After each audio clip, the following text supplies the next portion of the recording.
I don't want you to make a linearized point and then claim victory immediately afterwards, because that's going to piss me the fuck off. I want to know if you guys agree or disagree with court packing. The debate's on court expansion. If you agree with court expansion, then we can move on. How? But then you could guffaw like a bitch. Both of you, if you don't shut up. There are signs that MAGA's grip on the Republican Party is fracturing, and maybe we could get back to a relatively sane republic. They fucking piss off the local representatives so fucking bad that they tell the federal government in order to fuck off. So there are Republicans who are ready to fucking reconcile. Do you know what happened to those reps? Do you know what happened to those reps? How can you fucking say that? You have no knowledge whatsoever, and you're saying Trump doesn't have the position he does over these Indiana Republicans. Literally going to predict your rebuttal. They all lost, all but one or two lost their seats in nominations.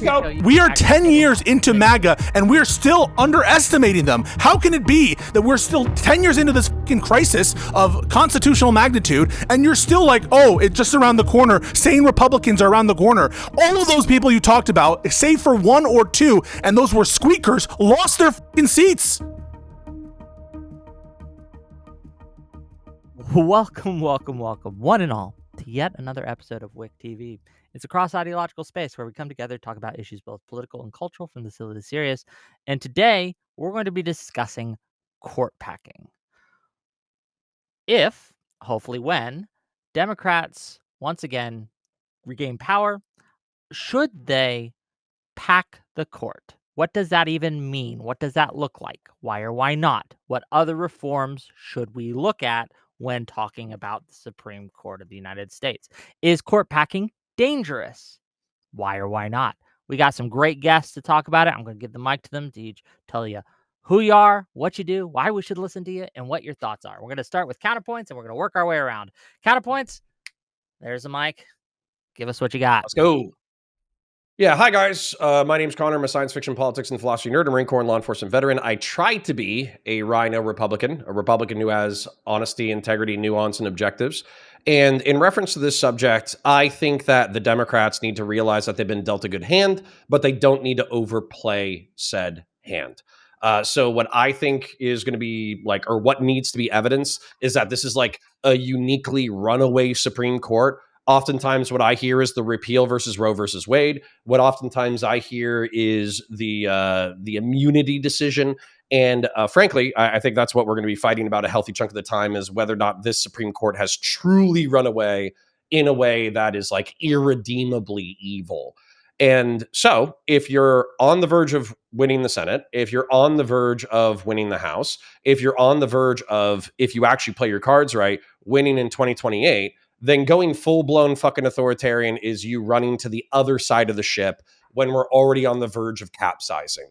I don't want to capsize the Republic of the United States. I want the Democrats to win temporarily so they can balance the ship, but I don't want them to capsize us in the opposite direction. I'm sure we can get into more details during the conversation, but I'll leave it there for now. Thank you for being here. Looking forward to it. Dylan Esper, please. While he's fixing it, why don't we pass the mic to Jessiah, and then we can get the other sides, and then hopefully let Pisco go first. I'm sorry, I'm laughing.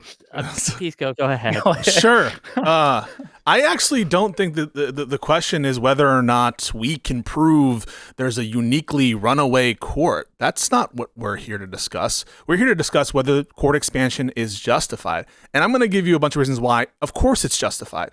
The first reason is one of basic self-defense.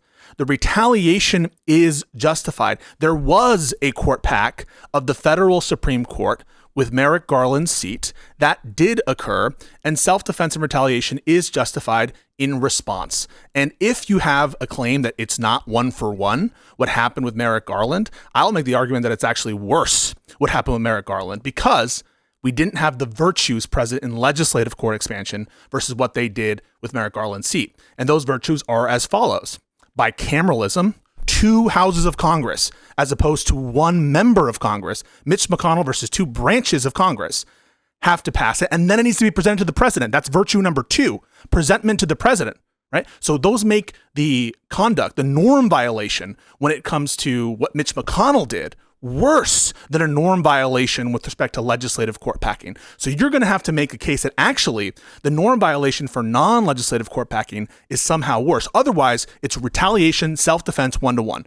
Reason number 2, We need more justices as an administrative matter. Look at all of the shadow docket opinions we're getting, all the bullshittery, the not enough cases that are coming out of the Supreme Court, the many number of circuit splits on issues of immense relevance that aren't being addressed by the Supreme Court.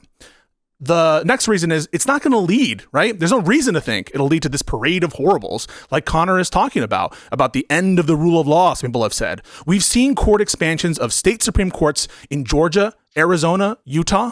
Has it led to no more rule of law? Has it led to an endless tit for tat that we can't get out of?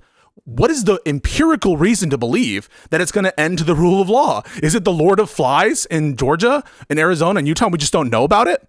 And furthermore, we have had this kind of court packing back in the 19th century for explicitly partisan reasons. Has our country broken apart? Were we unable to recover from the back and forth court packing early on with Madison and with Adams, or later on prior to the Civil War and then after the Civil War? And in a way, you can make an argument that the cause of the Civil War, at least one of its major causes, was a Supreme Court run totally amok in the Dred Scott decision. And then finally and importantly, packing the court, expanding the court will lead to good outcomes. Right now, the confidence in the court is like at an all-time low. Continuing the current strategy has not been working if what you mean by legitimacy is like public opinion. The results and the legal opinions of the Supreme Court have been totally inconsistent, bad, shameless. And so why do we have any reason to think that it will produce bad results to continue down the line that we're on? If anything, I think it will increase confidence in the courts and, crucially, for my purposes, help establish a good political agenda for Democrats, which otherwise will be consistently stymied by a biased and entrenched Republican court. Thank you for being here, Pisco. Love to have you always. And we're going to give it to Jessiah now and give Dylan the max time to fix the deck that we possibly can. Go ahead, Jessiah. I'll filibuster. No, I mean, Pisco covered most of it. I mean, look, I have a more cynical view, I think, of the court than even Pisco does. Look, I believe the Supreme Court was always a partisan political instrument, just not as much as the presidency or Congress. But over time, it has become quite partisan and quite brazen about it. I mean, the mask has slipped as far as the American people are concerned. Poll after poll after poll by the American people show that most Americans believe that the court is partisan, that they don't trust the court. The court seems entitled to the American people's trust without actually doing anything to earn it. So, for example, they're not particularly persuasive in their writing. They don't abide to a binding code of conduct. The power of the Supreme Court comes from the American people believing that they are a legitimate and neutral arbiter of the law. I'm not sure if such a thing ever existed, but if it did, it certainly doesn't exist now. So they have more power in certain respects than the partisan political branches, and none of the democratic accountability. As corrupt as Donald Trump is, as unpalatable as I find him and the Republican Party in both the House and the Senate, at least I can say that they were elected, right?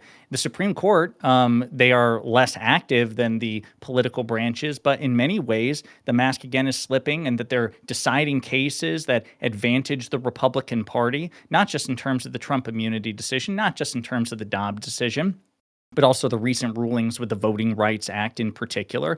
And that wasn't just one ruling. That's been a process that spanned 10 years, starting in the case with, Eric Holder, and they've just been slowly whittling away.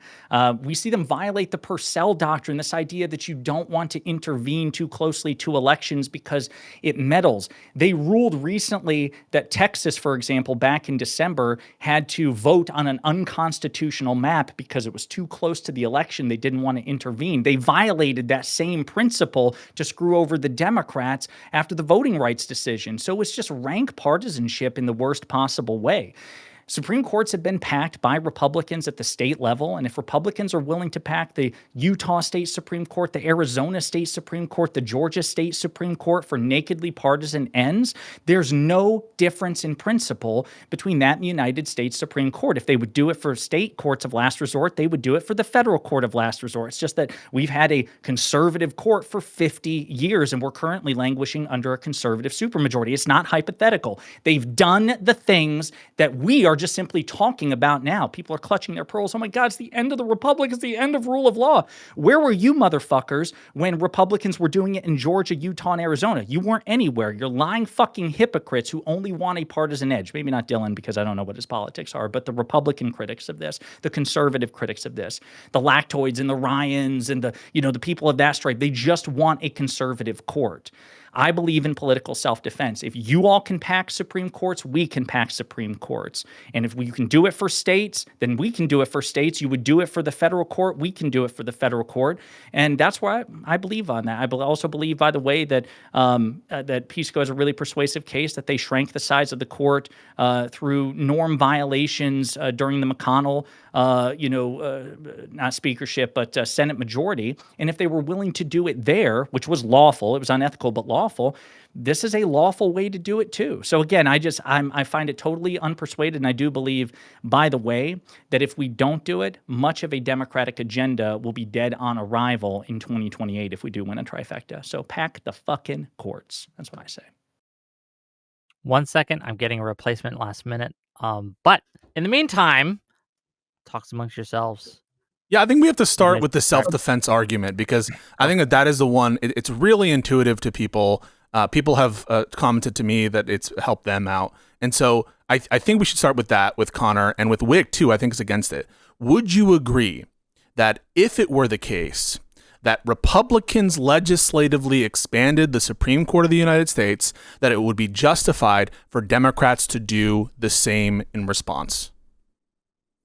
If they, I'm sorry, just restating your question. Yes. You're saying if the Republicans did it first, can they do it back? No, not can. It's not a question of possibility. Should they? Justification. Would they be justified? I think they have the justification to do so, but that's the exact kind of runaway bullshit that I'm trying to avoid.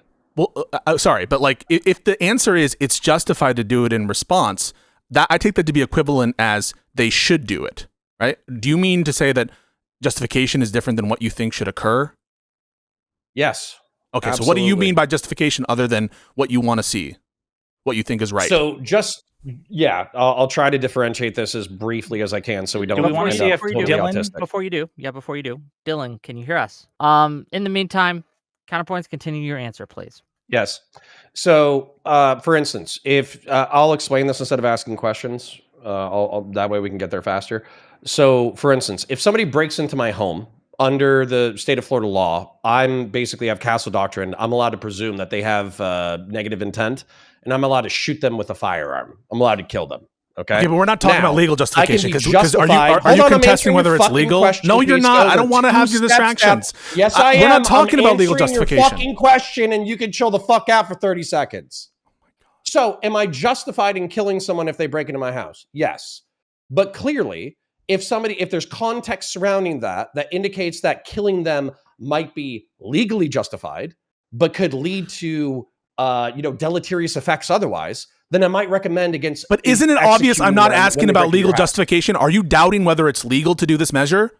I'm not asking about legal justification. I'm not. You just asked for my differentiation between. Okay, so then let's put that to the side. No, then let's put that to the side. That clearly things can be justified in multiple contexts. So we're not talking about legal justification. So I don't want an equivocation there. So when I ask, would it be justified for Democrats to do a response? I'm not asking, would it be legal for them to do that? I'm asking, would you think it's ethically justified? In the realm of moral, then. Yeah. Then let's leave it in the realm of moral. So if Republicans, I want an answer to the question.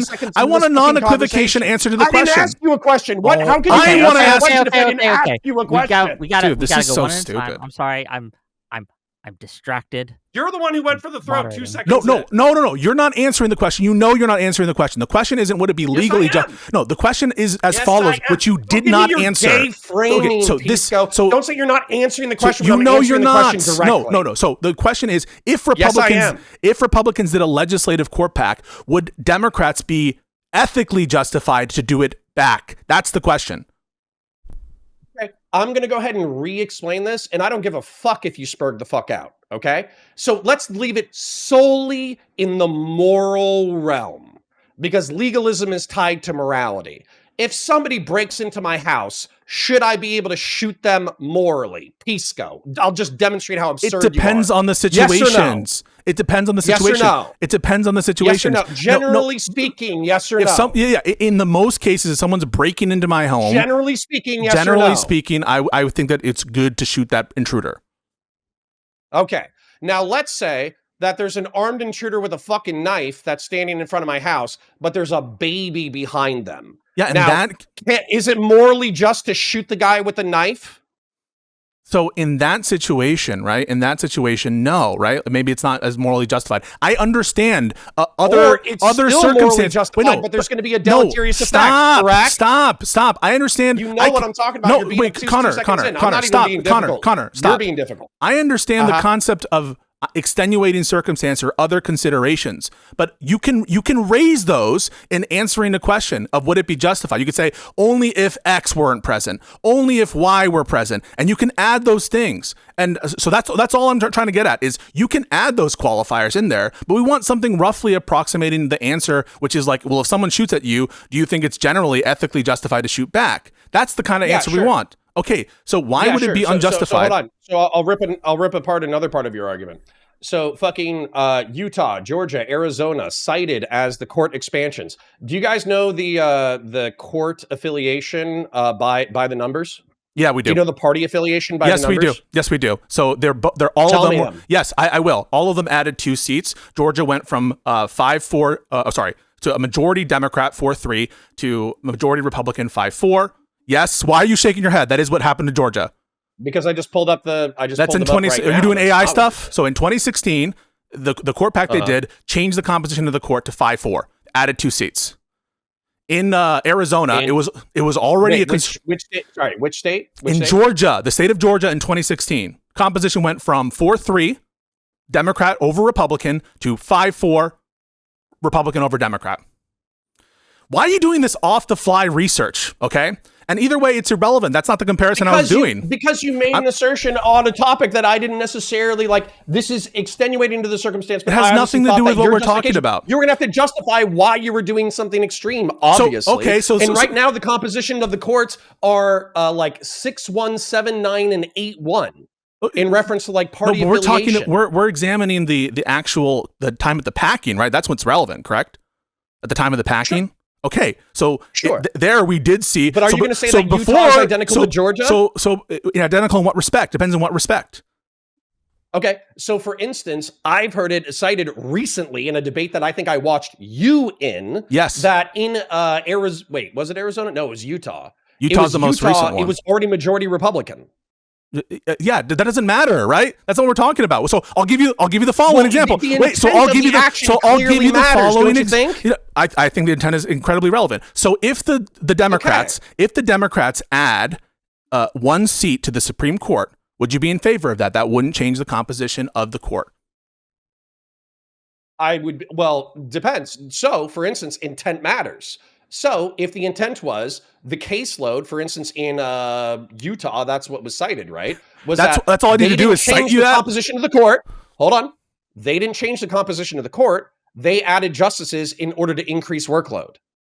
Yeah, you're just believing. If all the Democrats said, yeah, we want to add 1 seat to increase workload. Are you that naive? Are you that naive? Yes, of course they have a face-saving rationale, just like they did in Georgia. They were like, oh, yeah, guys, this is for court efficiency, I guess. I guess we're fucking around with the jurisdiction, too. And in Arizona, they're like, oh, yeah, this has nothing to do with partisan results. Even, by the way, as the chief judges in both Arizona and Georgia are saying, hey, we don't need more personnel. We don't need a court pack. In fact, in the Arizona case, they actually showed up to the hearing, and they didn't recognize that the chief justice of Arizona was standing there to give testimony about why they didn't need it. And you're like, oh, yeah, they said it was for procedure stuff and for caseload. Are you really that naive to fucking believe them? Why do you want to do it? No, the reason is as follows. I gave you're not engaging with it. That is to say, on the retaliation ground. I'm engaging with you directly because you're like, look at these malevolent cunts. They want to pack the court for nefarious reasons. And then you're like, let's do it too? No, we need to get linearity here. We need to actually get you to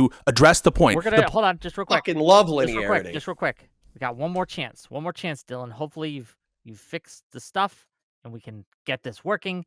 And hopefully, thank God, this will be done. I guess my question for you. Oh, what about Jeb? Wait, we're not getting an answer under what conditions you'd be okay with a retaliatory court pack. It hasn't been answered. When and under what circumstances you would be okay with that? I'm asking, okay, if the Republicans if they were to add, it's a conditional, if they were to add a few members to the Supreme Court using legislation, would the Democrats be ethically justified in general, barring some extenuating circumstance, to court pack back?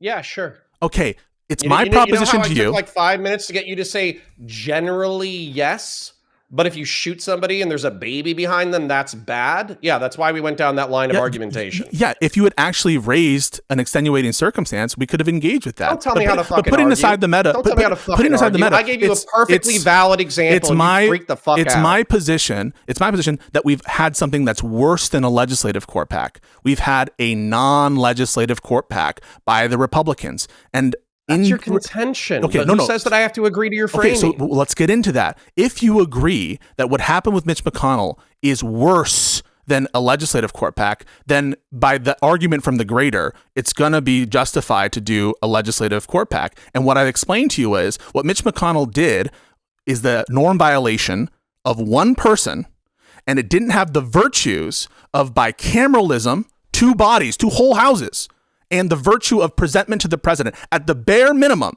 a prospective legislative court pack by Democrats would have to go through two branches of Congress and be signed off by the president, giving it legitimacy democratically. That wasn't what happened with Mitch McConnell. Therefore, what Mitch McConnell did was worse. How do you respond to that? Okay. Do you think that you're going to be able to nuke the filibuster in 28? That's a question of capability. That's different than the question of justification, right? You already know where I'm going with this. So don't be obtuse about it.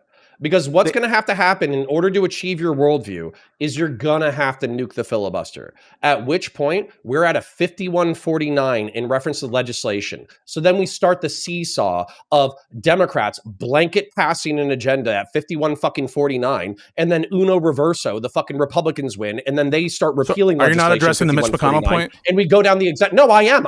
And if you pretended to be not obtuse for 30 seconds, then you could deal with what the fuck I'm saying. Because you know exactly what the fuck I'm saying, which is effectively that you have to nuke the filibuster to get what you want. Do you know what Mitch McConnell had to do? Do you know what Mitch McConnell had to do to get what he wanted? Yeah, didn't he just say we're not going to hold we're not going to hold a vote on it? That's part one of the plan. Do you know part two of the plan?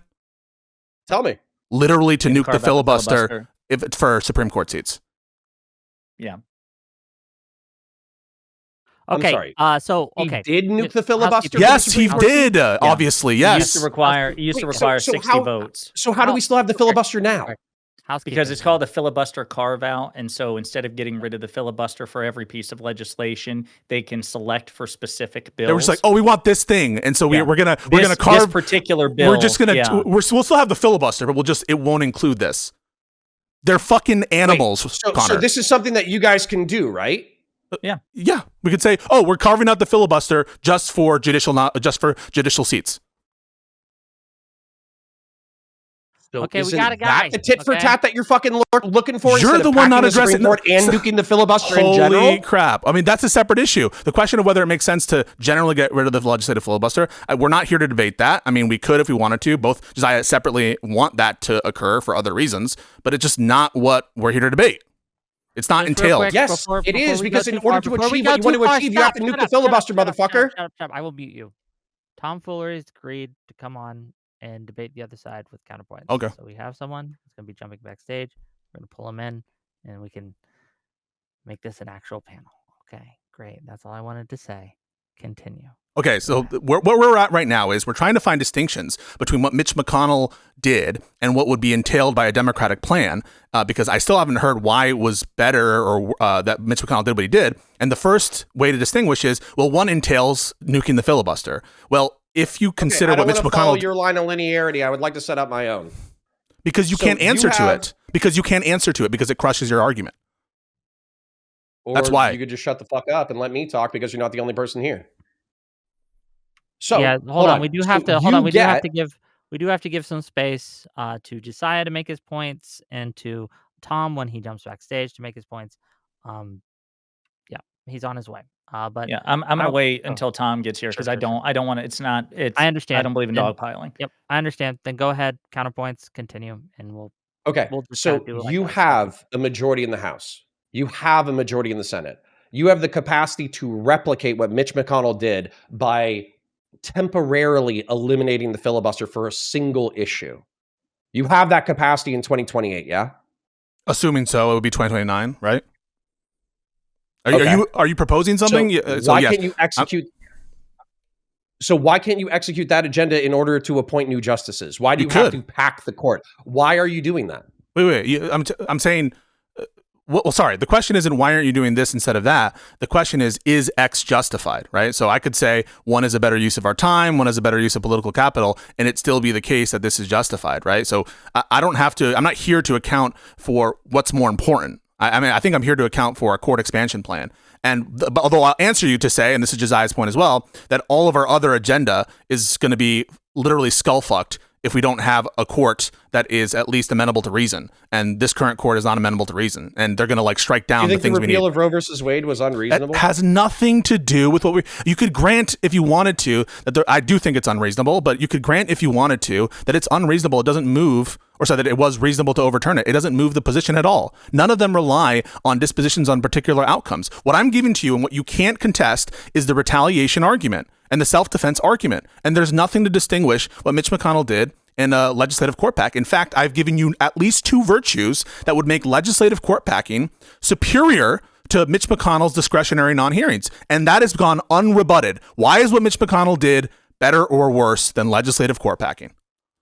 we have $10 from Soypill to say, Pisco, when you told me you blacklisted Ryan, did you know these tech issues would happen too? I did, yes. You knew I'd use my Jewish connections, huh?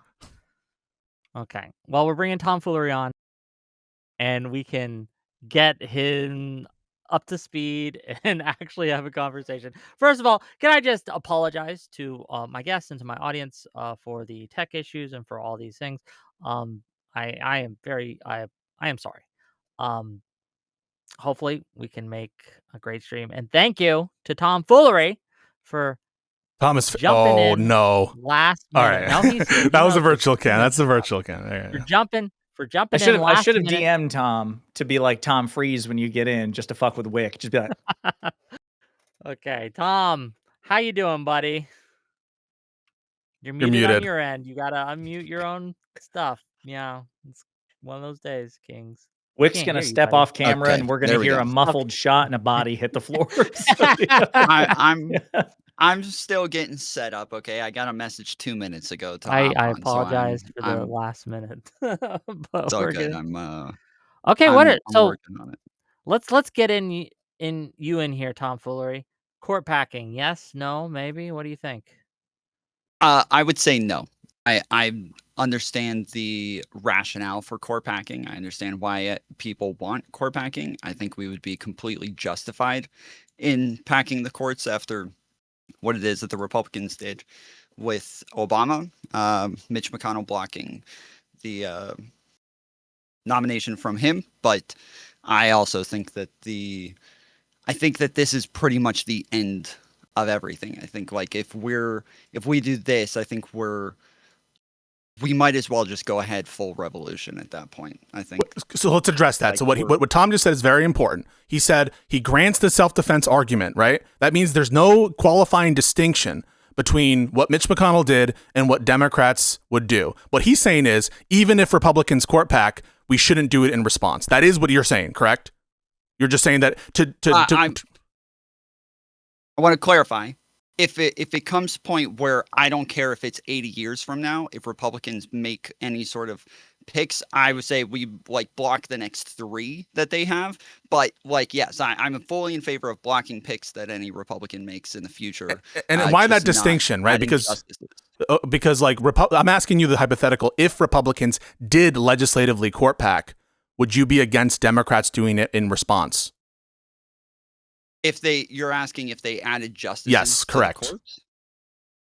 No, I would be perfectly okay with them doing it in response. But I do think that the fact that they've held off doing that when Trump has lost like a lot of yeah, they did something worse, right? decisions. They did something worse, right? So what I'm telling you is what they did is something worse than and you're shaking your head just, but like, can you contest that it's worse? Because I've just told you, right? We both agree that Mitch McConnell had the power to do what he wanted to do, and Congress has the power to add seats. So on the powers question, completely the same. We would agree both, I guess, are norm violations. They're both norm violations. And so I've said to you that the non-legislative court packing done by Mitch McConnell doesn't have the virtue of legislative court packing, of bicameralism and presentment to the president. In other words, you have two chambers of Congress that signs off on legislative court packing instead of one person, and then you have to present it to a whole other branch of government, that's the President of the United States, to sign off of it, and then a third one, that's a law now that's subject to judicial review in a way that Mitch McConnell's non-legislative court packing wasn't subject to judicial review.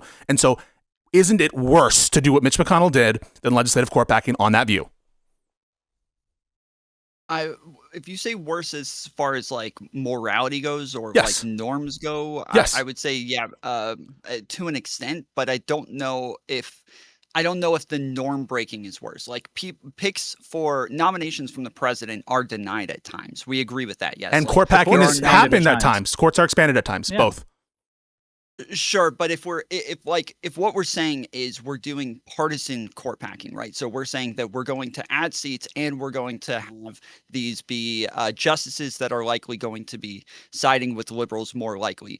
That is the part that I think is problematic. If That's you're saying, consistent with "Hey, Mitch McConnell. but That they're rationale adding was with Mitch seats," McConnell. because Oh, you gotta let Tom finish. Tom, go ahead, finish. well, your- finish I your don't know explanation. what you mean. What do you mean that's Mitch, that consistent? rationale Well, that's why about Mitch McConnell did Yes. it. Mitch McConnell That's did why it Mitch for partisan McConnell- reasons.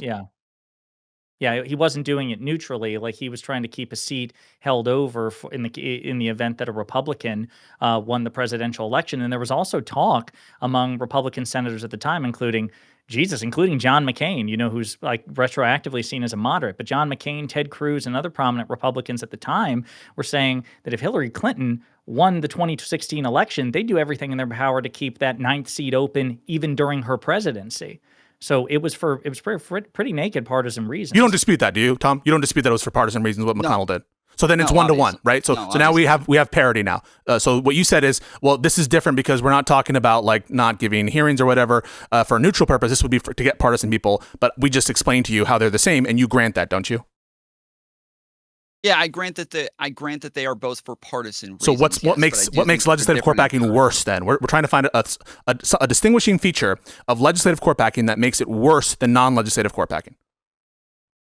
Well, tell me how many seats do you think you're adding when you're Well, when you're all we need to get you to agree with is one, and we win the debate. It's about court expansion. So all it would take for it to be considered, which is why it's so fucking annoying. well, why don't you? that Well, do you okay, agree? Or this do you is a support court conversation with expansion or all not? fucking Hold on, people. hold on, Wait, hold on. shut the fuck up. Hold on, please, Yeah, please. the- Let Counter make his Oh point. yeah, let Why is Pisco it just run the annoying? conversation. Okay, all right, cool. Well, Yes. how many people here are in Pisco, I'm favor sorry, I of forgot court- this was the Pisco is- show. Go No, ahead. but like you No, you hold on. Wait, we're all What we're are the all sides here to here? execute your linearized logic. We're all here Because to you just can't contest follow with it. you point for point down whatever the fuck you want to talk He about. asked me a Nothing that question. anybody else So wants to Tom talk he did asked me a ask- wait, question. hold on. Tom Tom asked did me ask a a question. He said, "How many seats are we talking Yeah. here?" And what I said was, "Well, I think we win the debate if you agree with even one." That's what I said.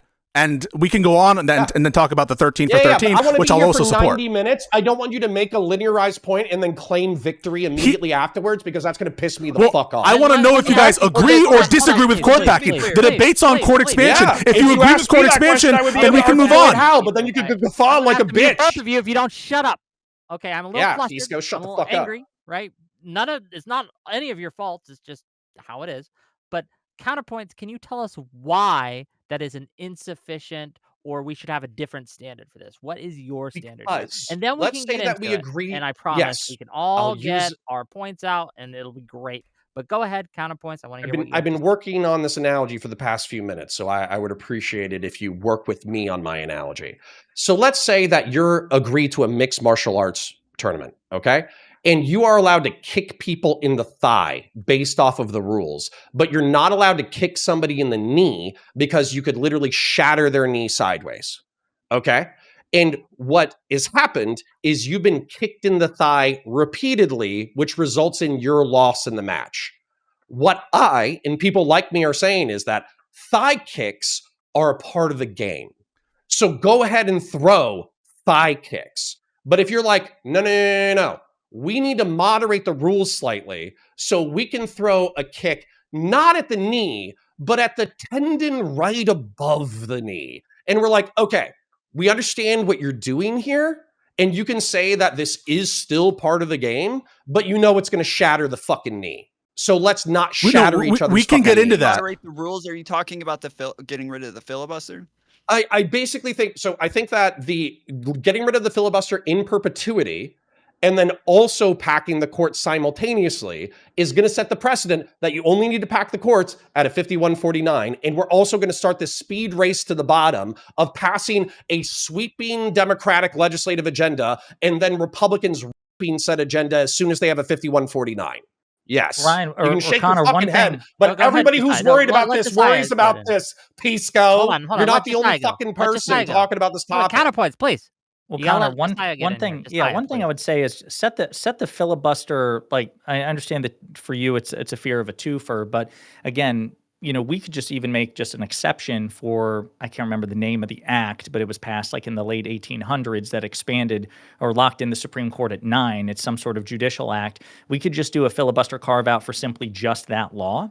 So just set the filibuster aside. The filibuster would simply be a means either getting rid of it in totality or making a single exception to overturn the law, which caps the Supreme Court at 9, and then you could expand it to 13 to match the circuits or whatever, just by 1. So set the filibuster aside.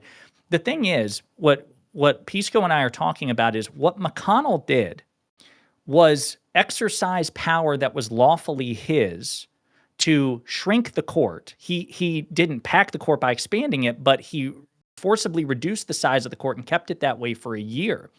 What we are proposing really isn't substantively any different because it would be within the power of the Democratic Party if they retake control of the Senate to, again, expand the size of the court. So I guess I'm still confused about what the meaningful difference is. You see it as an escalation. I don't see how it's an escalation. It's just a different tat for your tit.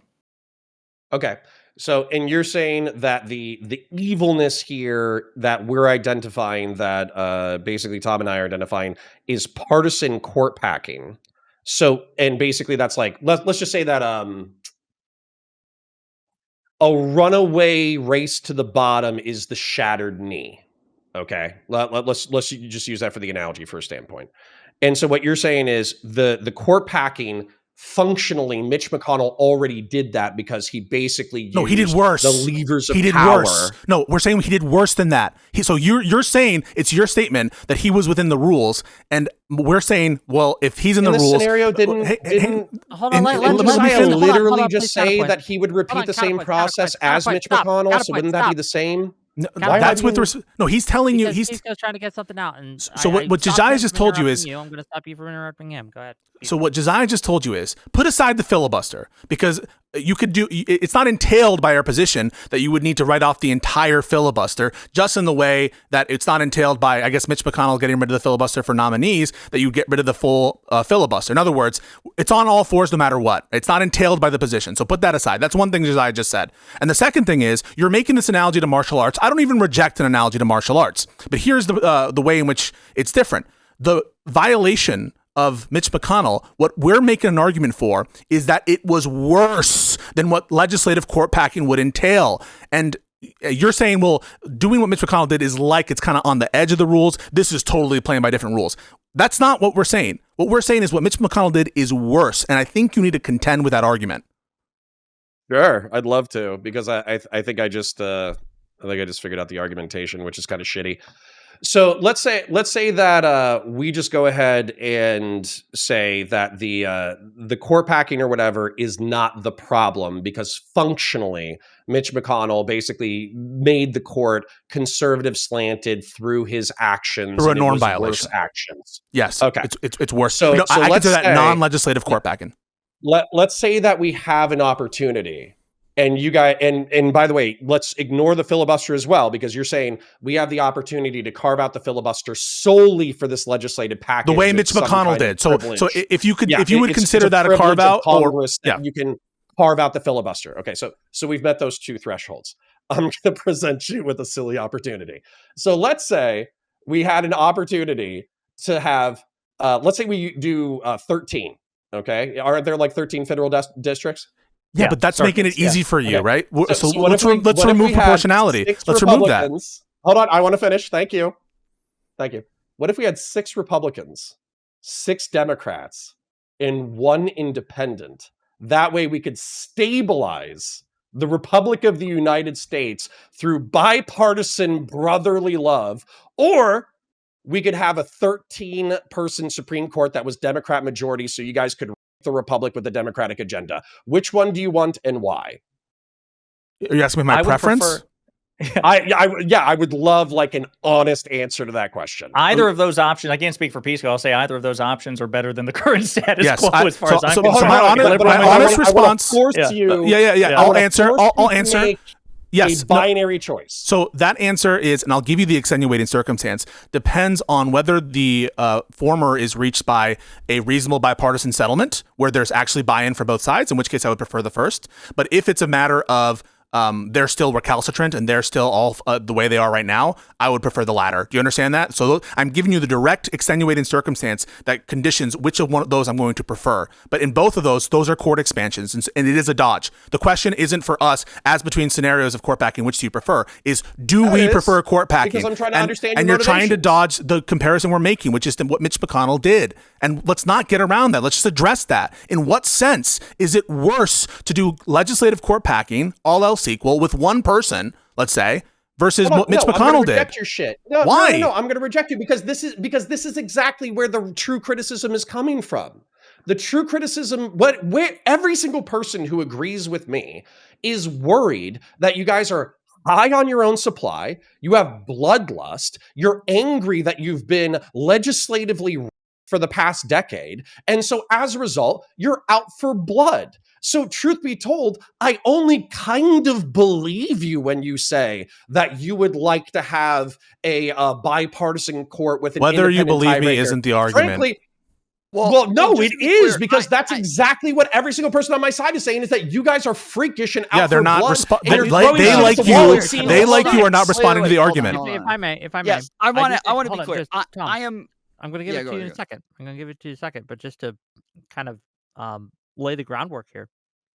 That is the concern, that this is being posited for dishonest reasons. Like, you guys want something different than what you actually say that you want. No, we're the most honest we are. It's like, for example, when Trump says he wanted to protect free speech, no one believed him that he actually wanted to do that. No, but the thing is, we're the ones who are being honest. The people who are lying are people like Doug Ducey in Arizona and the Republican Supreme Court packers in Georgia, when they're like, oh, we're just doing this court packing for administrative reasons and for caseload. They're the liars. What we're saying is, yes, we're doing this for a partisan reason, and you can either work with us or work against us, but we're not going to stomach just unilateral disarmament. And that's why it's obvious. Yes, I want to do this for partisan reasons, to unbalance and unskew the court from what it is now. And that's why this self-defense argument is relevant. And that's why it's really apparent that you guys haven't responded to it. We're still stuck here because you won't respond. And I want to add on that just real quick. I'm sorry. I just want to add on that real quick because it's a perfect punctuation to this. Moreover, the inverse is true. I can't speak for Tom because I don't know Tom's politics. I think he's liberal. I don't even want to speak for Connor here because he's one of the saner conservatives that I met. But as a general proposition, the conservatives who oppose court packing also oppose it, not on principle, but for partisan edge. They feel entitled to a conservative court. And when they don't have a conservative court, but need one, as is in the case of Georgia, for example, they expand the court to get one. If they have a conservative court, as is the case in Utah and Arizona, but they need it to be more conservative to get preferred outcomes because the current conservative court isn't delivering it, they pack it again. So Whick, I mean, again, I take your point that, yes, we have a fairly naked partisan agenda, but so do the people who mostly oppose this. Now, maybe you... No, Wick said we're lying. Wait, no, Wick said something else. Wick said we're lying. No, we're honest. Hold on, wait. No. Listen. I am out for blood. like 100%. I will say 100% I am out for blood. Like I feel like Republicans have just completely trashed all of our norms and our institutions, everything that makes this country important. Because you're liberal, right? And what makes it great. Yes, I am a liberal. Okay, I'm a yeah, Democrat. Yeah, okay, sorry. So I'm when it comes to this, like I do think that like I said, like I think it's justified in a way, but I am more worried about the long-term consequences of this, the race to the bottom. And I feel like at this point, we know that anytime Republicans do something, if Democrats respond in kind or raise the stakes in some way, we can go there, Tom. Republicans now act like they're acting in self-defense behind. So I wanted to respond to what you were asking earlier is when it comes to like adding one seat, I'm not, I don't think that that's wrong again, but for pragmatic reasons, like I wouldn't want 5-5 decisions and things like that. And that I do think that the long-term consequence of this is worse to where I'm hoping, I think that I'm upset that Biden tried to extend the olive branch and it failed. I think he did the right thing by doing that. He tried to bring back the norms. He tried to heal the nation. It failed. Whoever comes in next, I want them to be I want them to be just hanging everybody. I want them to go in. Okay, so let's like a bull in a let's address that, right? So this is one area where let's address what you just said.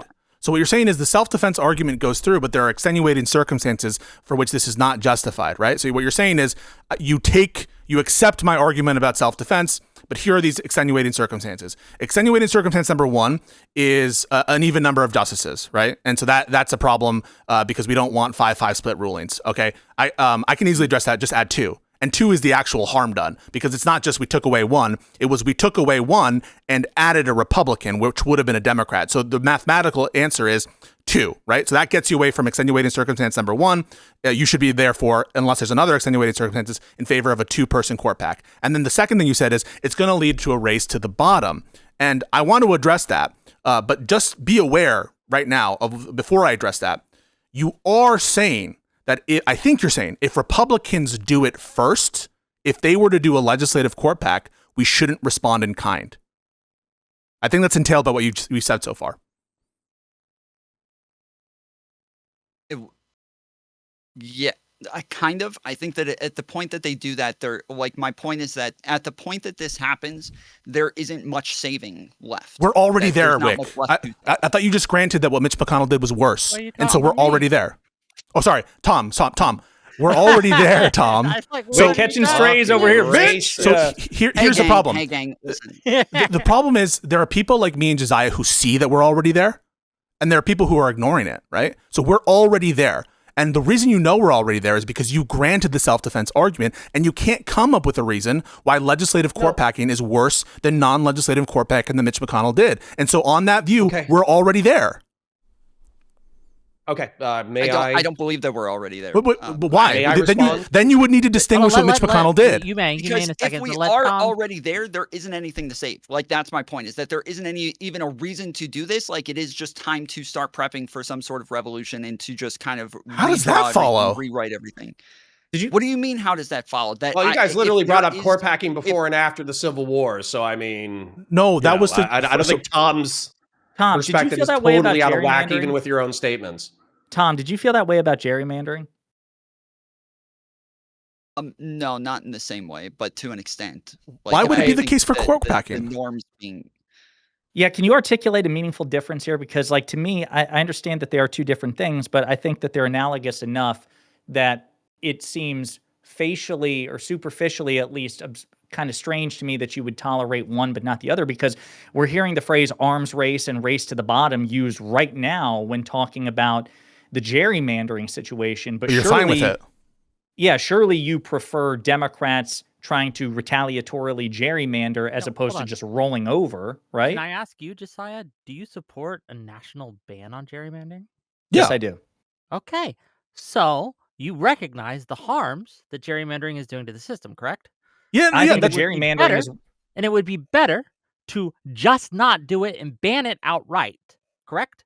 But we're agreed on that. Okay. Right, we're agreed on that, but also I think that what Tom is arguing, and he can argue for himself, and I see your hand, Connor, we're going to give it to you, is that rather than engage in this like tit for tat race for the bottom thing, which is going to, in some people's opinion, lead to disaster. And as Tom says in his argument, it's not my argument, Tom's argument is like, you might as well just start strapping up at that point. Because wait a minute, but there are two differences. There are two differences here. Number one, I'm opposed to gerrymandering on principle because I think it's undemocratic. I'm not committed to the idea that court packing is inherently wrong because I don't think that expanding or shrinking the size of a court is necessarily good or bad. I think gerrymandering is bad on principle because the politicians what about partisan picking the court voters. packing? Wait a minute. Hang on 1 second. Then the second thing, Whick, you know what a nationwide gerrymandering ban would do? It would undo the gerrymanders. I'm not going to get the fucking seats that McConnell took from me back. Now, if what you are proposing is a neutral approach, we would. Court backing ban, which takes away, so basically Democrats get to line up and McConnell says, fuck it. We either expand it by the two we stole or you get to take away the 2 seats we stole from you and then it's truces and it's all, then I'm open down with to that. Yeah. But what I'm not down for, and that's what I'd like you to address, is, okay, they hit us and we don't hit them back, but there's no recompense for what they did. That doesn't work. That's for the me. worst of all worlds. Gerrymandering ban would undo what Texas did, for example. Unfortunately, a nationwide gerrymandering ban would not undo the votes that happened under gerrymandered districts already, unless that is your proposal, that any election that happened during this gerrymandered time be undone. And likewise, a neutral solution to court packing wouldn't get rid of those. I want Jessiah to answer that I'm addressing what you just said. So what you just said is it doesn't undo the actual elections. And in a similar way, nothing about what Jessiah just proposed undoes the court decisions made by the other court. So it's on all fours. It wouldn't magically restore Dobbs or undo the presidential immunity decision. Those rulings would still be in effect. It's just that you would take either again. That's a huge compromise from us, by the way. That is a huge compromise. How reasonable we are. We're willing to do a neutral solution if Republicans sign on to it. But if they don't, the worst of all possible worlds is they get to continue with their victory from the norm violation. And Whick, you should also ask, instead of getting dragged in, which it's my fault. I jumped in. No, and you should talk about this at least when the panel opens up. I think you should put a pin in that. But Whick, I would also invite you the next time you talk to a conservative, to Jebtan or Lactoid or Ryan, you should ask them that too. If you're worried about the race to the bottom, surely then you would support a neutral solution that takes away the 2 ill-gotten gains that you all got under McConnell. And they won't go for it because they want a conservative court. They want the right to do whatever they want, but we not be able to retaliate. And I say, fuck that. That doesn't work. I want to give it to Counterpoints, and I want to give it to Tom Foolery. Go ahead. Yeah. Wait a minute. Zero fucks right there in your chat. He just gave the game away. Because I know he says hold on. He says status quo. He says status quo is the neutral position.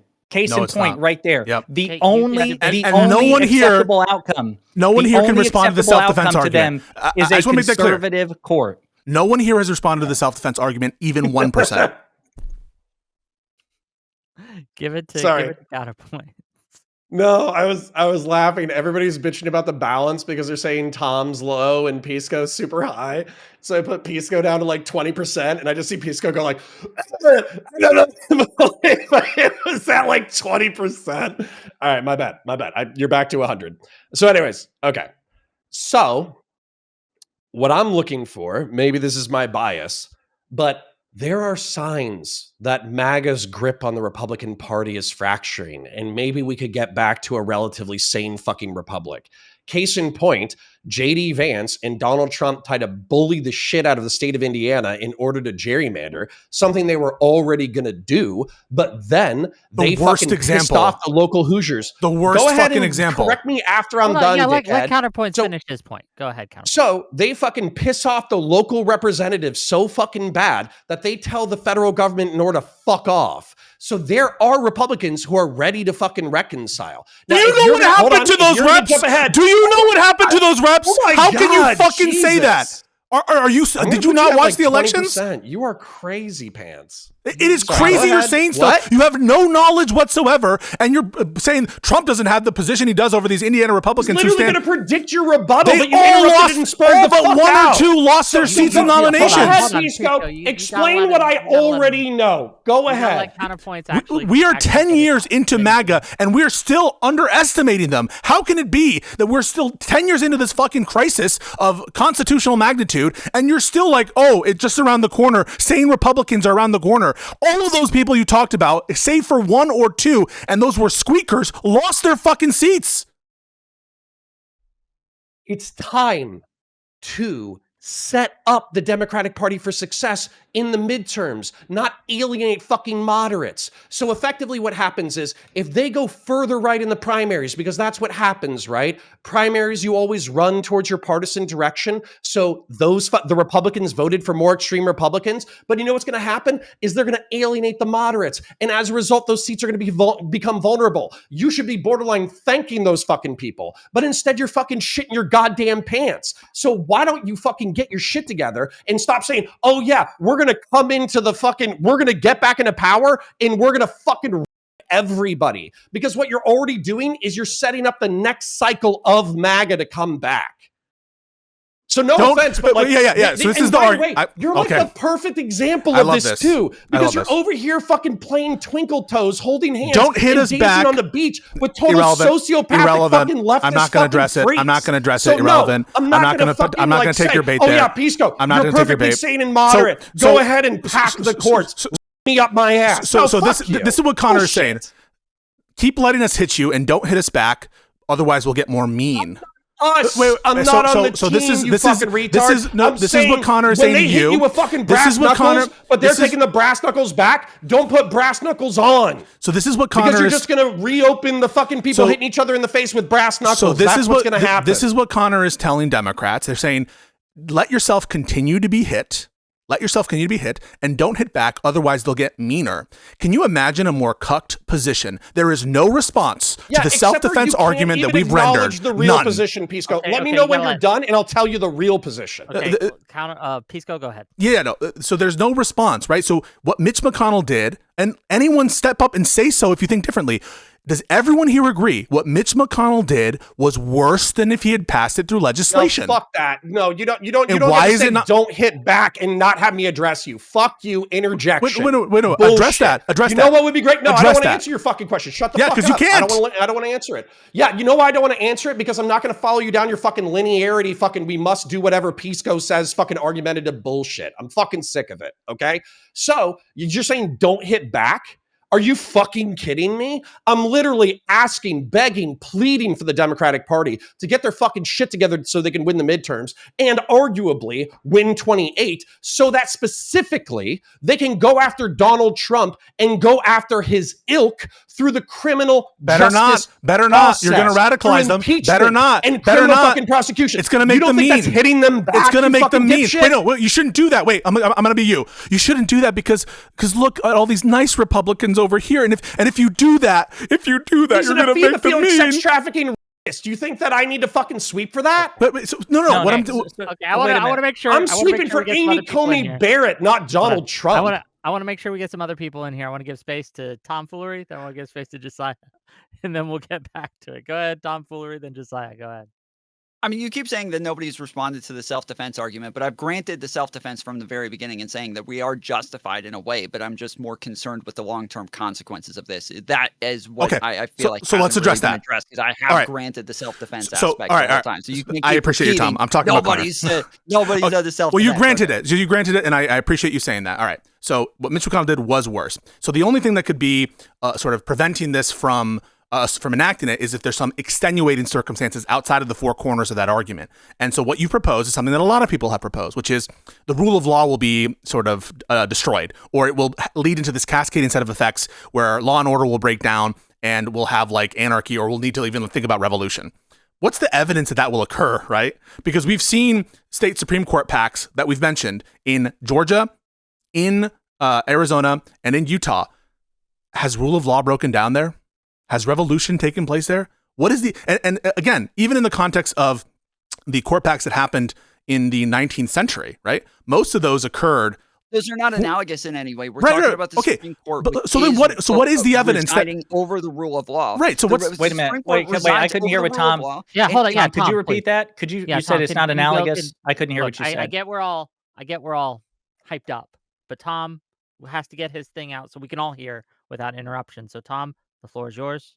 Repeat that, please. To say that gerrymandering hasn't eroded the rule of law, it's No, not the court same packs. thing because No, we're Supreme talking about Court court packs. justices- Yes, Yeah.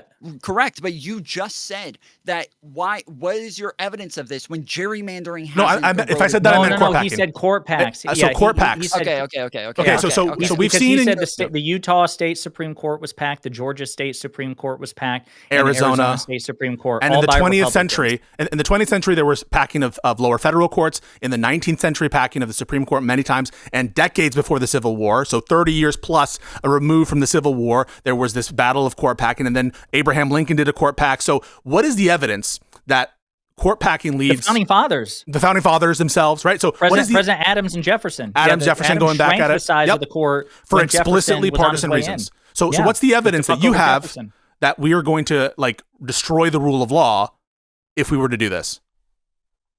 The makeup of the Republican Party right now, the lack of respect for the norms and for the institutions currently, I don't think this has existed in the past. And the fact that okay, how about this? Jessiah, if we did this, if we did packed courts, we add 2 justices and we do it in a partisan manner. We add 2, Gavin Newsom picked justices. Do you believe Republicans will likely add more picks afterwards? Do you think that's likely? Yeah, yes, probably. I do. I now, if we did that, it wouldn't change the balance of the court. It would still be a conservative majority. It'd be 6-5. So maybe they'd be less inclined to do it because they think that it still leans conservative. But yes, I say if we did anything to the court, I think if we did what McConnell did to Trump. I think if we did that, or if we just added 2, or if we flip the balance of the court by adding more liberal justices such that it becomes a liberal court, They'll do whatever it Yes, takes. I think, they'll do whatever it takes to either that keep or is what I'm preserve. talking about. That's what I'm talking about. but The why is fact that it will worse go back than and now? forth. right? Let him answer. Let him answer. Let him answer. Go ahead. That is what I'm talking about, is the back and forth. On top of that, I think there's rumors that there's 1 to maybe 2 justices that are thinking about retiring, that the Trump administration is trying to push to retire quicker so that they can go ahead and get them. Yeah, but why is that worse, get new Tom? people in. So you have to address why it's worse, right? Because number one, the evidence we have out of Georgia, Arizona, Utah, there hasn't been a tit for tat. In 2016, it happened. No tit for tat there. Okay, so it doesn't seem entailed that there's a tit for tat. But even assuming, I don't know why you're bringing that up. Wait. If you already agree that you think that's going to happen, then you think that I think they'll try. I don't know. I think they'll try. I actually think it might be more hard for them to accomplish it than we think. But even assuming that it will, why is that worse than the current situation? Why would an oscillating court that sometimes shifts Democrats, sometimes shifts Republicans? Republicans already have a huge advantage when it comes to the Senate and many of these other institutional factors. Why is it better for them to have the permanent Supreme Court as opposed to it oscillating? Yeah, to really put a fine point on that, Tom, I want to be clear.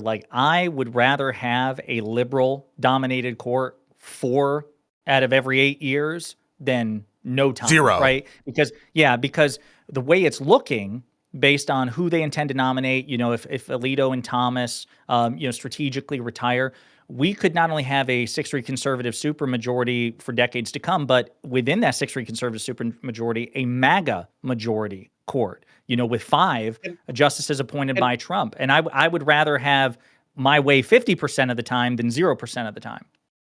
Can I ask y'all to repeat that just so I can make sure that I heard y'all correctly? Because it actually is one of my fears. So to hear y'all say it so casually is actually kind of alarming. We would rather have an oscillating what court. you're saying, I'm sure you're about to repeat it. But so basically, let's say we go up to 13. Then the Republicans get in, they add 2. They're in a majority. Then the Democrats get in, they add 2. Then the Republicans add in and get 2. That is a preferable state of affairs for you two fine gentlemen here today than just trying to try to unfuck it. Then the system 50 years of darkness under the current court with insane rulings, perplexing logic, shadow docket bullshit. I thought insane rulings weren't pertinent to this conversation. Why are we talking about? Why are we talking about insane rulings? They're not necessary. necessary. Can I just add on top of that?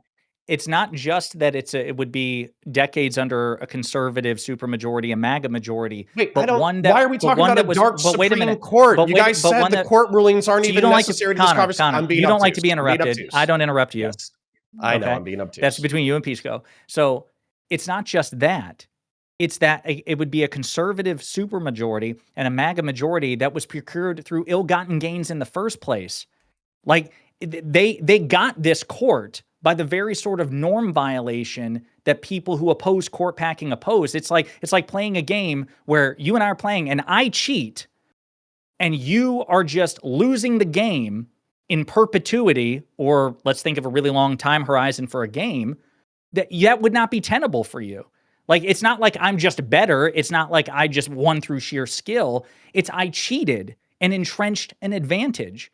So that's the double reason. Like, that's another reason why it's unacceptable. Of course, it's better to have it oscillate than to have it permanently in one way, right? Especially with, and that's why it's not necessary, the fact that it's a dark court and that they're insane. Yes, that is something I consider, but it's not even necessary. Even put that aside. Right? Why does it make sense Where's to have the permanence coming from?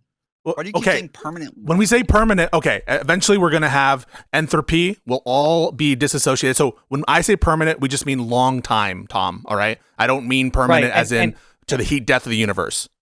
And to really drive a point on that, it's when we say permanent, you also have to factor it into a political environment where the other institutional advantages favor the Republicans such that it will be difficult for Democrats to sustain long-term power. What do you need in order to change the balance of the court? You need three things. You need a vacancy, unless you expand the court, right? Somebody has to die or resign, so you have to have a vacancy. You have to have a Democratic president, and you have to have a Democratic Senate at the same time. Because, Tom, I'm sure you would agree. Let's say in 2028, Democrats win, but let's say Republicans keep control of the Senate. Do you think Republicans will vote to confirm a Democratic Supreme Court nominee in a non-election year? Yes. Yeah.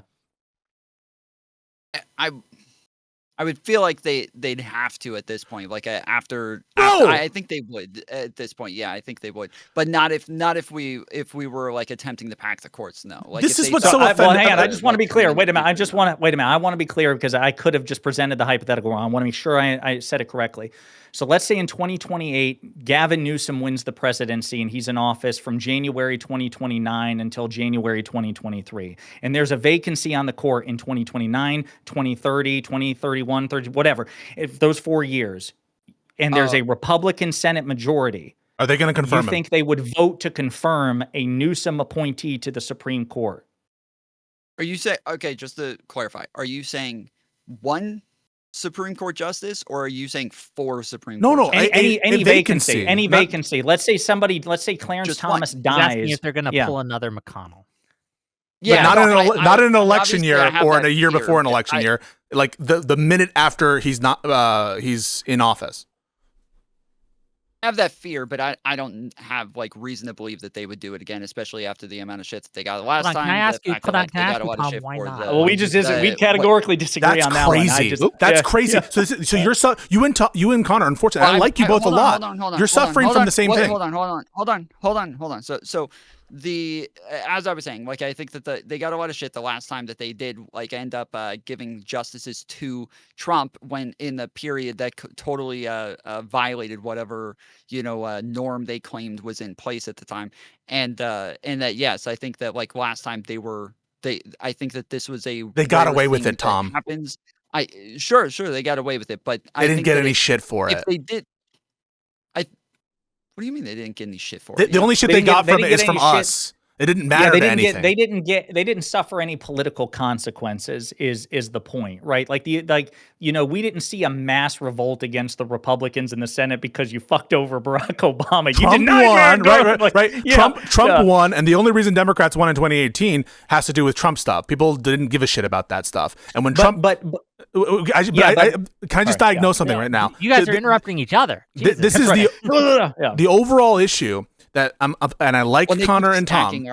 That I like Connor and Tom. You're fucking me up, Tom. I like both of you guys, and you're both like decent guys.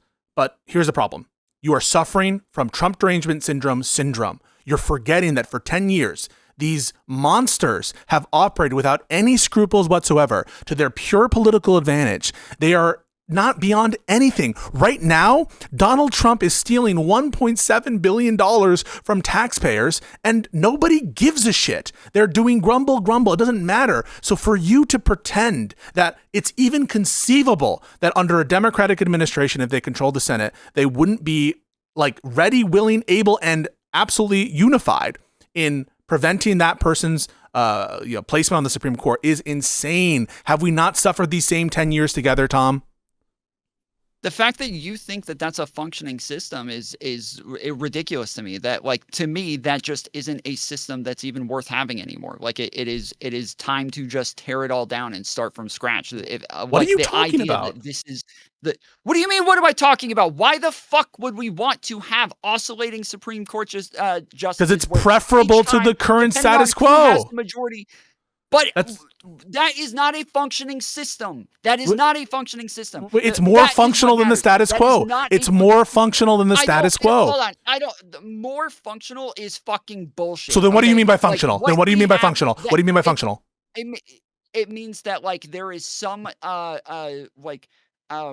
there is some decor, there is some so what happened in Georgia? Did Georgia fall apart? Did Georgia have Lord of the Flies? Is Georgia Mad Max? Is there fucking like people in spikes going around and driving fucking big ass? Well, they might be driving buggies. I don't fucking know about Georgia, but is that what's happening in Georgia? Did the world fall apart in Georgia? Too far, and then you started describing Georgia. Trump flag. But be honest, right? So in Georgia in 2016, they did a partisan court pact. They didn't hide it, and it flipped the court from Democrat to Republican. Did the world end in Georgia? Do we still have rule of law in Georgia? No, but that's not the... We do, right? Are there bumpkins rolling around in Mad Max trucks shooting guns in Georgia? And we're like, yeah, Pisco, that's exactly what's happening. No, not more than before. That's not more than before. That's incidental. But you know what I'm talking about. I'm sorry. What'd you say to that? I'm curious because it's a good example. You guys seem to be granting that the courts are likely going to be oscillating back and forth, but that's not the example that you're giving in Georgia. I live here in Georgia. Like, the idea that it's going back and forth from Democrat to Republican to where the laws are being partisanly chosen, but depending on which side has the majority, that's not happening. But that because Republicans keep winning. Circumstance that we're talking about here. Yeah. Hold on. No. That is the circumstance that we're talking about with the federal Supreme Court. You are already granting that is going to be the case, and you're okay with that, and I'm not. Wait a minute. I'm saying we do everything we can to avoid that, and then once it gets to the so as long as we don't flip the court, you're fine. As long as we don't flip the court, we're fine. Tom, I got a great example. Okay, actually, I've got two examples here, real quick, and I want Whick. I'm going to get my answers to both before anybody else talks because then we'll never circle back to it. Okay, two things. You say you live in Georgia and we don't have that in Georgia. Now, I don't remember all the Georgia composition breakdowns. So this pack occurred in 2016. It was a 4-3 court. It went from 4 Democratic appointees and 3 Republican appointees, and the Republican governor and the Republican General Assembly packed the court and flipped the balance of the court. Have you had a Democratic governor and a Democratic Georgia Assembly since that happened? No. Okay, so number one, the reason that it hasn't oscillated, at least one of the reasons, is because there was no Democrat to oscillate. Number one, there was no you would need a Democratic governor. If they were, you would be condemning them, wouldn't you, Tom? If a Democrat got in office in Georgia and they're like, you know what, let's unfuck the court from 2016, you'd be like, don't do that, then it'll oscillate. Well, wait. Well, actually, I'm curious. If it was oscillating, I would say yes. Like, this is totally fucked. We need to put into place like actual laws that change the regulations around when you can and can't put these people in place, and have like maybe third-party commissions. But we would have to scrap the entire system and start over for sure. Wait a minute. So wait a minute. I'm looking for clarity on that answer. That was not my second question, and I will get my second question asked and answered. But on that note, if a Democrat, because there's a gubernatorial election this year, right? In Georgia? Yes. Yeah. Okay, so let's imagine, I can't remember the Democratic candidate. Let's say the Democrat wins and you guys are able to flip the General Assembly to Democrats. So you get a Democratic governor and a Democratic General Assembly. You would or would not support, there's been no oscillation yet. The Republicans made the shift and they flipped the balance of the court. Would you support a Democratic governor and a Democratic General Assembly in Georgia either unpacking the court and taking away 2 Republican appointees or expanding the court to flip it back to a liberal court? Would you support that? I'm in favor Georgia? of unpacking the courts. Yeah, I'm in favor of even like if we're talking about impeaching some of the justices that are currently on the federal Supreme Set Court, I would impeachment. be in favor of Set that. impeachment aside for a moment, because Pisco is going to have an aneurysm, and there's also the constitutional threshold there. You need a supermajority. Set that aside. So you would support a Democratic governor and a Democratic General Assembly in Georgia removing 2 conservative justices to make the Supreme Court liberal again. Sure. Yeah. Okay. Pisco, put a pin in that, because I'm sure you're going to want to follow up on it. Here's my second question. This is a hypothetical I give to Whick all the time. I know you fear oscillation, and believe it or not, I am also concerned about oscillation. So are Pisco. We just think it's worth the risk. But do you know what the best way to avoid oscillation and any sort of retaliation in the future in terms of this Republican Party? There's one way to totally eliminate that. You know what it is? Doing what they do so that they're not No. willing to do it again. No, I mean that there's a risk of oscillation there, as we're all conceding, right? That's the tit for tat, right? It could inspire. The best way to avoid any oscillation is for every Democratic official to resign their office and give all power to the Republican Party. The best way to avoid an escalation in a fight is just to lay down and take the ass kicking. You would agree with that, right? That's not what that's not what I said though. I didn't say. Well, wait a minute. I didn't. Wait a minute. No. Court. I'm not saying that that's what you're saying. I'm not putting words in your mouth. I'm trying to test where your limiting principle is, because this is where I get Whick every time. Whick. Well, when we'll have the conversation, he opposes baiting me to get in on this. He's got you many times, Wick. Apparently, Stop. No, don't weaseling. Don't let him do this. Come on. So and Whick, when the panel opens up, I'm sure he's going to pop in. I'd love to have this. But ask your question, okay? If you really fear oscillation, if that's the maximum fear, why don't you support every Democratic lawmaker and the liberal justices on the Supreme Court? So Hakeem Jeffries, Chuck Schumer, all the Democratic senators, all the Democratic congresspeople, Ketanji Brown Jackson, Elena Kagan, and Justice Sotomayor. Why don't we all resign and just give all the power, all of it, not most of it, but all of it, to the Republicans? That's the best way to avoid oscillation, because there's no way to swing back. They would have all the power.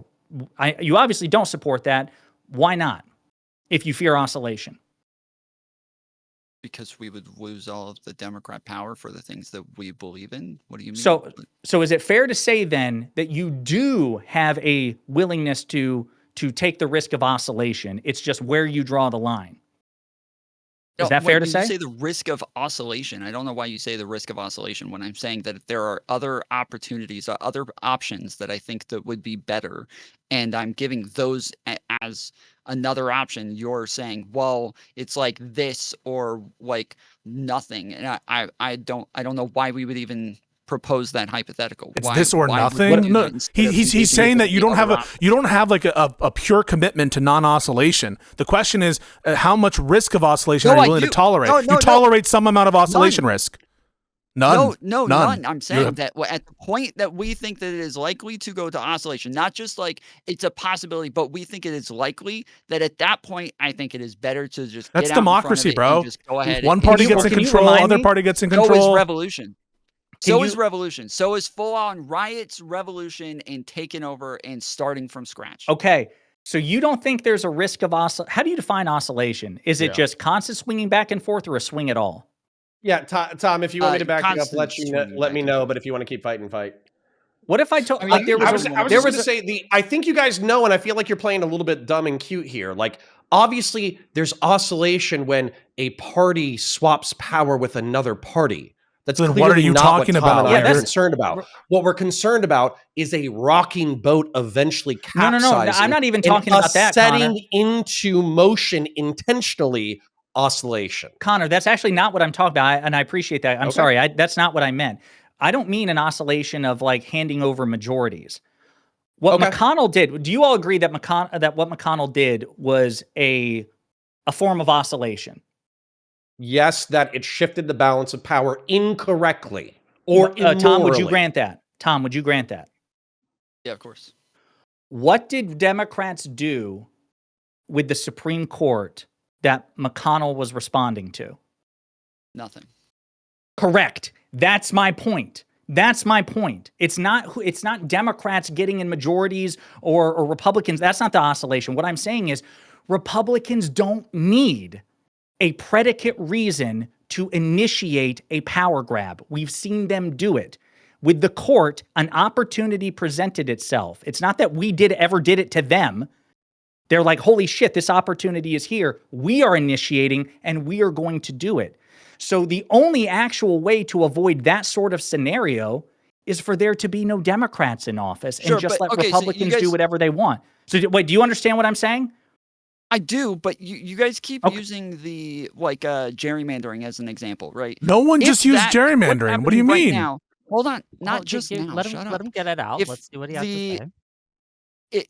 If what's happening right now with gerrymandering was happening every single election cycle, I would also say this is a broken system. We need to start over. Like that, there is no democracy there anymore, especially when a minority party or a party that has like a minority favor is able to do everything they can to hold those seats when the majority of people don't want them there. Like this is not a functioning democracy anymore. So we haven't had a functioning democracy because partisan gerrymandering have existed for decades. We've had it for decades. The term arises the amount of damage that, like when we were talking about Trump getting into office and being that he was going to ruin democracy in our country. I think we're there. I think we literally are there. And I think to actually consider the fact that to continue down this road of just fucking everything up versus just saying, okay, our democracy's fucked. Like it's time to just like hit the erase button and start over. I think that's the legislative branch is designed to have a check on the judiciary. They're given powers to even strip jurisdiction away from the courts, strip them of appellate jurisdiction, and they've exercised that authority at times. For you guys to think it's inconceivable that a court which is endowed with the authority to even fund the Supreme Court in the first place, and certainly the authority to have some oversight over the Supreme Court, to impeach in the Supreme Court, and yes, sometimes to do fuckery like Mitch McConnell did, like it would be, our democracy couldn't continue if we added members to the Supreme Court. What is the basis for that conclusion? It's totally baseless. There's still democracy in the United States of America if we were to do this, and there's no reason to think there won't be. What you're advocating for is something for which you have no evidence, is to suggest that if we were to respond in kind to what they did, that somehow that would be a worse situation than the one that we find ourselves in. But it just won't be, right? Because why would it be preferable? That's not what I said. You granted, right? You granted that in Georgia. So you said in Georgia, you would be okay with Democrats, if they take hold of state government, expanding the court, didn't you? No. Of removing justices in Georgia for partisan gain. Yeah. Okay. Removing, yeah. So are you in favor in the federal context of removing justices for partisan gain? In the federal courts, yeah, if we removed like the one pick that McConnell blocked and then what was immediately replaced with that Trump was able to nominate, yeah, I would be totally in favor. No fear for oscillation there? I would say it'd be two. You would because there were two norm violations. They violated the norm in 2016. They changed the rule. No Supreme Court confirmations in an election year. And you had Lindsey Graham, who was either the highest ranking or the second highest ranking Republican on the Judiciary Committee, which is the committee of jurisdiction over the Supreme Court, saying, use my words against me. In 2020, if President Trump has a vacancy on the court, we're going to adhere to our own rules and we're not going to nominate one of his judges. And then he fucking lied. They all lied and they did that. So because we were mean to Republicans. Right. So it would be two. I want to be clear. The only way I'll countenance your solution is Gorsuch goes and Amy Coney Barrett goes. But let's be clear about this. No. What you've just granted, I don't know how many people watching this are going to think that you're not in favor of court packing too based on how the definitions are, but I'll just want you to realize that the distinction between us, Tom, is we're okay with adding 2 seats. You're okay with taking 2 seats away. Is that really a big difference in terms of what you think the outcome will be in terms of the political climate of this country? Is that really the big difference? Go ahead. I do want to get to Super Chats in a second, and we're going to go a little longer than later before we open up the panel to Collins because we had a little later start because of the tech issue. But to answer that question, I think there absolutely is a difference between removing and adding, right? In terms of what you expect for the population to respond. Yes. Okay, go for it. Yes. We can make I think, a very strong and sound argument that say, hey, what McConnell did violated norms and was immoral and all these reasons that we've given, right? And the Amy Coney Barrett thing, and we could point to those 2 things and say, this is justification for why we are undoing this. And I think that Republicans couldn't really point to the same thing with other justices. So it would limit their ability to respond in a way that packing the court by expanding it would not. Does that make sense? I don't see. So I don't think so in terms of Republican justifications for themselves. I think that if Tom, you get what I'm saying, right? I'm trying to address what you just said, I Wick. agree. I think they're different in kind. That's what I told him earlier. Is I think I know that subtraction is different in kind than addition. Okay, what I'm talking about isn't that. I think it has different effects on people's psyche on what's happening, and I think it looks different to the public. I think that it's easier to get public approval for one than the other. I think that all these things matter in terms of what is going to happen in the future and how to mitigate risks for just breaking the system as a whole. My issue I want to respond to with court that. packing. Yeah, I'm going to let you respond in a second, but just to finish real quick, my issue with court packing, my fear, and it is a fear with court packing, is that you will functionally cease to have a justice system in America if we if we go down the route of every time different party gets into power, they just put more people onto the court. I think that it just Okay, and so, it becomes explicitly partisan. So first on public perception, you have a strong intuition that the public is going to respond like better to removing Amy Coney Barrett from her seat, hauling her out of the Supreme Court. Similar things with, I guess, Neil Gorsuch or whatever, than adding two seats. Neil Gorsuch is more than Amy Coney Barrett, to be clear. Okay, but like that's your intuition. I don't think you have any empirical evidence for that. I have a strong intuition opposite of that. Okay, my intuition. Yeah, you don't have any evidence that suggests that people would be more likely for it, right? It's true, but I do think we can make inferences based on little to no evidence based on past behaviors and just what we know about human psyche, or what I understand, or my intuition, as you would like to say, about human psyche. And I think the argument's sound. Really, because I look at Virginia, where they weren't proposing adding seats. They were trying to retirement age the fuck out of everyone and remove them, and they reacted like the sky was falling. Any thought process that thinks they're not going to respond to a 2-seat where they're taking particular justices, and making a meal out of it, I think that's like totally, without any basis or merit. And I think that they would respond. This is my intuition, that they would respond better to an expansion plan than to a retraction plan. But I think we have to grant that there's not a strong empirical basis to think that they're going to respond differently, other than our vibes, right? When it comes to the Virginia situation, the justification for removing the Virginia seats is way weaker than the justification for removing Gorsuch and Amy Coney Barrett. You'd agree, right? No. No. Yeah, no. So the justification, as I understand it, for removing the Virginia Supreme Court justices by changing the retirement age is that they made a ruling we didn't like. No, there's more. Well, I have a different justification. I'm not bound by the justification of idiots. I have a different justification, and my justification is based on the explicit court packing that occurred in Republican seats, specifically some of them to affect gerrymandering decisions in those states. It's 1-for-1, same retaliation. In Virginia? No, you don't. I am giving you my rationale, and it's not based on arbitrarily drawing lines around Virginia. All right. And saying that we have to only Virginia as the evidence that you think that people wouldn't be for evidence that removing. I can explain that the Republicans in Virginia, they did not react to, and they would have reacted similarly if Virginia had proposed a 2-seat court pack.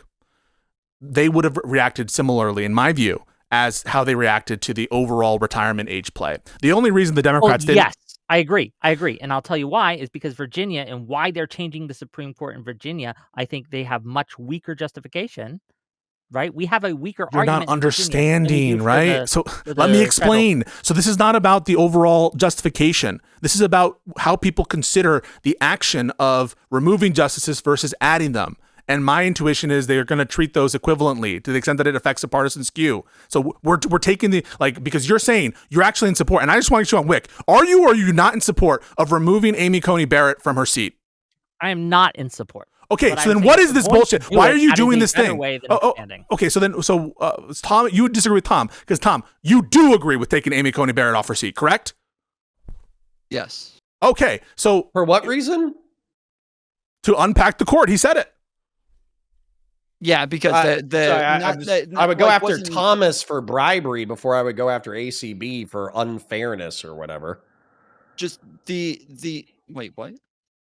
So Justice Thomas has been like competently accused of bribery okay, and sorry. corruption. I got you. So I would try to impeach and remove him. Tom's preferences, and I think the same thing. Like I personally prefer Amy Coney Barrett. Like if I had to choose between who I'd want on the Supreme Court between Amy Coney Barrett and Clarence Thomas, well, just Amy, also as a matter we'd of all procedure, agree, right? We would all agree, but I think the basis would be because she was the most recent conservative justice, and her appointment was done under a cynical, dishonest rule change from another dishonest, cynical rule change.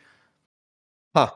It just seems like that will engender more resistance from even Democrats and liberals, and it's just easier, cleaner, just to add seats. I don't understand why we have this intuition that it'll be less damaging to the fabric of the republic to just add a couple seats like it's been done before than just doing untested rules there on. Still be risk. Because can I ask the opposition what they think? Hold on. Wait, because this is important. The reason that it matters is because I think adding seats is fine in theory, but when you add seats in a partisan manner, like if you say like, oh, I think we should just have more people who are making these decisions, like this is 9 isn't enough, something like that. I think adding them in a partisan manner is where the problem comes in. Whereas if instead you're like, hey, I think we should add 2 people, we'll let some Republican pick one, and then we'll have I just don't know why that seems like special pleading. Why is it the case?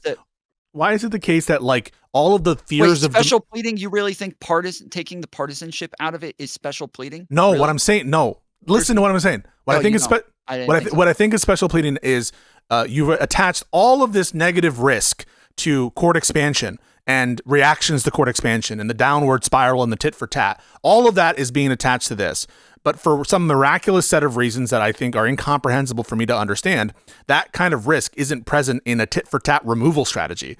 Like, No. It's not present. It is just less because we have a stronger argument to say we can point to a harm that the public can understand, that McConnell behaved poorly. He went against the system. He violated norms, and therefore we are doing this to correct it, right, in a way that we are undoing the harm. Whereas if we do it and say, in order to undo the harm here, we have to add more seats, and we're just going to fill it. I think if you polled the public, they think that's more extreme. Again, I think if you polled them, they think that's more extreme. Acknowledge that I don't have really. So Pisco, just to be clear, you're saying Pisco, you're saying you think that adding seats would be less extreme, less radical. Yes.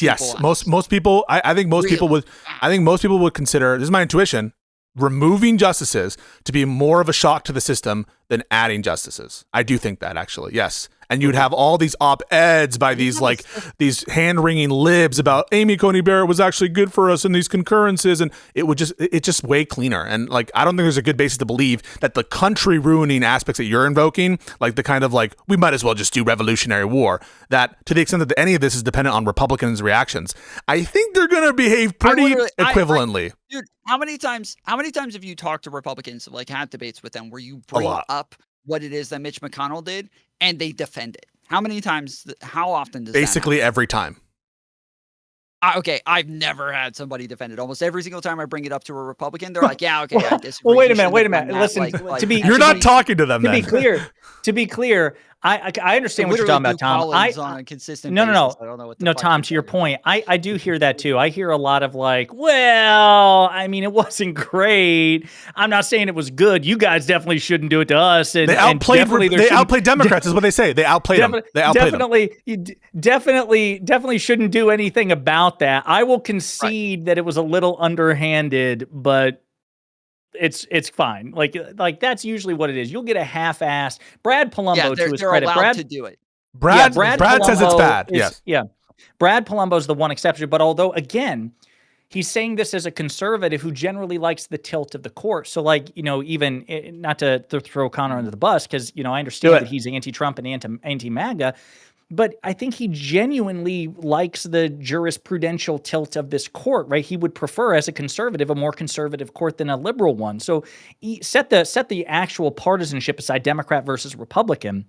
He's certainly anti-Trump and anti-current GOP. but he has a vested interest in keeping a conservative majority court because, with the exception of like the immunity decision, I'm sure he agrees with a lot of the rulings. I've been on my best behavior for the past 20 minutes, so I want to roll a proverbial grenade into the conversation, but we can also just leave the pin inside the grenade.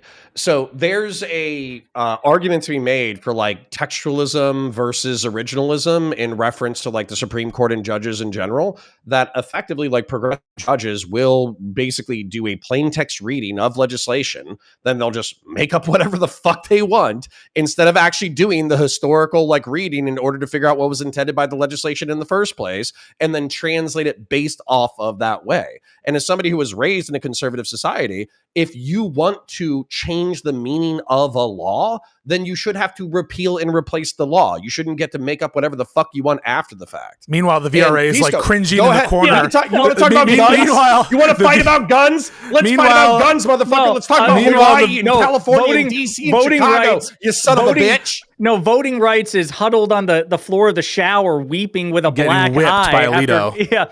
After Clarence Thomas. Don't rewrite the law. Alito's exactly. like, we're just gonna adjust it. We're just gonna adjust our precedent. That law that had been repeatedly reaffirmed by bipartisan majorities. And Pisco might have to correct me on this one. There was at least one case where the Supreme Court tried to rewrite an element of the Voting Rights Act. The intentional aspect of it, and the Reagan.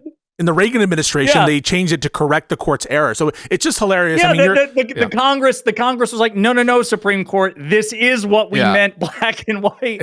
And so, I mean, that's part of the problem is, I wish I agreed with you, Connor, but I would say that Pisco and I don't trust that. Like the thing about originalism, and we see this with the immunity decision, there's no consistency here, right? If the court was truly originalist, then there wouldn't have been the Section 3 of the 14th Amendment ruling, which was a 9-0 ruling, from a few years ago. There wouldn't have been the Trump unoriginalist opinion decision. Trump versus United States unoriginalist. I mean, there's so many unoriginalist opinions recently, but even not all originalists are created equally, right? We could be in favor. There's some liberal originalists that I think are based. Akil Lamar, he's a liberal originalist. Ketanji Brown Jackson, she's a liberal originalist. And so on originalism score, I think that you can find even if I were to limit it to only originalists, which, okay, I mean, we don't have consistent conservative originalists. By the way, even conservative commentators recognize this. Alito is not a fucking originalist. Roberts is not a fucking originalist, even on their own accounting. They don't even try to make a pretense of it.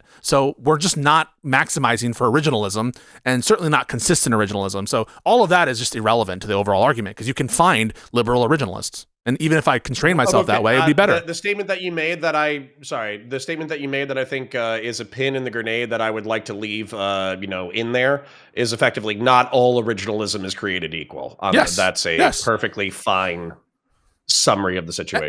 And the current situation, so far as originalism is concerned, is horrible. I mean, they're not good historians. They're just not.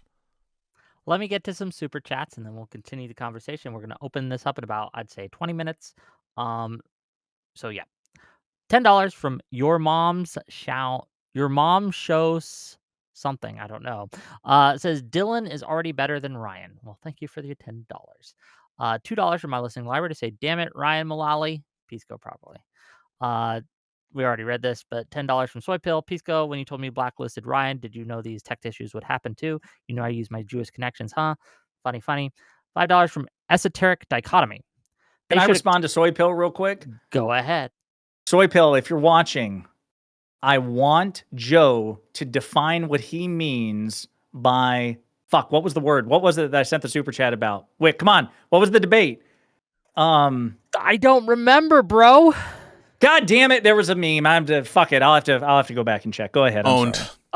Populism. Can we explain populism? Yeah. Soy Pill, I want you to have a conversation with Joe and let him define populism and stop rudely interrupting him, for God's sakes. I don't have a 5-hour stream prepared. It was Joe. $5 from Esoteric Dichotomy. They should expand the court, but have the next admin get to pick. So they have to win an election after. Kind of like Congress pay. Thank you. No, I don't want to do that. I just don't understand. Like, if there's buy-in from the other side, sure, we can find some neutral solution. But if there's not, I want to unskew this court, right?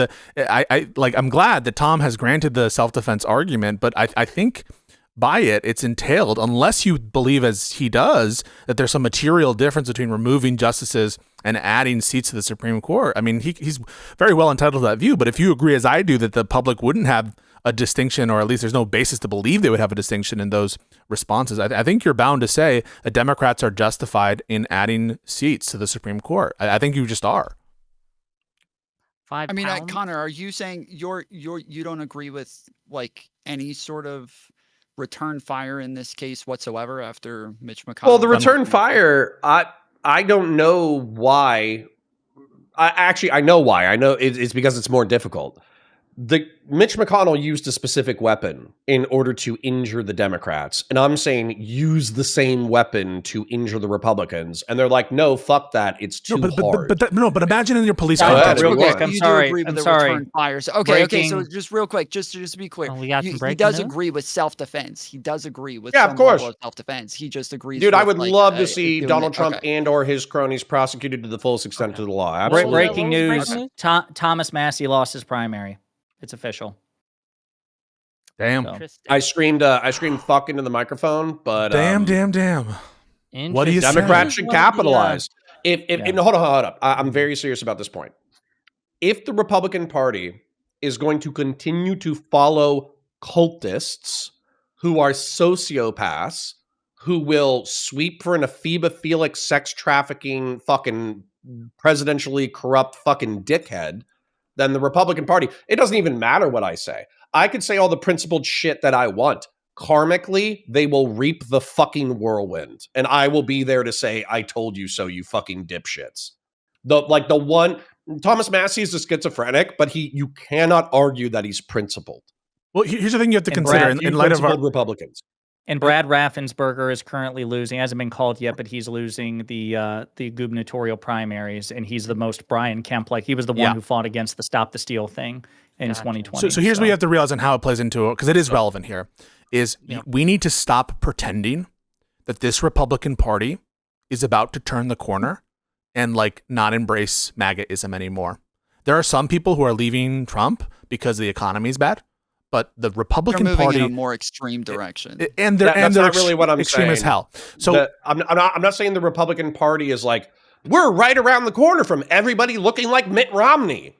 I've never said that shit. I would never say that shit. So don't pretend I'm saying that shit. What I am saying is there's a power struggle where the cult is not as popular as it was a year ago, and people are already picking at the corpse once Donald Trump leaves the Republican Party and has gutted it principally from floor to ceiling. So that war needs to be fought aggressively. No, the war that needs to be fought. The war that needs to be fought. The war that needs to be fought aggressively is the war for our country. We are in an emergency right now, and one of the ways in which we're going to get out of this emergency is making sure that MAGA continues to lose and lose and lose. And unlike what Tom, I think, is suggesting with his physical gesticulations there, we are not going to get out of this emergency by just lying down and taking it. In fact, it is necessary to expand the court. And if we don't, we're going to be running around because of Supreme Court bullshittery with some crazier version of Trump as the president with unchecked power again, because this court loves to give deference to him. And that cannot be allowed. That cannot be allowed. And it's not helping us. It's not helping us to pretend that Republicans are going to hold to these norms. I do want to get to the rest in of the future. Hold on, and I'm sorry, Democratic important. Supreme Court candidates in Georgia, because there are two, they are not doing well in the current race as well. So okay, so hold on, Wick. This is incredibly important. I don't know why I bother saying things at this point, so I'm just going to say what my opponents are saying I'm saying.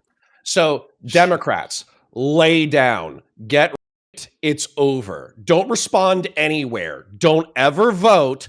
Don't win in 26. Don't win in 28. The Republicans are tops. You are bottoms. Just take it up the ass, metaphorically, literally, politically, in perpetuity. Well, I mean, also to be clear, I literally say that I'm saying, like, don't fight back. I'm literally over here talking about full on fucking revolution. So I'm on another level of no, we don't need to go there, right? We need to. That's where we're at. We don't need to go there. Like 5 pounds from Riz. What the fuck to say? Very basic point. But what about the slippery slope? What stops the Republicans packing it further? What if Trump does it first? We've all so guys.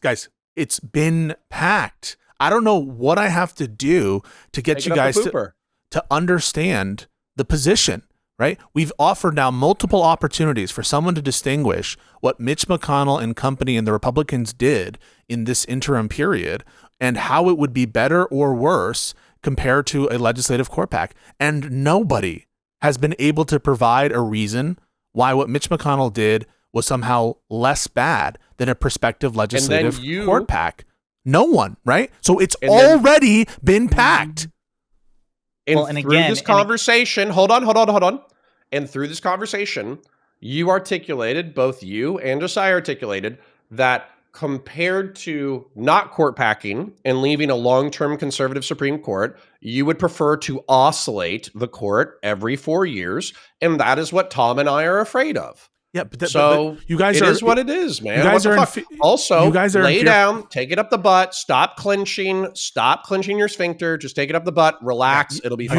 You got to get a little more money, gang. Let me get through some of these, okay? I promise. Don't forget to breathe. We're going to have to get through it. Yep. $2 from Nick Costantis to say, MAGA is allowed to do everything and Dems nothing. Clown face emoji. Correct. Take it up the butt. Don't fight back. Don't vote. Don't do any of that stuff. Even though you've heard me 1,000 times say win the 26 and 28 elections and criminally prosecute your enemies. You're not engaged in the conversation. What I'm actually saying is lay down, take it up the butt, relax. This is so stupid. We're not engaged. The memes are... No, you're not engaged. No, you're accused of this position. I'm going to start repeating it. I'm just going to start repeating the position I'm accused of having. I understand. $5 from Audacity to say, yeah, Wick, go get Jeb's opinion, Lamau. $2 for my listening library to say, get zero fucks into the debate. Hunter Kozak for $10. Jessiah is right about court packing, but his Star Wars takes are bad enough that I will pretend that he's wrong about it. Rise of Skywalker is the best of the Star Wars sequels. I'm prepared to die on this hill. £5 from Riz, what the fuck? Oh, I'm going to kill you in your sleep. Are you serious? Yeah, we'll talk about it. Okay, we can... Not now. Not now. I'm just saying we will talk about it. Yeah. I'm going to Darth Plagueis you. That is crazy.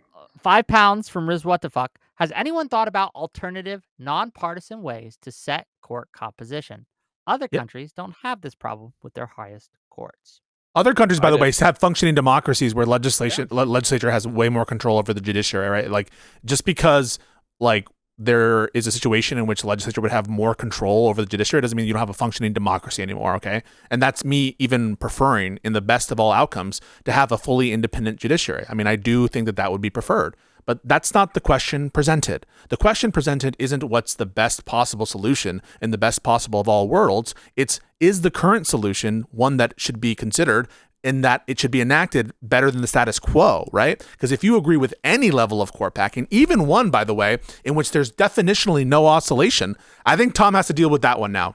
Okay, let's get the following. Tom, if there is a court pack, an expansion of the court, but there's no oscillation, there's just one additional seat that's offered. You're in favor of that, right? No oscillation, no change in the composition of the court overall.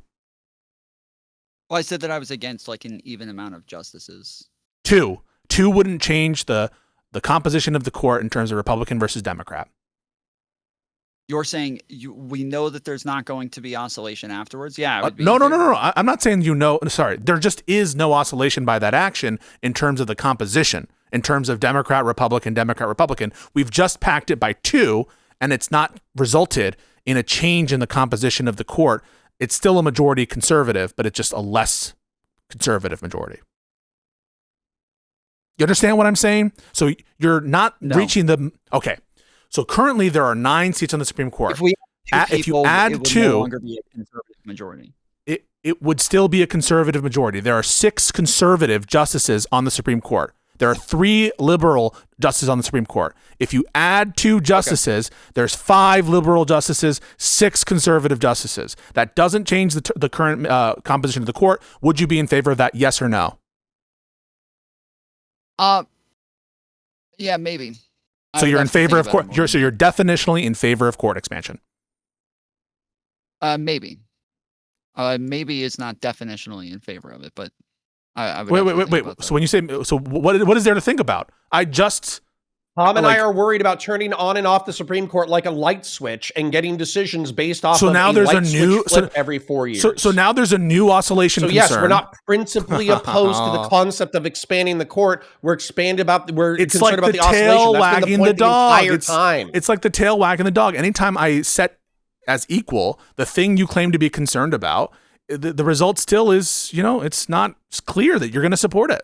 Even when we address What about this? What about this? Let's say there's a Democratic trifecta in 2028, and let's say Inshallah. Alito, Thomas. Let's see who else we'd need to do. How many would we need to flip? We would need to flip 2, I guess, Roberts, right? Alito, 2. and Thomas? So let's say Alito and Thomas either resign or die under a Democratic trifecta, and let's say that Democrats fill those vacancies with their Democratic Senate. So let's say we finally have, for the first time in 50 plus years, a liberal majority court. Connor, Tom, can you guarantee that if and when Republicans retake control, let's say in 2032, that they wouldn't try to expand the court? Or do you think they would tolerate a liberal majority court? Can you guarantee me that there's no risk of oscillation? I can't guarantee it. Right. And Tom? yeah. Tom? No, of course not. Okay. Okay, can I ask you, Jessiah? Wait a minute. I would like Let to follow him up on that. So Follow up? I'm curious. Well, So I let him finish a question. I didn't know he had a follow-up, okay? yeah, so my question is, should we fill those vacancies if you can't guarantee that the Republicans wouldn't try to expand the court if we have a liberal majority court without changing the law surrounding 9 seats or without removing justices? It just happens naturally.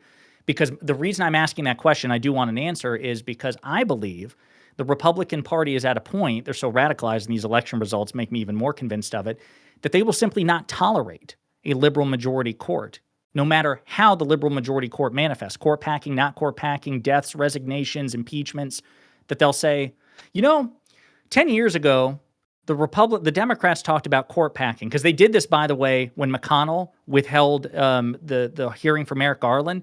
They would say, Joe Biden, Senator Joe Biden, 15 years ago, talked about possibly withholding confirmation votes for a Republican appointee. Yep. So we're just applying the Biden rule. Can you guarantee that Republicans wouldn't Somebody do literally that? sent me the Biden rule in Discord DMs. Yeah. Yeah. So can you tell me about that? What do you think about that? And what should Democrats do about that in a situation? So what I'm looking for, and I promise you, I'm not trying to be evasive at all. What I want is an adult in the fucking room. And so what I'm worried about is that if you, Jessiah, man that I love and respect, Pisco, who I love and respect, but pisses me the fuck off, if you guys are out for blood, then effectively that you guys are a weather vane on the Democratic Party. And so what's going to happen is I feel like I'm losing my adults across the aisle that I can expect to be sane and moderate. So I can't promise you that the right wing is going to somehow stabilize and be sane in the next 5 to 10 years. As a matter of fact, they have broken every single principle I was ever raised with to believe in about being right wing. So maybe it's aspirational, maybe I'm being idealistic, but what I'm praying for is that we have touched the stove twice now in reference to Donald Trump. And I really wish we would learn our goddamn lesson and the adults in the room would start piping up and actually taking charge and handling business. But if you ask me like, hey, Connor, can you speak for the Republican Party? Can you speak for the populist masses? But strength. Right. Well, absolutely not. They As a don't matter of fact, respect you probably anything be but right to strength. not trust them. They don't Right, respect well, so anything but strength. Tonight's results should tell you that. I'm also curious. I want to hear what Tom has to say about that. So again, Tom, I gave you a hypothetical and I gave you my opinion on it, which is that I don't think the current Republican Party will ever tolerate a liberal majority court, no matter how that liberal majority court manifests. I do not trust them. Do you? And in my hypothetical, how do you think Republicans would respond? And if and when they got back into power, would they expand the court? Would they try to impeach? What would they do? And based on your answer, how do you think Democrats should react in such a world? Like, should we be worried about ever having, a liberal majority court because it might provoke the Republicans into doing something drastic to get a conservative court back? You understand what I'm asking? Yes. I'm not sure. Honestly, I'm not gonna lie, I might be rethinking my entire thought process here because I don't know why, but I think I came in here thinking that there was a 5-4 split, and It's a 6-3. yeah, now thinking about it being 6-3, adding 2 justices on the liberal side would not be that big of a difference because it would still be a minority. Well, we're going to give so you I- grace because you did come in last minute. I understand, right? Yeah. I was not prepped for this debate whatsoever. fine. so You're yeah, fine. it We took love me you, and that's a minute to fine. jump in, but And that's fine, but I am curious as far as like my hypothetical goes. Again, we're great. I'm not sure. I don't know. Well, I have some. We're gonna get to it. $10, I should say, and this kind of speaks to something that I'm listening, reasons- but I've got to step away because I have to pee desperately. Okay. So I'm You're listening. This super chatter is asking a question I think that I also have, and one of the problems I have with court packing, or I guess objections to it, is I don't think it's necessary, and this is why. $10 from Ruth. Would you even need to pack the courts if you win the Senate in 26 and the presidency in 2028?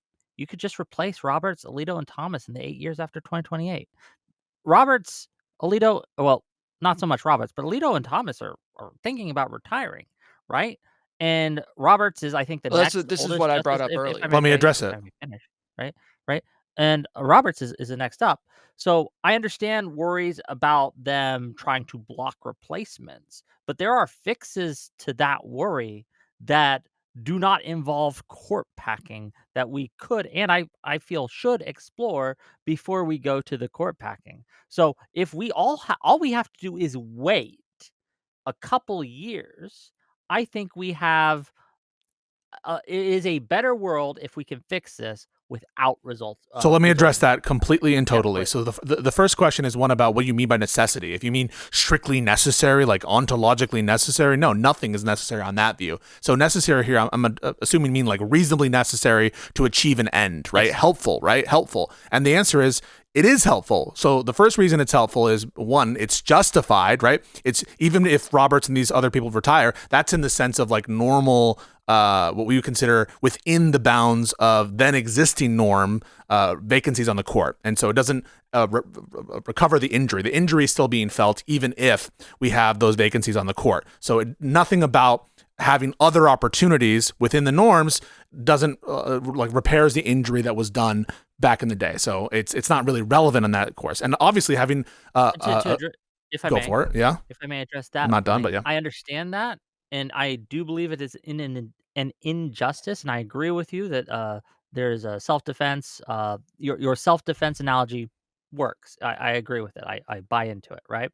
I am just saying that if in order to get justice, we end up creating a situation that is objectively worse for the country. That's I begging am the question. willing to forgo. Yes, me hold on, too. if I Me may, I'm willing to too. forgo getting that justice if we can correct it over a short amount of time, 2 years, in order to replace these things without doing the harm. I understand it, right? So if I thought it would be objectively better off not to expand the court, I wouldn't be in favor of it in the first place, and including in the scenario that you're talking about. I So yes. mean, this is a disagreement we Oh, have, right? That you think it's objectively better. Well, that's But- the whole issue but that I'll- we're here to debate, right? You can't assume it as part of the proposition as a choice. Well, do I choose court packing that doesn't obtain the objective good end, or do I choose the That objective is good end? the argument But of why it's not. Is No, because we can fix this without using court packing. And Okay, we so can I'm trying to address it. You're not letting me. Because at You're the end not of the day, letting me fix the goal is to get a liberal judicial, right? Okay. No, that's not the goal. That's not what I said, right? That's not been my the reason why I've So said that's everything. not your goal. You don't want a No. liberal judicial system. Well, no, that's not the ultimate goal here. Supreme Court, I should So say, yeah. I've given you the goal. The goal is retaliation, rectification for a constitutional norm. Okay, that's not to- my goal. It's not your goal. What is No, your goal? my goal is to get a liberal justice system, a liberal Supreme Court, I should say. That is your goal. We would And you're- prefer a liberal court. Yeah, I mean, again, Stop. he's Everybody going shut the fuck. No, I'm going to address this. No, preference is I'm not going to the address this reason, question though. Hold on, fully. wait. I'm going to. Hold on, wait, I'm going to wait. address this question fully. No, I'm not going to let this question go unanswered. I'm going to answer it fully. No, I got interrupted. I'm answering the question Yeah, fully. I'm answering the question fully. I'm answering the question fully. So the first response to it is it doesn't address the injury. The injury was done, and having these vacancies vacancies that arise in the ordinary course doesn't address the injury done. So that's number one. So in terms of necessity, when we're talking about reasonable necessity, is it helpful? Does it help our aims in getting to the injury? Of course it doesn't, because it doesn't get to the injury. Number two, is it helpful in other ways? Of course, in the ways that you're talking about in terms of getting more favorable rulings for liberals, for Democrats. We don't have 2 years to wait out Roberts. We don't have 3 years. We have to operate like we're in an emergency situation, which we fucking are. And we can't just pretend, unfortunately, like many Democrats want to, that it's going to go back to business as usual. Tonight should be a testament to that. We cannot sit around with our dicks in our hand. We have a limited amount of time and we need to act fast. So no, I wouldn't be in favor of that. Yeah. So the other thing is that's where just real quick. The terminology that you guys are using is bothering me a little bit, because when you're talking about the goal, like there is a reason for it, and that's what we're talking about. It's the reason for why you would want to pack the court, why you would want to take out a justice, not necessarily the goal, but it is the reason for doing this in the first place, and the reason for it is because of what Mitch McConnell did under Obama. That is like the saying goal doesn't really. I use those as equivalent. It's talking about. Yeah, it's action driving. It's an important distinction. I don't really see it as a distinction. So let's get back to the question, the hypothetical. I think it's an absurd. Restate what it was, because I was keen and I'm thinking to myself, the conservatives just going to retire all at once under a Democratic administration. Yeah, well, that's why I want him to restate it one more time. Before I respond. Would you even need to pack the courts if you win the Senate in 26 and the presidency in 28? You could just replace Roberts, Alito, and Thomas in the 8 years after 2028. And again, this isn't written in the super chat, but this is assuming that Alito and Thomas, at least, and maybe Roberts, are going to retire soon.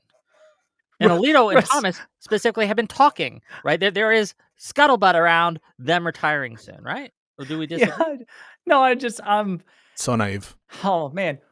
Why would they ever retire under a Democratic administration? There's no fucking way they'll do that. Die. They're old. Yeah, you can't rely. You can't put a date on that. Right. You can't rely on that. We can't rely on them dying.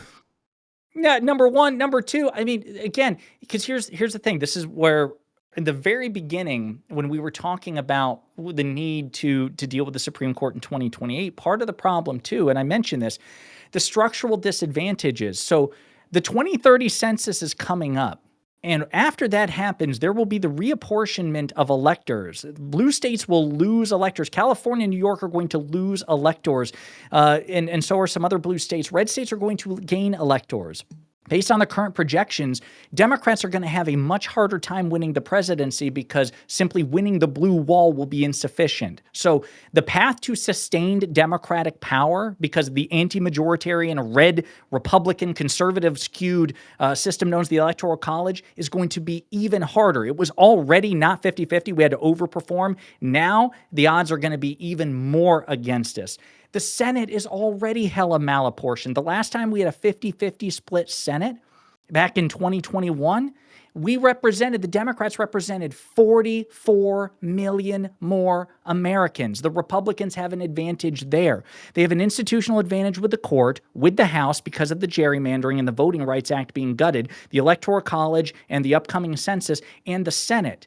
So the premise is absurd. We have no reason to believe that we're going to get years of sustained Democratic control. You need to start thinking about this in the time sense, okay? What is dooming Trump's alleged presidency right now?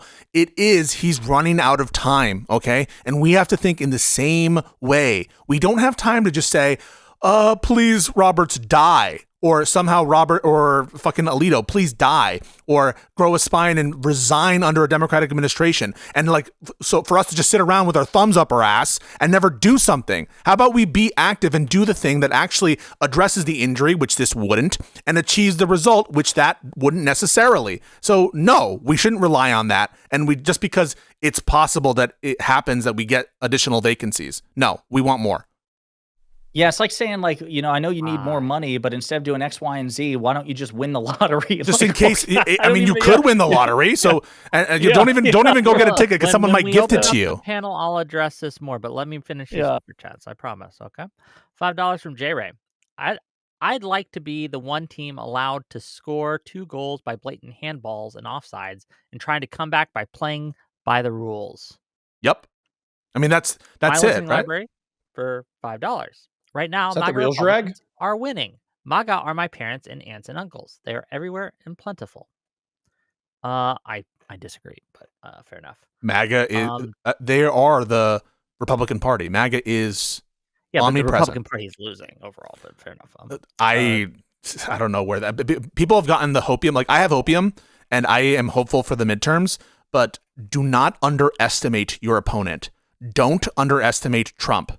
That we cannot get into this position where we're again underestimating him. Even in 2020, that was an election through the skin of our fucking teeth. People need to get a lot more serious. No, I understand that you don't want to underestimate him, but it would be absurd to deny the fact that if you just take this moment as a snapshot in time and you had to bet who is going to win the midterms, it's going to be Democrats, and it's going to be by a lot. We're not talking just 10 seats. We're 20, 30, maybe even more in the House. And the Senate's a toss-up, which is crazy based on the which Senate seats are up for grabs this election cycle. And that is, we are in such a strong Democrat position right now that I'm warning you, do not get overconfident. I'm warning you all, do not get overconfident. We'll talk about this when the panel opens up. We'll talk about it. $2 from Meta to say T. Ross is the first AI slop film to be in theaters. Talk about the Rise of Skywalker. We'll talk about that too when the panel opens up, asshole. Get in the queue. Oh, fair enough. $5 from Old Scotty. Connor and Tom, can a conservative court just rule any Democrat legislation unconstitutional? What do you mean? Sorry. Can they? What are you asking? Can a conservative Like, it would Supreme have to, Court like, just if rule it was anything challenged? unconstitutional? Yes. Don't you think they would have to back it up with some kind of legalistic rationale? They would have to. They could write try something down on paper. Yeah, they write something on paper. Yes, yes, by judicial review, unless the legislation has some sort of jurisdiction stripping language in it, which I don't even know the last time that's been done, what that would look like. Yes, any federal statute is subject to judicial review. Yep. This conservative Supreme Court can strike it down. They have the ultimate veto. They have the presidential veto times infinity. So $2. Isn't that just descriptively true of the court in general? Yeah, that's the question. So that was the question. Even if you just added the adjective, a hypothetical Democratic Supreme Court has the capacity for judicial review. But that was the question. It would be able to rule anything unconstitutional. But the question is implying something about you, Connor, which is assuming that Democrats will be able to do what's necessary to save this country while having an improperly skewed court towards conservatives. I think that's what the question is actually getting at, is the notion that this isn't necessary. Dude, I already changed my position. Lie down. Take it up the butt. Stop fighting. I don't know. You guys said, all you're saying is don't fight. Stop fighting back. That's my new position. You guys said that was my position. It's my position. I want to address that. I do want to address that from the prospects of police action, right? Because you would say, Connor, right? Like the analogy of self-defense. If someone comes at you with a bat, you don't have to have a bat yourself to hit them back, right? You can, if we have right next to you, maybe you can shoot them for sure. But maybe you could also grab a book or something and hit them in the head, right? Something less serious than a bat. Going with the wind, bitch! Boom! So I just don't understand. You can use improvised weapons. Right. The excitement's what counts. So let me get there. I'm almost there. If it's okay to use lesser means for self-defense in the context of the police confrontation I just told you about, and if you agree that the legislative court packing is a lesser means, since you haven't been able to distinguish in which way it's worse than what Mitch McConnell did, why wouldn't you therefore be justified to use the lesser mean of legislative court packing to self-defend against the Mitch McConnell bullshittery? Because, as I've analogized earlier, you got shot in the stomach. Somebody's breaking into your house. They did something wrong. You have the right to defend yourself. You should be able to shoot them. But in my opinion, there's a baby behind the person you're about to shoot in the stomach that you rightfully can shoot in the stomach. But when you hold shoot the him in the baby stomach, hostage, I'm worried that you're going to hit the fucking baby. And the baby is the Republic of the United States. And what's scary to me is that in this conversation, Tom and I both articulated that we're afraid that the bipartisan oscillation of the Supreme Court, and that even implies bipartisan oscillation of legislation. We didn't even get that far. But then you So just like don't basically, agree like, with I mentioned it. like that's wait. So in any system where like So- parties change hands and like we have different legislators, Yeah, that, but that at oscillation is not good. 51-49, it's a lot more fucking dangerous than a fucking 60, a fucking a supermajority. Can I adjust It's a your hypo? lot Because more I'm dangerous. not even saying these hypos aren't like, helpful to be informative, but like how I see the hypo is differently. You I see also that. endorsed them, though. That's another point. You and Jessiah both said we would rather live in that world than the world that we presently live in, Yes. because you keep Obviously. telling us to unclench our sphincters, and we're tired of taking it up the butt, metaphorically So speaking. I'm trying to riff on your hypothetical with the baby and the self-defense. So we're not talking about legal Sure. justification here, but just in terms of ethical stuff, you're saying there's extenuating circumstances. How I see the hypothetical is the person who is assaulting you and in your house is standing at the door. You're holding a baby. And one of the only ways to get to the hospital to take care of your baby is to deploy the self-defense and get to the hospital. You don't believe that this action is going to be conducive towards the extenuating circumstance of helping our country. But I do. That's the difference. You don't see the road that we're on currently is leading to a fucking disaster. It's leading to a cliff, and you don't see it. I love this analogy because it allows me to talk about tinnitus. So, there's two options here. You can hold the baby close to your chest and cut the baby's ears and then shoot at the guy that's preventing you from going to the hospital. Or you can hold the baby by his neck in front of you and use the baby as a human shield and then shoot at the guy next to the What are shoot at these the guy next visuals? to What and are so- these visuals? Like, and so one of okay, them we're running around with the baby. Anyway, sorry, go back. So in the second scenario, weirdly enough, you have the same chances of success. As a matter of fact, you might even have an increased chances of success because you're holding the baby hostage. But what's going to I happen literally is said you're to gonna hold the baby rupture- hostage earlier, and nobody reacted. And now you're See? appropriating my example. What the fuck, man? Look, Sorry, my bad. So anyways, but what I'm saying is Check when the you tape. fire the gun, there's a chance that if you're not cupping the baby and holding their ears and doing everything prudent, you're going to injure the baby by giving them tinnitus. And you're just like, fuck it, YOLO, there's a bad guy in my house. I'm going to give my baby tinnitus and I'm going to maximize my chances of survival. Fuck you. And I think that's funny, but I'm worried. I'm worried that the baby's going to get tinnitus and the baby's going to get injured. Where's the sorry Connor? about that. I just got a call from the Supreme Court, and they are ruling analogies unconstitutional. We're going to have to stop using them. They are now Okay. illegal. After tonight, We can't that's do that fair. anymore. It was a But 6-3 decision, unfortunately. where we've left it, though, I think, is that Tom is considering the viability of a 2-seat expansion. I think, Connor, would you be okay with removing justices? Or Just to be clear, I do still. I think it would be a No. little bit more justified, but I still do think that like the better option is there, and that like even with the fact that like it still is a more likely scenario that the conservatives just come back and start adding seats and the oscillation happens. Like that is still the thing that I'm more afraid of. And not to go too deep into analogies, but like I feel like if I just try to like walk into a room, but everybody stubs their toes like 2% of the time, but I can just walk around through another way and not stub my toe at all. I feel like you're saying, yeah, but you can get in the room. You could get in the room. So would you vote for it or not?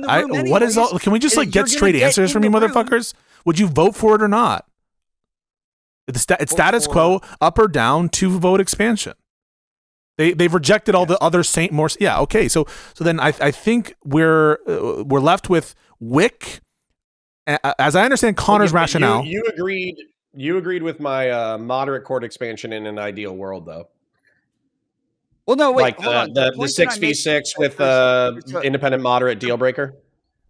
the no, point that I'm making is that there's if a Republicans lesser bought evil into than that, a I would be better with Connor. Yeah. And you keep ignoring that. Like, if there is a better option, that people are like, okay, well then, yeah, I don't I'll wanna go the with a much better more drastic option if there's a whereas better you're like, option. just No. admit that there's like the drastic Tom, option. is the Tom, possible. Hold on, Tom, what is Tom, the remind me. question? What Before we specifically? move, what do you think the Remind chances me of court what expansion specifically. actually No, hold wait on, a hold on, one at a time. Jessiah Yeah. and counterpoints. Go Tom, ahead. remind me, refresh my memory. What are the stub toe-less options that you're proposing again?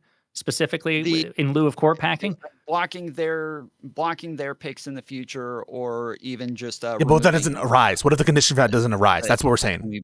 If that's available, maybe we can do that. Yeah, but like, what if that isn't available? What if what he's offering, that is counter, isn't available, the neutral option? We would prefer that, maybe, yeah, but what if that's not available? The question is, would it be preferable to the status quo? And I think that your answer is yes, it would be. That's the sense in which we think that you support court packing. When you say it's not available, the only way it's not, if one isn't available, they're both not available. What do you mean? That's not the case. Scenario Yeah. So for example, if there's no vacancy, the McConnell option is not available. The McConnell option only exists with the existence of a vacancy. So it's not the case that analytically, just because you have an opportunity to expand. But the other option that I gave is just removing one, like removing Amy Coney Barrett. But the other option. No, I didn't really press it that much because I didn't want to get into it, but there are a lot of issues there, right? Number one, I really do think you guys are underestimating the degree to which people are going to have this connection to Amy Coney Barrett or particular justices and want to defend their seats. And even Democrats will say that's too far, because I do think that removal will be seen as a greater sanction than adding seats. That's number one. Number two, legally, it's on uncharted ground. I do think that the Congress has the authority to unmake a seat and then re-add it. I do think that that's available for them as a remedy without impeachment, but that's been untested. And so it's on shakier legal ground than the precedent we have of expanding the court. And so there are a lot of reasons why you might not prefer it. Yeah. And what seat would it be? Because that's the other thing, too. Remember, Amy Coney Barrett is not the most recent justice appointed. That's liberal Justice Ketanji Brown Jackson. So I don't know what the particulars of that legislation would look like, if that's even constitutional, to say we're not only are we shrinking the court, but we're shrinking the court by a specific justice because she was appointed by the Republicans. Like, so I don't even know if that's viable. Wouldn't be and for what benefit, right? Like, no one really cares about this. By the Republicans, it would that wouldn't be the argument. We wouldn't say, well, the Republicans appointed her, so we're removing her. That would never be the seat that was taken from Obama. That was replaced with her. So we would. Was it replaced with her? I thought it was Gorsuch. It was Gorsuch. It was Gorsuch. Okay, so that's what I thought. Okay, so so it would be Gorsuch, not Coney Barrett. I thought. Yeah, so like I just don't know why more recent. It's just so much more trouble to do this. Well, wait a minute, because remember, there were 2 norm violations. I don't concede that there's only one. There was 2. They changed the rule in 2016, technically, when Justice Scalia died. They prevented. I don't think that President logic Obama. works if we argue that what Mitch McConnell did, that was never a norm, and then they went back to the norm after that. Like, I agree that they are saying this is a new norm, and then they're violating that thought process after. But if we're saying what Mitch McConnell did was never a norm, even still, Tom, it's 2. Tom, even still, No, it's 2. It's 2 because they changed the rules twice to pick up 2 justices. Well, you can do it that way. As I understand it, and correct me if I'm wrong, I'm not saying they changed the rules. I understand the logic, but really they just violated. Yes. And then they reverted the norm to the old rule. Hold on, wait. Coney Barrett. Is that there correct? There is a norm. They violated that norm. It was one time. They violated it one time. That was the norm the whole time. They violated one time. That is my logic. I understand the logic. No matter what. No, okay. If that's your logic, Tom, it's still 2. If that's your logic, Tom, it's still 2. Why? Because it wasn't just preventing a Democratic a seat, right? It was adding a Republican seat, right? So it's 2, right? It's not. They didn't just have one less justice. That is what I'm saying.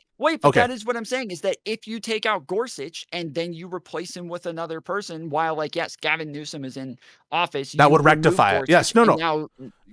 Well, but I just want to say though.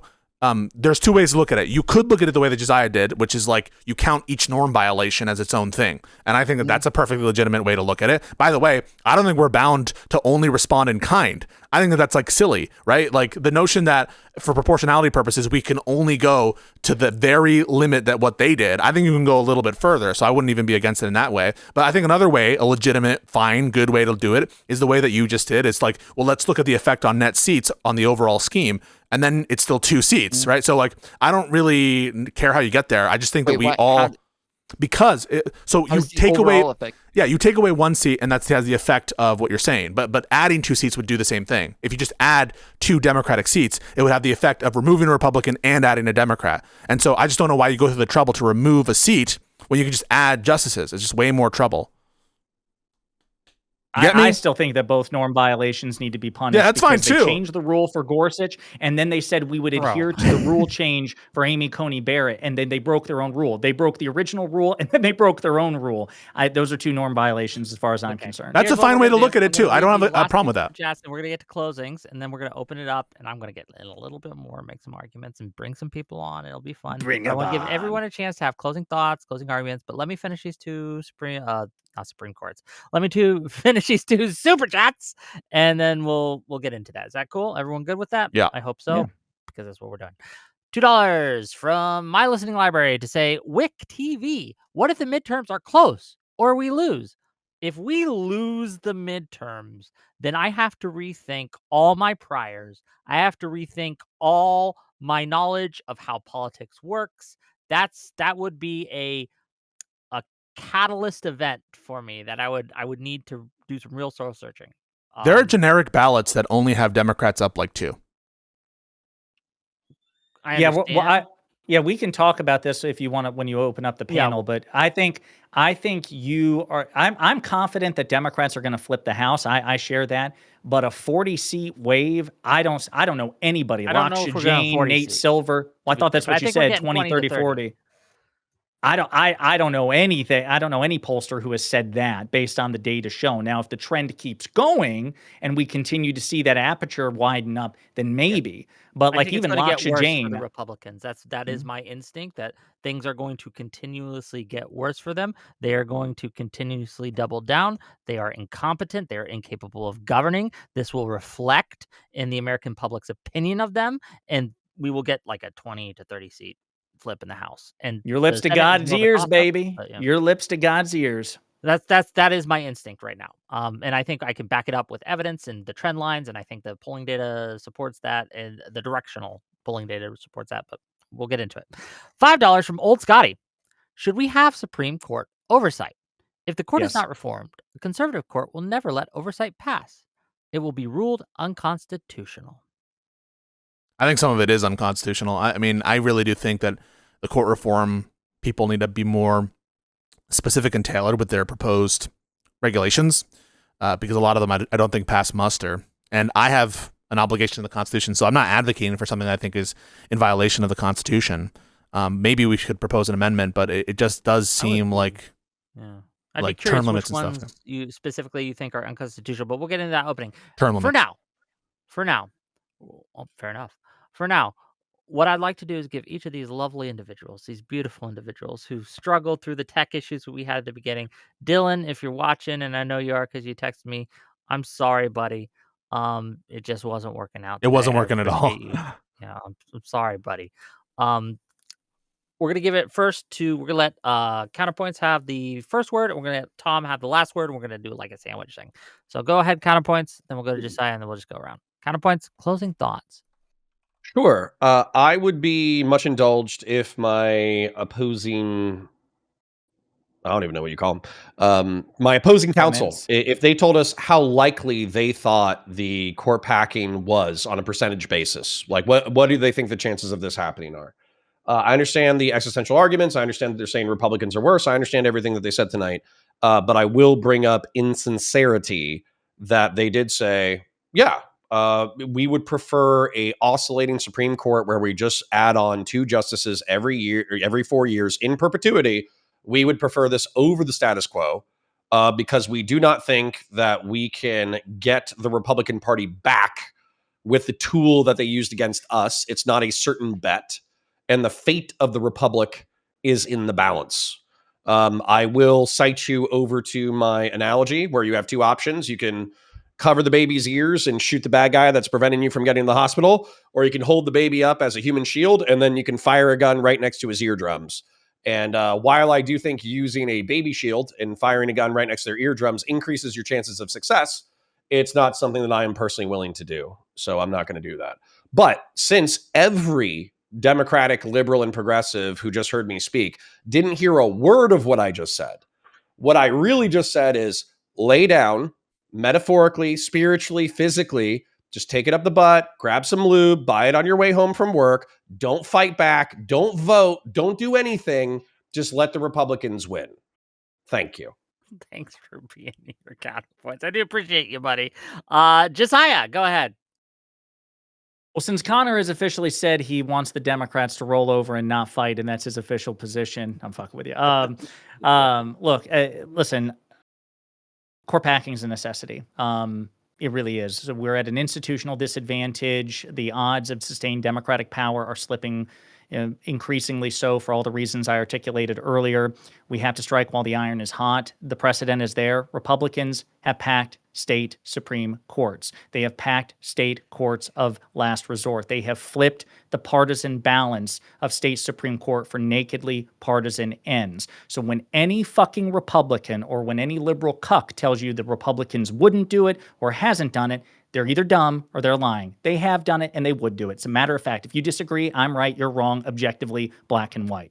What's good for the goose is good for the gander. We can't have a functioning system where one party is violating norms with abandon and the institution is so disadvantaged that we can't just rise above and defend ourselves. Maybe you would have a point if their norm violations made them impotent or they were impotent despite it, but we're in an existential crisis here. The Republicans packed the Supreme Court. They forcibly changed the size of the Supreme Court under Mitch McConnell. They changed the rules for naked partisan ends, and then they violated their own rule change after swearing they wouldn't. We have every right and every precedent, and it is self-defense. And this idea that, well, if we do X, Y, or Z, they will simply escalate, then by that logic, we should simply resign from office en masse and give them total control at the municipal, state, and federal level. That's the only way we avoid a risk of oscillation. Everybody has a risk of oscillation and escalation.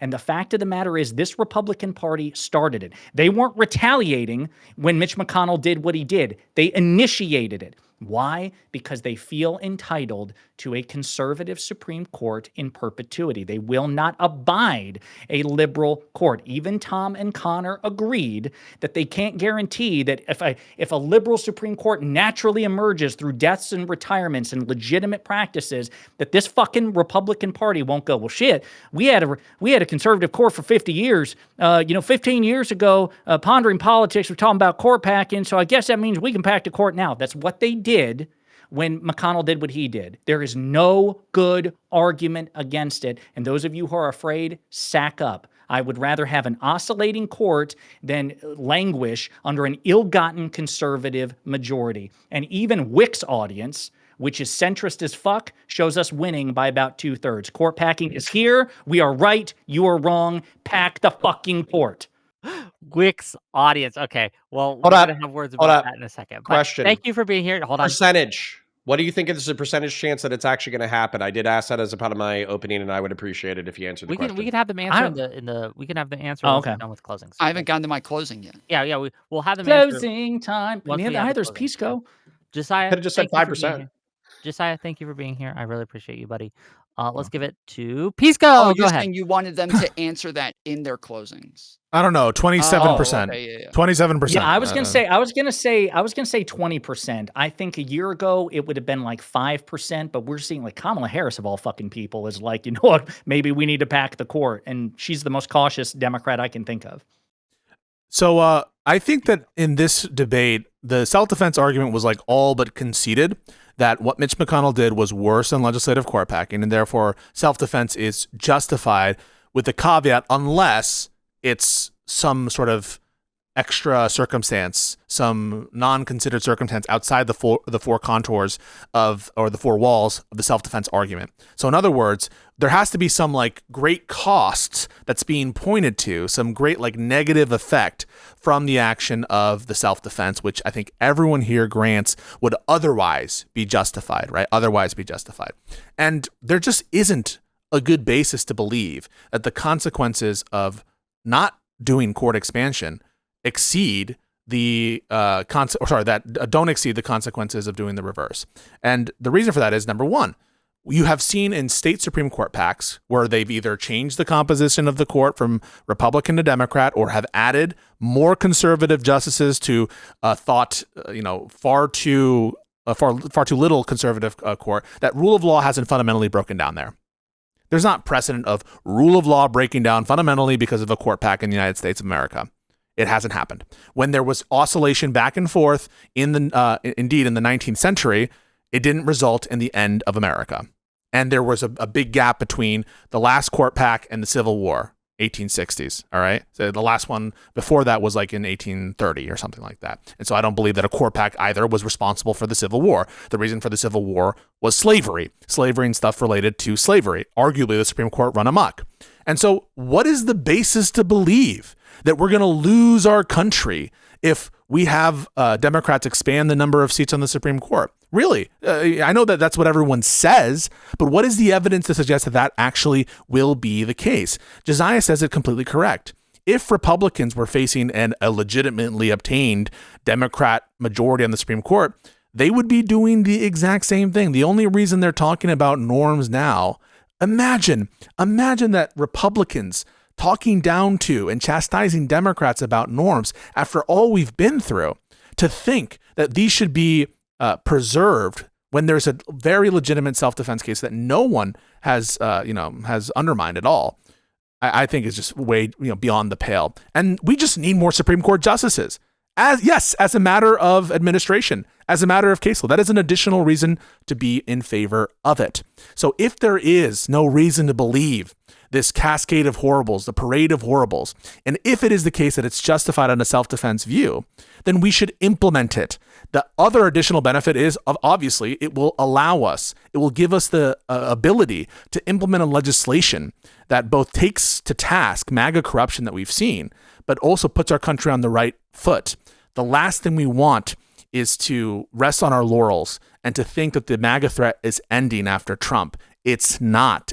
We have to stay activated, and part of that means unskewing the court. And so given that, and given the fact that I don't really believe this parade of horribles is likely to obtain, I think it's obvious and it's almost conceded. The self-defense argument goes through.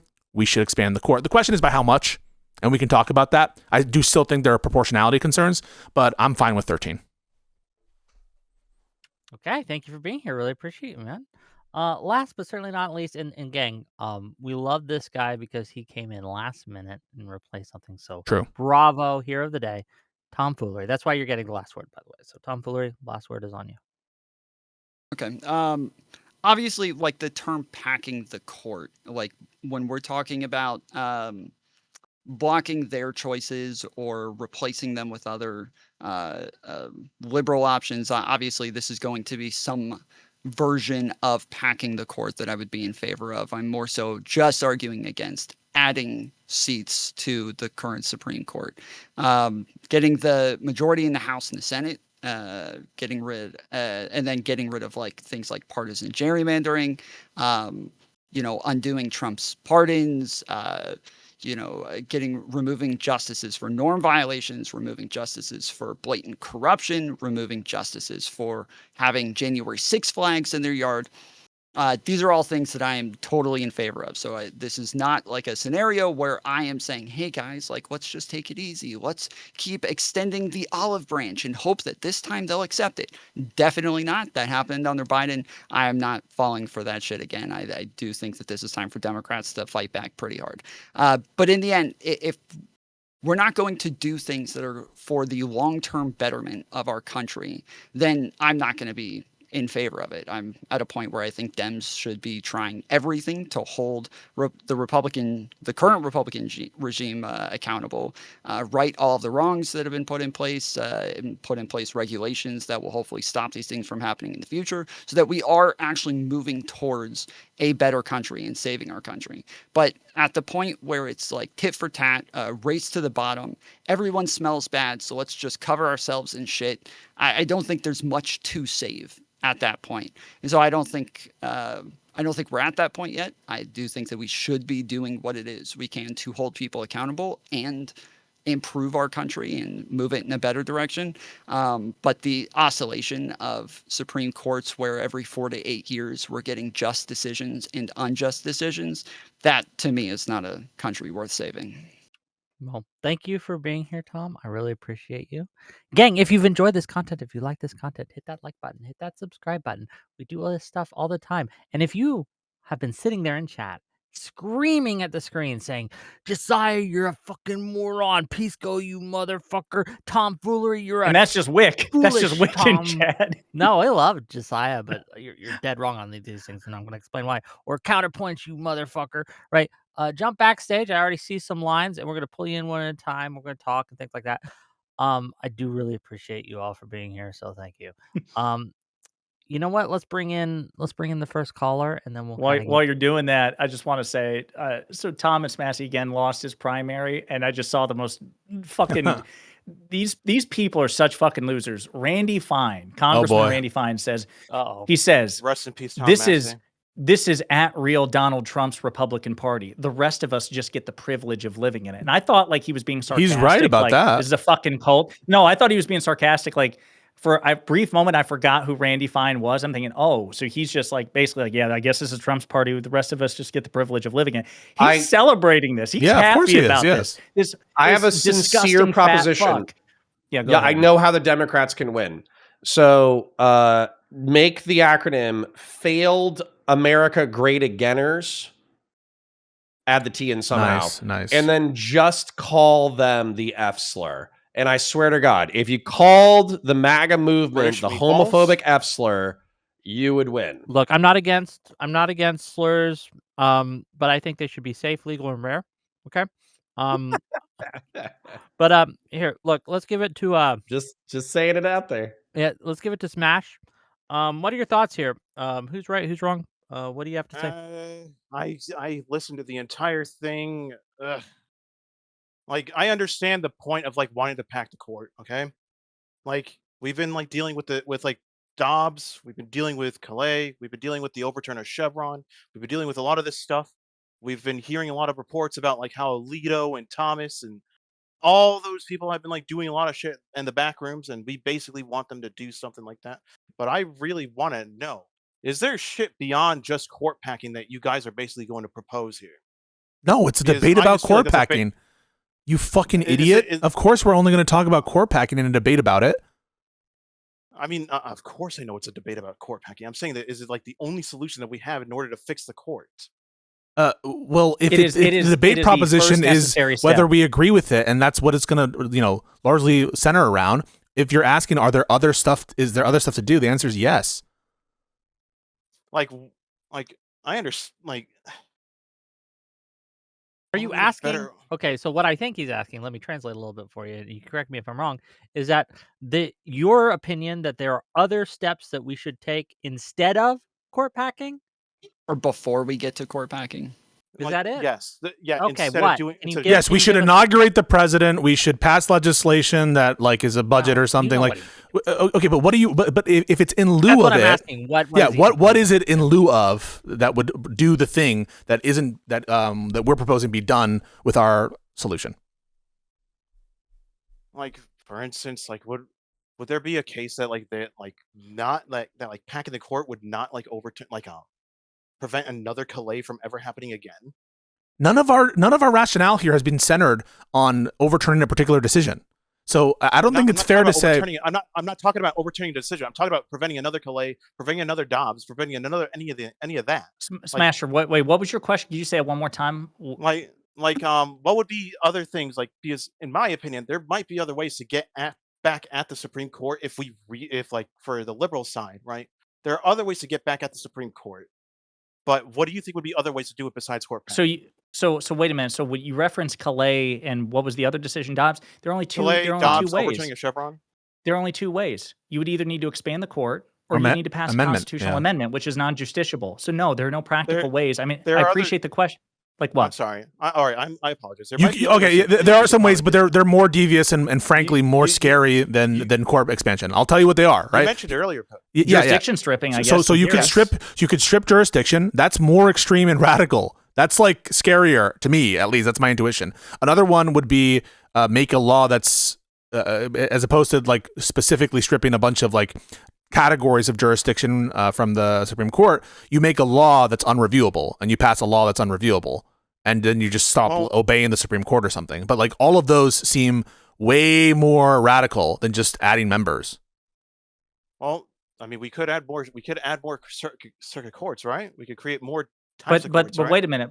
But Like, but that the Supreme can, Court would still have jurisdiction over, like, a circuit's an intermediary between the Supreme Court and the district. So you could create all sorts of new circuits or district courts or whatever, alter the lower Article 3 courts, but the Supreme Court would still have ultimate jurisdiction unless you either strip the jurisdiction Yeah, you from just them, like as strip Pisco all said. appellate jurisdiction Yeah. from the Supreme Court and then put another intermediate court above the appellate system or instead of. But it's just like you're recreating the same issue, right? Because it's all being funneled. That would be the effect of wiping out the entire Supreme Court and putting in a Democratic majority if you do anything like that. So it's but all instead of recreating the doing same it like- problem.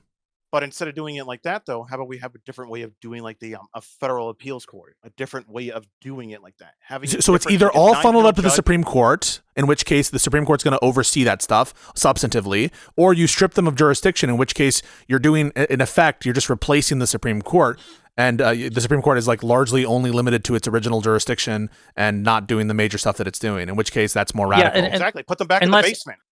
Put them Well, wait back a in the minute. Let's basement. Go ahead. Okay. let's stop right there for just a second. So why are you asking about alternatives to court packing? What's your fear of court packing? Like, why are you wanting other things? Like I said, I view court packing more as a band-aid to a gash that's bleeding out of the American heart. Oh, you want to do the more other ways to radical do it. stuff.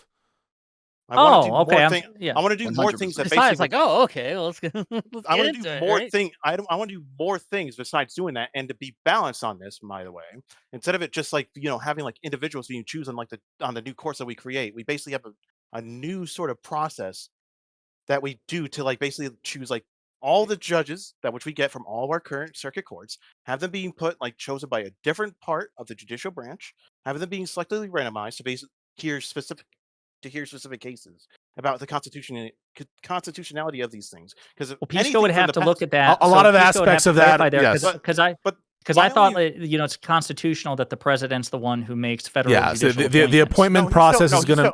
He's Well, still but being even able on to top of that, you don't have to do it that way though. Like currently, we have like restrictions on when it is a president can or can't run. You have some restrictions on when it is that you can appoint that's a not what justice. But you could have No, it to where like the Senate can only like reject we a still- confirmation. no, Hold the on pre- one the- second. Hold on one I'm second. sorry. Hold on. Just that thing.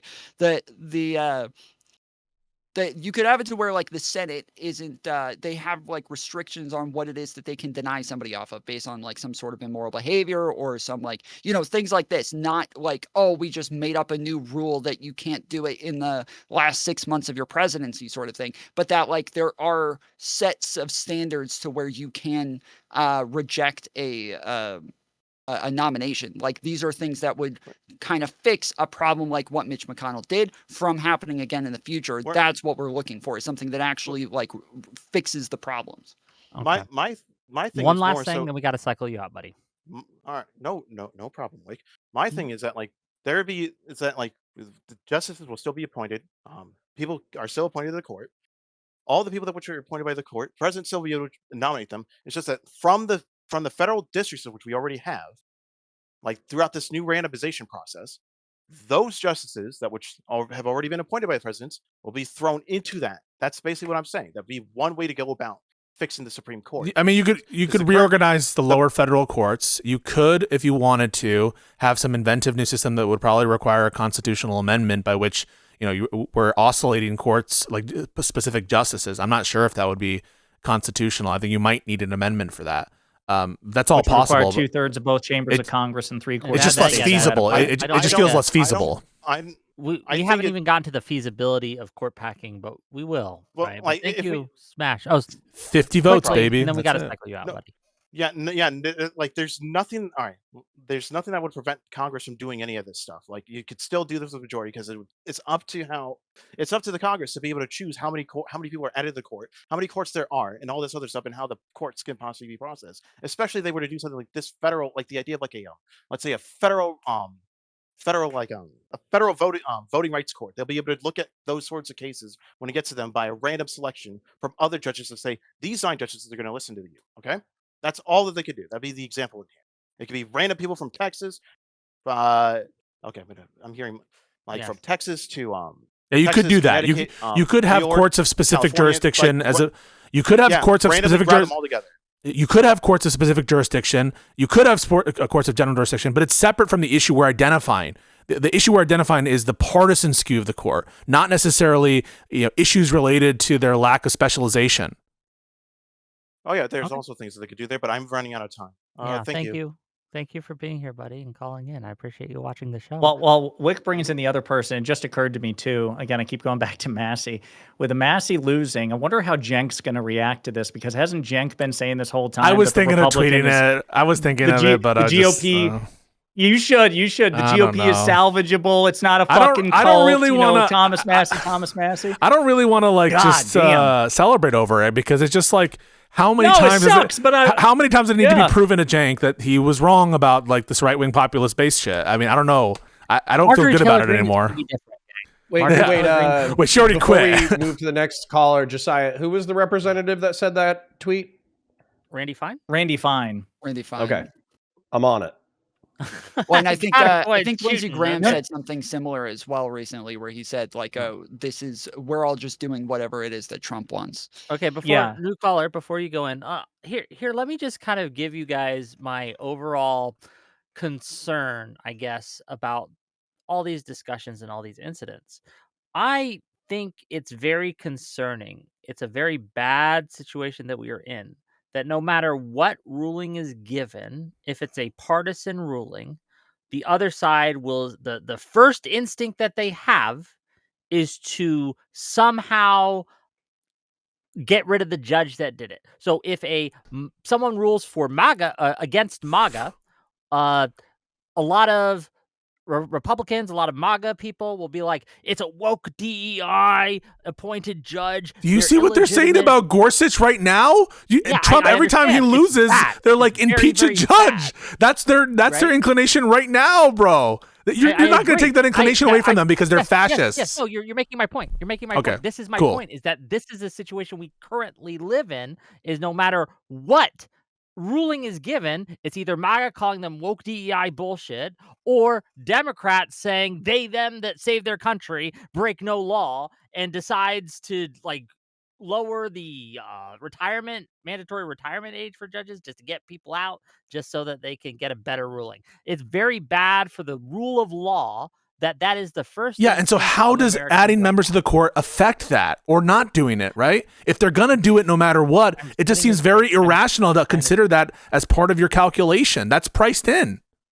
Okay, but we have to understand the context in which we make changes and how those changes will play out. My worry is about my concern is we have a situation where the health of our institutions is in an all-time low.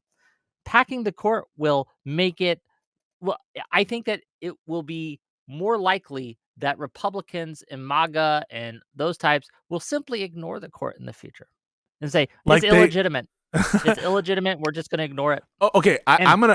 that's an apocalyptic scenario to me. Does that make sense? I don't think that there's a basis to believe that the Trump MAGA-led Republican Party is going to be more apt to ignore orders more than they already have because of this plan. Now, you can claim that they will be. I think that that is like giving in to the fascists, and I don't think that that is true. To the extent that there's any principle left, I mean, Trump, if this Supreme Court, right? Hold on. I take issue with you claiming that this is giving into the fascists. I have other solutions that I would like to explore before I gave Jessiah. Jessiah, do you remember my line that I said I would change my stance on this if this happens, and I would be all in on packing the court with you? What was that line? Was it if Donald Trump ignored a Supreme Court ruling? He did. No. He did. Oh, I can't remember. Oh. Okay. The line was the birthright citizenship. Oh, ruling. Sorry. Yeah. That if, is if the Supreme so- Court That would be the line? Supreme Court So strikes it down. Clearly, well, first Why of is all, an I immunity believe the it's going to be 8-1 in the favor, or I'm sorry, against Trump. I think 8-1 against Trump, maybe 7-2 against Trump. I think that's going to happen, right? But if it doesn't, and they win that ruling, I think that showcases that the court is so extreme that it's actually illegitimate right now. And By that we would illegitimate, what have do you to- mean? By illegitimate, what do you mean? That they are no longer taking the actual law into account when they're making their rulings and simply doing it on a partisan basis. That What was would Trump signal versus to me that United in a way States? that What was Anderson? currently is not the case. I think that you guys oversell it, that the court is illegitimate. I don't say no. When I say don't- people will use illegitimate to mean like different things. And so what you're saying is like illegitimate. I mean, they're not actually considering the law. You're always going to find a court that like will cite laws and will give some sort of face-saving explanation or something. I think most people, when they say illegitimate, it's kind of vague. Like they could mean, should it be followed? I think the Supreme Court even now should be followed. They could mean public perception of the court never been lower than right now. Never, ever been lower than right now. So it's just like... Wait, that's what you mean, right, Whick? I'm pretty sure that's what Whick means as well. When people say it's illegitimate, they're saying that there is no constitutional basis for the decisions that are being made, right, Whick? Yes. If that's all they mean... Yes, wait, if that's all you mean by illegitimate, then... is there not court cases that you think have no basis in constitutional law? No, I think that they are using, and while I might disagree with their reasoning on occasion, right, especially when it comes to the Voting Rights Act specifically, and I think there's a good faith, right? good faith rationale. Yeah. And there you can point to ones that are concerning. I do think that the current makeup of the court, even though I don't like it, is still actively trying for the most part to follow the Constitution and follow. Okay, the rule of law. if it all is turning on good faith, right? And that's why my line is what it is. Because what would change my mind on that is a case where I think it's just textually clear, right? It's just absolutely clear that this is the right way to go, and this is what the Constitution There's says. so many examples of this. Is Bogger's belief that there's so many examples of the Supreme Court doing that.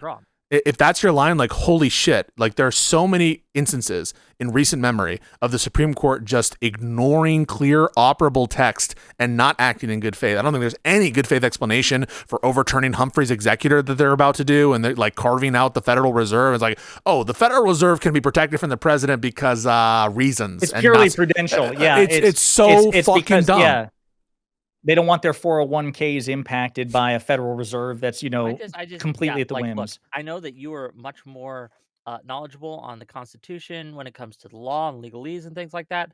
I do not follow Supreme Court cases as much as you do. That's not my content. I simply gave one where I know what the correct answer is. And if I see them make the clearly wrong answer, then okay, I'm convinced. That's it. Can I ask what about the oscillation? Aren't you worried about the oscillation?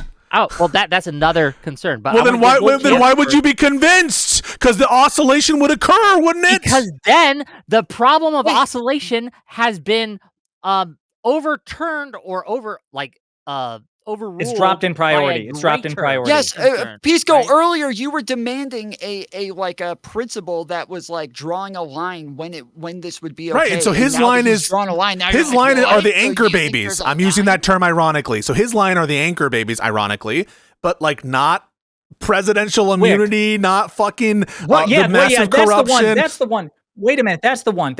Why, if the birthright citizenship is your red line, I'm curious. Why wasn't presidential immunity? On the topic enough that I can make I've learned not to trust what people tell me. Okay, and so this is something that I have researched for myself due to various debates that I've had and things like that, where I've poured into the text and I've actually done the research on this, where I can say that okay, this is the correct answer. No offense to any of you, but I have learned through sad experience just not to believe it when some streamer tells me a thing. Does that make sense? Fair enough. I would look up the presidential immunity. Fair enough. I would look up the presidential immunity decision. I went through the presidential immunity decision. I felt like there was justification for it. Oh my God. But to an extent, I felt like to an extent, I felt like there were parts.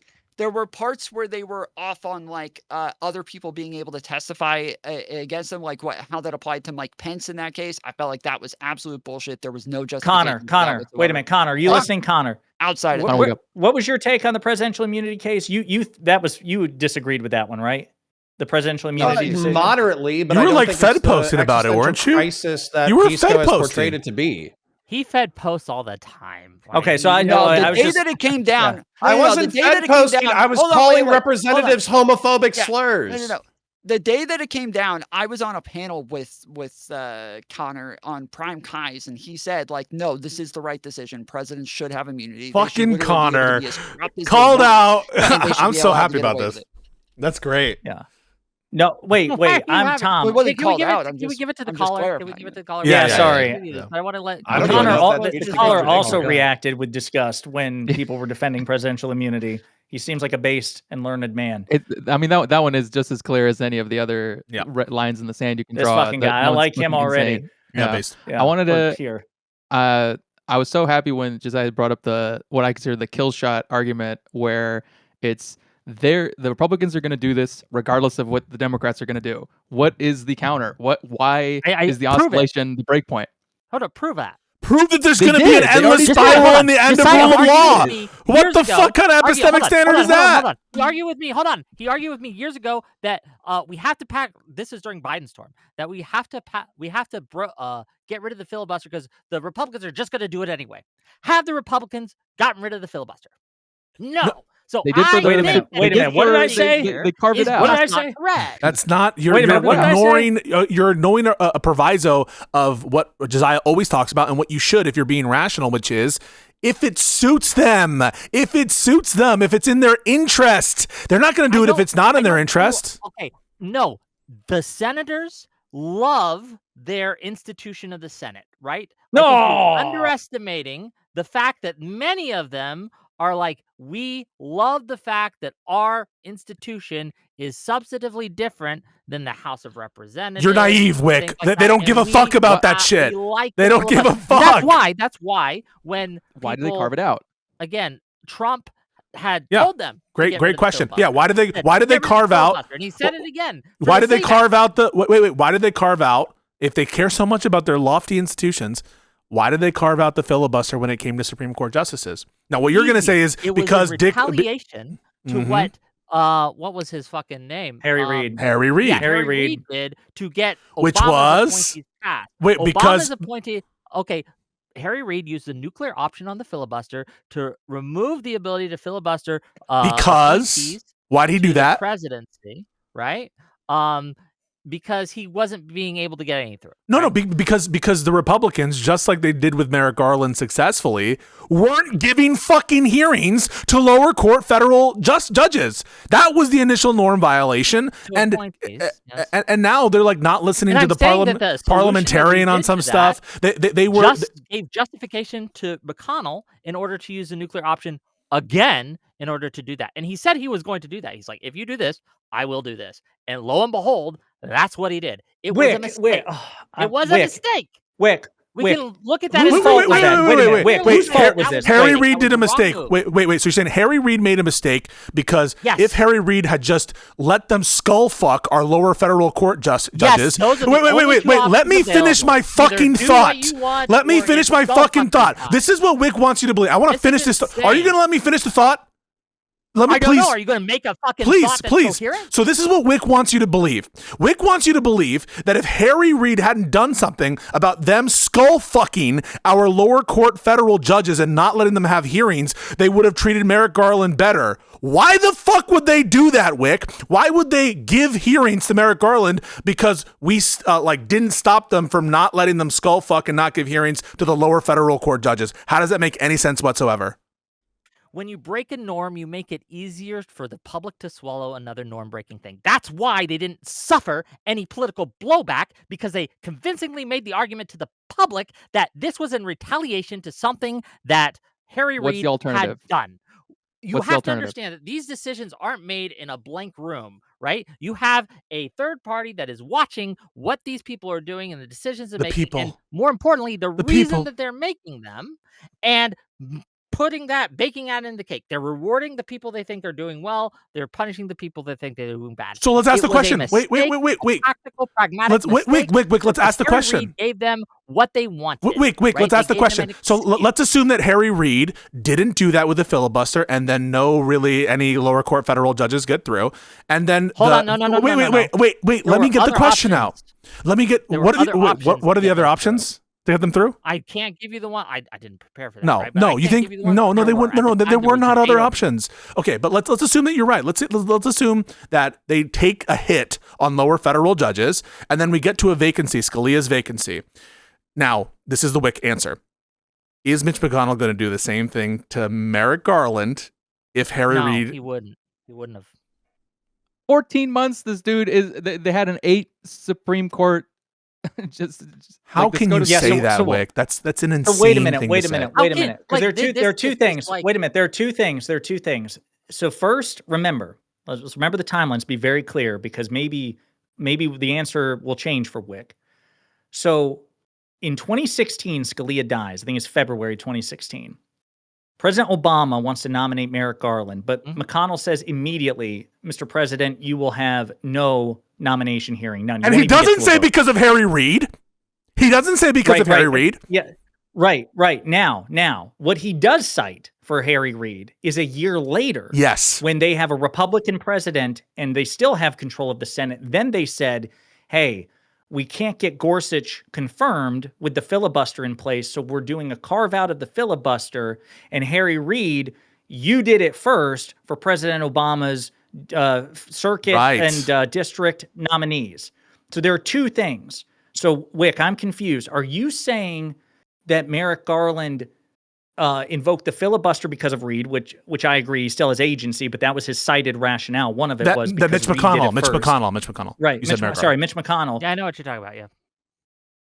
But you're also saying he wouldn't have blocked Merrick Garland? No, he probably would have blocked Merrick Garland. Okay, wait. So they would have blocked Merrick Garland, and so now we're going into a Trump presidency. You have blocked Merrick Garland, and all of a sudden, this is in the situation in which Harry Reid has not nuked the filibuster, right? So there's still no filibuster on lower federal court judges. There's still a vacancy on the Supreme Court. We get into Trump's first term, and he nominates somebody, and now, Wick, and the Democrats block it. The Democrats blocked it with the filibuster in place. You're telling me they would keep the Supreme Court under Donald Trump and a Republican majority, 8 seats, and leave that vacancy Not a chance.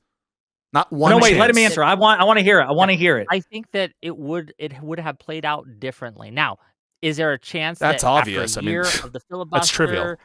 blocking these things, we would have had a different nominee that they would have had? They would have been forced to come to the table to make a compromise to have a nominee that we would find more acceptable. We're not talking about the same people. I mean, like, this is the same issue. This is... You say they would have nuked it. You guys keep saying they would have nuked it, and even though you have the one that here's the evidence for that, Wick. In this debate, they are a cult. Right now, would. Correct? We have said that several times that they are a cult. That they are a cult, that they follow. They're bad people. That's why. And yet, even in they're this moral. They did not nuke monsters. The to pass the Save Act. No, this is.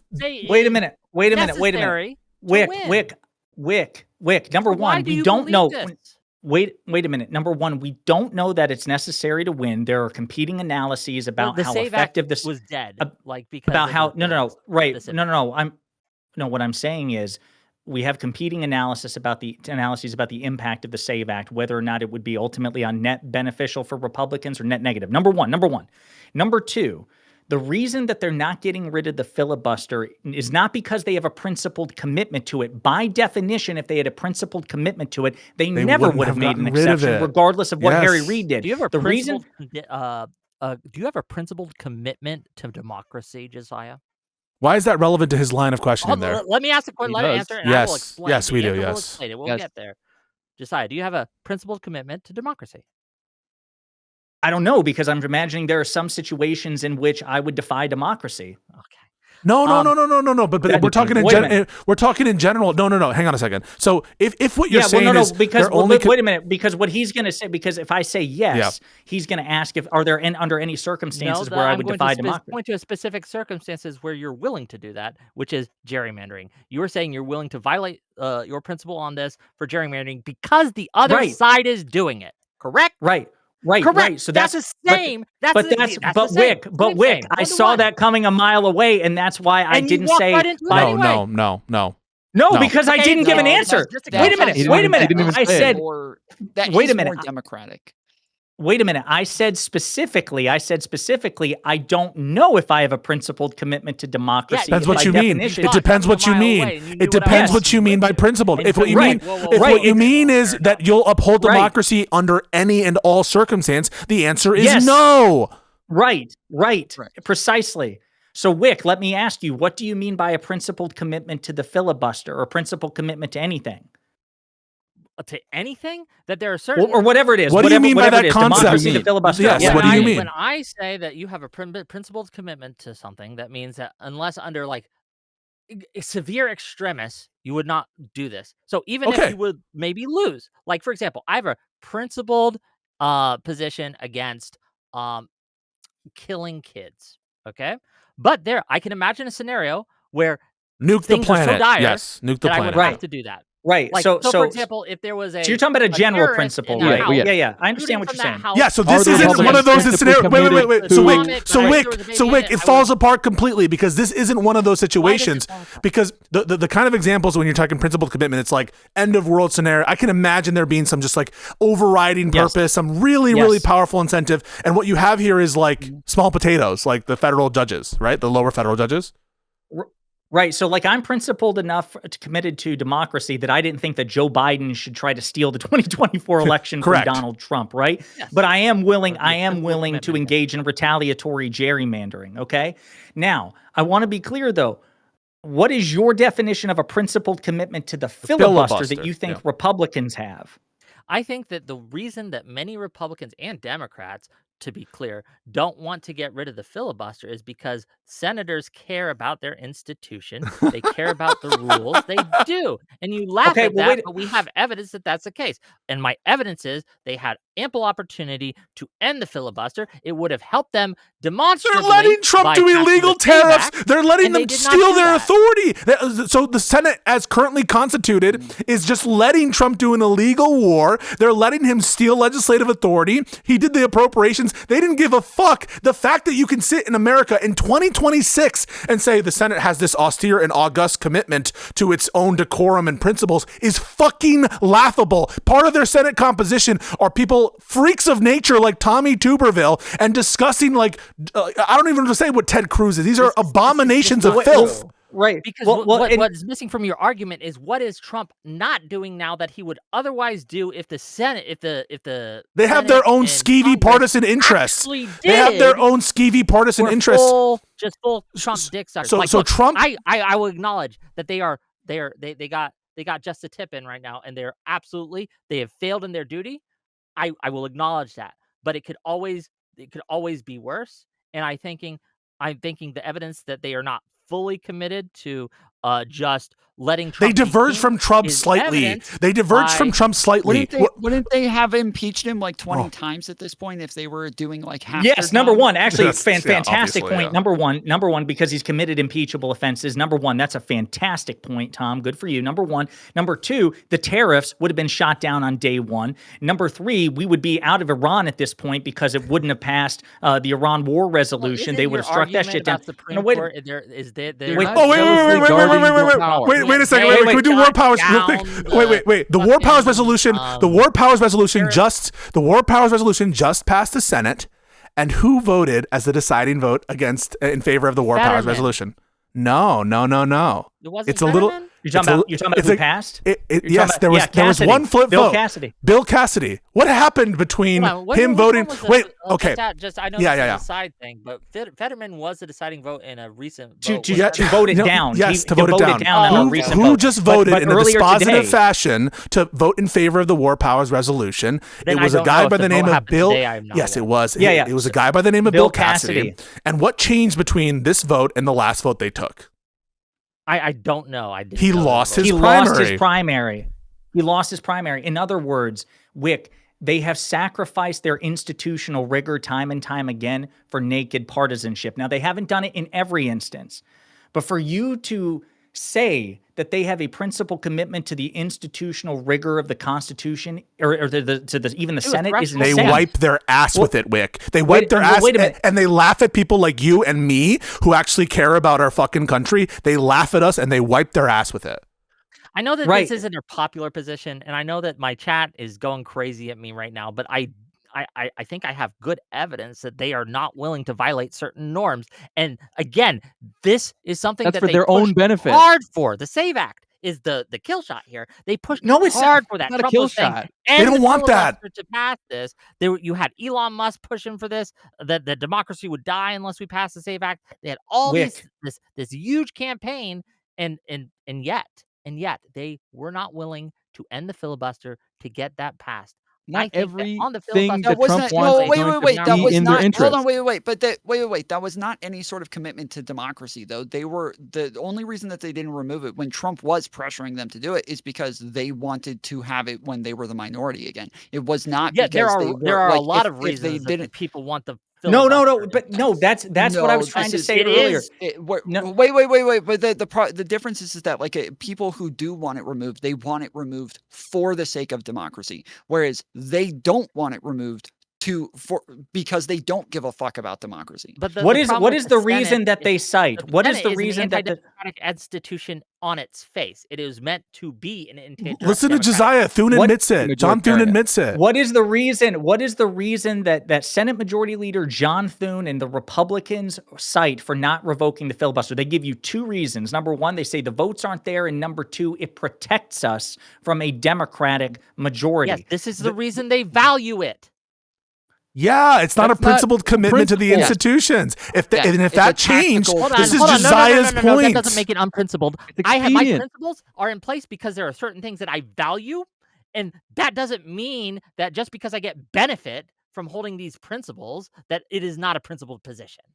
It is if that's the reason you're making the decision. But it means if you adjust it based off of hold on. If you're only making the most of the evidence points one way and benefits to yourself and not based on principle, you're making it sound like it's based on principle. If you hold a principled position, you will benefit from it. No, the principle is helping Republicans and themselves keep their wealth and their jobs. The principle, I mean, you're right, they're principled in some sense, but the principle isn't the august institutions of the Senate. It's to themselves and their constituents. Wait. By which I mean the corporate interest. We have the term, like liberals have always said, like, I may not agree with what it is that you have to say, but I'll die for your right to say it, right? That is not you just saying this just benefits me. You're saying, like, I want everybody to have this right of freedom of speech because I think that is better for the country, right? Yes. They're not saying this is better for everybody. They're saying this is better for us. This is a partisan tactical decision. This is better for us. Yep. So two other things, and the thing is, Whick, if they were committed to it, they didn't have to invoke the nuclear option for Supreme Court nominees. They made a choice. They were not obligated to go nuclear. They could have just said, "We're preserving the filibuster here." They made a choice. We'll get a more moderate nominee. Well, Trump. Why don't you nominate someone more moderate? Actually, that's a great point, Whick. Actually, that's a phenomenal point. Can you Whick, repeat the point then? Why didn't they? Okay, shit. The Democrats are blocking Gorsuch. We'll get a better nominee that will win bipartisan support. Why didn't they do that? Because we gave them an excuse that they didn't need to. They would have done it anyway. So they're Whick. not principled. They don't need excuses. So they're not you principled. Say that, I don't think that you have evidence that that's the Yes, case. I do have evidence because I have principled- evidence of that. Wouldn't a principled actor who cared about preserving institutional norms and rules have tried to win bipartisan support for a Supreme Court nominee instead of just going straight for the nuclear because option? one of the things that they used as justification is we have to, in order to preserve this, punish the people who violated the principle in the first place, and so we're going to punish the Democrats by doing this. This is fantasy. Well, okay. Oh, you know what? Actually, wait a minute. Then there you go, Whick. Then I have a principled commitment to the Supreme Court and the Senate too, because that's my rationale. We got to punish the Republicans. And the American people will understand. That is the argument, and they'll understand. Wait, so Whick, they'll understand. So you would concede. No, wait a minute. You would concede that on a pragmatic level. It's going to be worse for us. Wait a minute. So Whick, for the country. Whick, will you it's going to be concede? Worse than the status quo. The status quo is better than what you're advocating for. Will you concede then that Pisco and I and this other gentleman here whose name escapes me because he seems to be supporting court packing too, that we have a principled commitment to the Supreme Court and the Senate too? I would never say that Pisco is unprincipled or I appreciate that. No, that we have so you would agree that we have a principled commitment to the Supreme Court and the Senate. It's just that we want to change the rules. You are making is that by packing the court to punish the we're not committed to court expansion. We just have to do it. And McConnell did, and the Republicans did. I think that the results of that are going to be worse for the country. That is my argument there. Because the country would not. So the country's going to understand. So, and this is what Whick wants you to believe as well. The country understood Mitch McConnell because there was an argument and there was this third party that was observing everything, and they're not going to understand us, right? And Whick. I'm sorry, go ahead. This goes back to the argument where I think that if you did it by removing it, we would have a stronger argument and the public would be more willing to go along with it. Okay. Right? Because we could point to the McConnell thing that he did and say this is just a direct contradiction. Even though I think that would still be probably overall worse, it would be less worse than packing. And by Wick, packing, why I mean did the Canada. Republicans in That's my argument. 2017? Like, I understand, but can you at least acknowledge that makes sense? You might disagree with the point. No, I don't think. I don't even think at it's least a makes sense rational logically? inference. No, I don't even think it's. I don't even think it is a rational inference. I mean, I think what you're I don't know suggesting. what to tell you then. I mean, like, it's a pretty clear logic chain, right? So the logic is, if a body like the Republican Party or I don't know the Republicans in the Senate do an action that which on its face seems to violate a principle, it will be accepted if there's a good justification for it. Yes. Right. And then here it is like, so we present you, well, if the Democrats do something that in principle would be an institutional violation, the public will understand if there's a good reason. But it just feels like you're contradicting yourself because they're not, you're not willing to accept that the public's going to accept it for Democrats, but you did say that they would accept it for Republicans. They accepted it when it came to McConnell and what. May I interject in order to say goodnight because I love you, beautiful folk, but I'm getting tired. Sorry, Good night. we love you, dog. Counterpoint. Hey, stay cool. Bye, Hold on, Counterpoint. David, Bye. if David, you're gesturing, you wanted to say something? Yeah, the question I asked was specifically I wanted your answer was to Josiah's question of that do you think that so you posed the question of like what percentage would you put on the boat rocking stuff, right? Probability of actually doing court packing. And Pisco, did I hear 27% from you? That's right, yeah. Okay. And now I want to know what is your what do you think the probability is? Let's in the world where Democrats don't do court packing, no court expansion, no tit for tat, anything, that if the Democrats got a majority through totally normal means, that the Republicans will undo that through abnormal means, through norm violation, just like they did with Obama. Yeah. Like that they would pass it. If you do nothing, then like 80%, 90%, absolutely. But I, once again, okay, Pisco. Yeah, you want to start laughing? I agree okay, with you. No, I'll just I take agree the with position you. that you told me to take. Don't do anything. Connor, I agree Don't with you. do anything ever. Connor, just bend over, take it up the ass. Connor, Yeah. I agree with you. That's Josiah and I's point. Josiah makes that point beautiful. You're making that point beautiful. If that's the view, and that's the vision also of how McConnell did the norm violation and whether or not it was a principled commitment, why would we hold to it? But what I resent about what you guys are saying is that I'm saying fuck him the way that he fucked you. So I don't want to break into the robber's house. All right. So what I'm saying is, let's say that there is a nomination during the last year of a Republican's term. Then fuck them. And when they complain about it, laugh about it. That's what I say about the legislative court packing. Follow up. But the thing is, one. I'm not for court packing because, court packing implies an expansion of the Supreme Court of the United States. Yes. And in general, I do not support that unless we have a good motivation. Now, weirdly enough, my good motivation is because I want to stabilize this country, is if you said, Connor, we want a court pack, but instead of trying to fuck Republicans up the ass, we actually want to stabilize the nation. So we're going to do 6 Republicans, 6 Democrats, and 1 moderate Chief Justice. Then I would be like, that's beautiful. You know what that would look like, Connor? I don't think that's what you want to do. You know what that would look like, Connor? Pack it with Democrats. Wait a second, Connor. Your plan that you said that you would agree to: 6 Republicans, 6 Democrats, 1 independent. And you know what? I'll take that plan. Let's make the Supreme Court. Let's make the Supreme Court 13. We'll pack it with up to. So now we'll have what will this be? 4 Democrats. Liberals. Or, so would it be 3 more? Yeah, 3 more liberals, and we'll get the Democrat to appoint 1 independent person. Would you be in favor of that? Yes.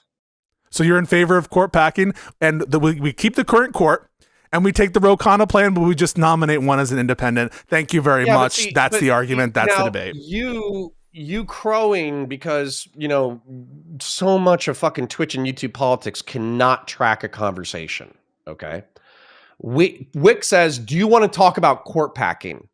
And of course, I think my otherwise sensible Democratic friends want blood and vengeance against the Republican Party. You want to add 3 Democrats and 1 independent. You want to add 3 Democrats and 1 independent. We're aligned. We're good. Openly. Hey, We're good. You want to add 3 Democrats and 1 independent? Of course, I'll take I that. want to come on to the beautiful Whick TV panel show and say, Amazing. no, you guys should be responsible. And if you do anything, 6 Democrats, then you should try to 6 stabilize Republicans, the Republic. 1 independent. You said it. I agree. Let's do it right now.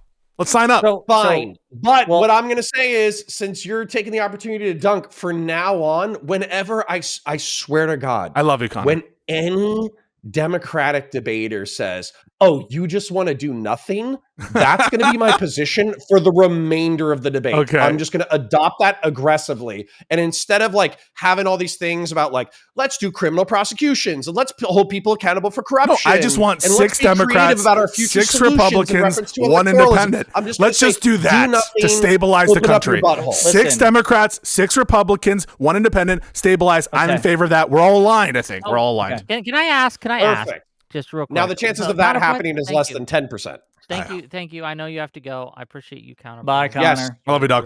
I love you, Parasocial Jessiah. Good to meet you, David. Pisco, I do love you too. Tom, I hope you have a beautiful night. I don't know if I love you, but you're a good egg. And Whick, thanks for having me on. I Parasocially love you guys. I hope you have a beautiful night. Okay, now back to why you guys are wrong. Bye, guys. So you guys admit that there's a very low chance of court packing actually happening, correct? No, I think it's increasing by the day. It's decent. It's, about 20%. I think it was double where it was like 2 weeks ago. Okay. You ever play D&D and roll a 20? Sure, I understand. But the problem is I think that one of the reasons it's so low is it's because it's so unpopular.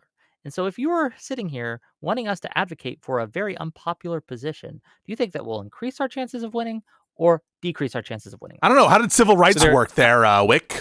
How did anti-slavery work? Do you think that... I've been on for a while. I want to let other people in. Yeah. Okay, go ahead. We can make a case. We can be like them. They made a case for the Mitch McConnell. They famously never argued against slavery. They famously never brought up being in favor of civil rights. They didn't talk about it. They didn't say it in polite company, did they? Same as these things? They're exactly the same. Yes, that's my view, that they're exactly the same. But do you understand my point? You're on. Well, but 2 things. So number one, it is true that this is relatively unpopular, but number 2, a case hasn't actually been made. Political capital hasn't been spent to make it. Well, that's why we're doing this debate, baby, so you can make your case. 100%. And we've done it so far. By the way, we've done it such that Connor is in favor of adding 3 Democrats and 1 independent to the Supreme Court, and Tom is strongly considering adding 2 members. I think we're doing a decent job as far as this panel's concerned. And again, we're already seeing otherwise. No, I literally cautious... said that I was not considering that. I was. Oh, did you change your mind again, Tom? Change your mind again, Tom? Huh? After you heard my argument, changing my mind. I said that I was wrong. And I literally made a very clear argument to say that I was still against the race to the bottom, and there was no fucking argument to why this is a good idea to just totally fuck up the entire government. And we're already seeing.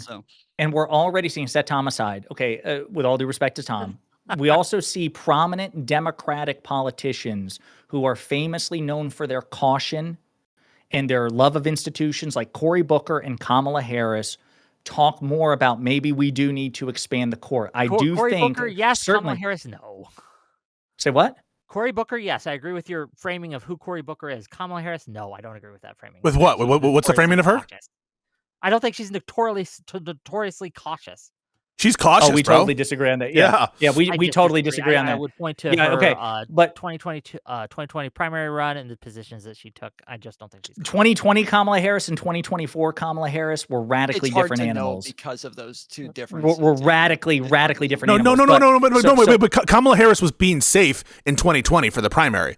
She was appealing to a safe, a juicy core. 1% of the vote or something. She was being. What she thought.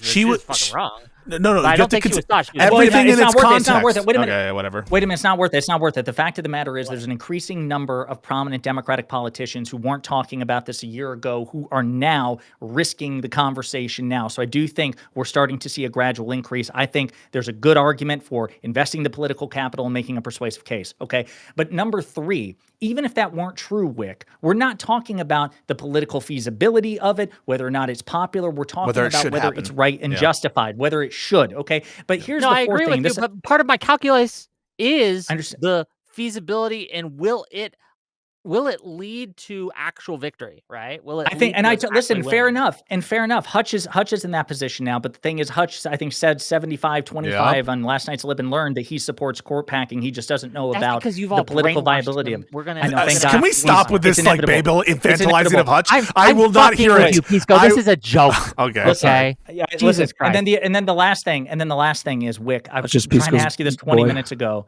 is okay about the institutions thing.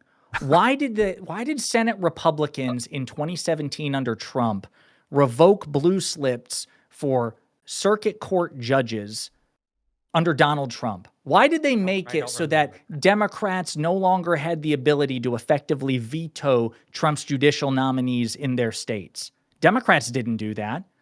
Why did Republicans? I can't answer that question. I don't know enough about the situation. The blue slip rule? You should look it up because I bring this up to you every time we talk about it. It's worth looking at. They do not have a principled commitment to norms and institutions. If they see a direct barrier between them and a goal that they are absolutely committed to, and I reject the idea that the SAFE Act is one of them, because again, there are competing analyses about whether or not the SAFE Act would benefit Republicans or work redound to their detriment. Set that aside. They make exceptions to institutions and norms. When it got in the way of a Supreme Court nominee, they invoked the filibuster. They were not obligated to invoke a nuclear carve-out for the filibuster. They could have said, Harry Reid changed the filibuster, but we Republicans were even so the border principally bill committed. is a great example as well. That border bill, like everything that they should have wanted was there, but they chose to reject it just to help Trump win the next election. And it's right. Last point on that strengthens my argument that, because yes, on the border specifically, right? They have less of a principal commitment to that than they do to the ending the filibuster. But that's their whole fucking platform, though. Their whole fucking platform is about the fucking border. That's their whole fucking platform. Like, the reason that they're only in because these it positions wins is them because they election. whine and cry about the border 24/7. Right, only because it benefits them, Wick. You're repeating our fucking point. And the last thing I'll say on that is, wait, you don't what? You don't agree with that point? You don't agree? Go ahead. And it's also, it's this, they're all cut from the same cloth, the same breed from the state Republicans, right? And you have to just look at Georgia, Arizona, and look at Utah. These are, the Republican Party is Trump's. And when they had the power to do it, and when it did suit them, instant court pack in Utah when they get a wrong decision. What happens in Utah? Well, the court was 5. The ruling doesn't matter. Doesn't matter. It's about 0. It does matter. It does. It's matter. about Why increasing. I'll tell you why. Because their outlook is increasing the likelihood of good rulings. And they invented another court in Utah. They created a new one to hear the sort of constitutional challenges that stymied them in the previous version of the Utah Supreme Court. And they did two major institutional changes. They packed the court and they created a whole new court to hear the sorts of challenges that were getting cock-blocked by the previous court. Wick, I know you try to see the best in people. This party is not principally committed to anything other than winning. The Republican, look, I think that I agree with you. I agree with both of you, and I've said this publicly. I've said this on Twitter, and I keep saying this. The Republican Party has abandoned many of their principles. But I think But they've held on to the filibuster. That's the one. Rule of law, free speech, fucking war powers. They abandoned that. But the filibuster, God help us. Except when they don't. It's like I'm married. It's like me saying I am committed to my wife, except the times I fuck other people. Like, what are you talking about, man? It's the zip code roll, bro. It's the filibuster, bro. No, that's the one sacred principle that they have. They've abandoned. Except when they break it. Except when they break it. That's Can we hear from our guest? I'm sorry, we've been just over talking. Yeah, go ahead, Kay. KO Go ahead. Hello guys. Hey, bro. What up, Kay? Hey Wick. How's it going? Hey Tom, how are you? Okay, so my number one fear about all this court packing nonsense is that to me the Supreme Court is an institution that shouldn't be politicized to begin with. And I get it that the Republican Party has politicized it. That's bad. It's really, really bad. I don't think that further politicizing it is going to help the problem at all. Why? Which is why I'm against. Why Because would it it'll help? just make it why won't worse? further politicizing it help it? That's Yeah, the yeah. question. I'm not convinced it'll make it worse. I'm convinced it'll make it better. How would it not make it? So Well, okay, so here's hold the on, problem, Dave, right? Here's the Hold on, problem. wait. Hold on, Dave. The thing that you would have to contend with is that like it seems like it's already being politicized and it's going to be politicized one way or the other. It's just that if it's not that from their side, I have a totally different argument from you. So I'm just giving you the like obvious like if they're going to keep politicizing it from the right and it's not being countered from the left, that makes it more political than if there was actually some sort of balance of liberal And it's bad politics. conservative justice. It Yeah, has the but- additional vice of being bad politics. But yes, sorry, go ahead. Yeah, well, I don't think the Democrats should do nothing about it. I just don't think court packing is the answer, because it would further politicize it. The problem here is that if the people of the U.S. do not have faith in the institution, then what? Like, that's it, right? But I don't think Like- this is going to hurt the faith in the Supreme Court. I think it's going to help it. Yeah, of course it will. Yeah, if it's going to, well, you say, of course it's going to hurt the standing of the Supreme Court and the public's eyes. Why do we think that? The court has not been packed. And in point of fact, the court has not been packed. And It's at an all-time low. and it's at an all-time low. So why do we think, I have reasons why I think it'll help it, but why do you think it'll make it worse? So the court is at an all-time low, especially among Democrats. I think that if the Democrats pack the court, then that all-time low will just swap demographics. It'll stay an all-time low. So then it won't because affect it, right? Then it won't. Then because by your own lights, then by your own lights, it won't affect it. Hold on. No, No. because if the conservatives would still have the majority in that case, where they're saying they would add 2 justices that would be liberal justices, conservatives would still have a majority in that case, so they would still have like the majority of decisions leaning in their direction to some. That's another point. Extent, like it would be a little bit more fair. Like that wouldn't. I likely would not change the. It wouldn't change the amount of faith people have in it just in and of itself. If you It's just the do 2 oscillation people, that I right. think would cause the problems. Yes, the 2 people by itself wouldn't. I just want to make I it don't clear know. also Republicans that I'm tend to pro- overreact to these things. I don't think that they would take it well. I don't But think they hang would on a take it second. well at all. But you don't think that the Democrats would take it well? And so, do you have an it intuition dep- about it how depends. Democrats and Republicans won't counteract each other on your own view, right? You think the Democrats would be better? You just said it would swap. And so, what's the good case that if you do this, what we're proposing, that the numbers that you gain from Democrats offsets any loss in Republicans? Democrats, to me, seem to care more about the institutions, and this is a politicization of an institution. So I would suspect that the Democrats would not. You don't think they'd welcome approve this? Of this. I do not think that they would approve of this to the same degree that the Republicans would hate it. So maybe when I said swap, I don't mean exact swap. I think it would just get worse, and then the oscillation will start because we've granted that it will start, and I do think that it would start, and that would just further add in confusion and chaos and just go on over time to just further erode. But then you have to grant the following: if Republicans were to do a legislative court pack, you would be against responding in kind.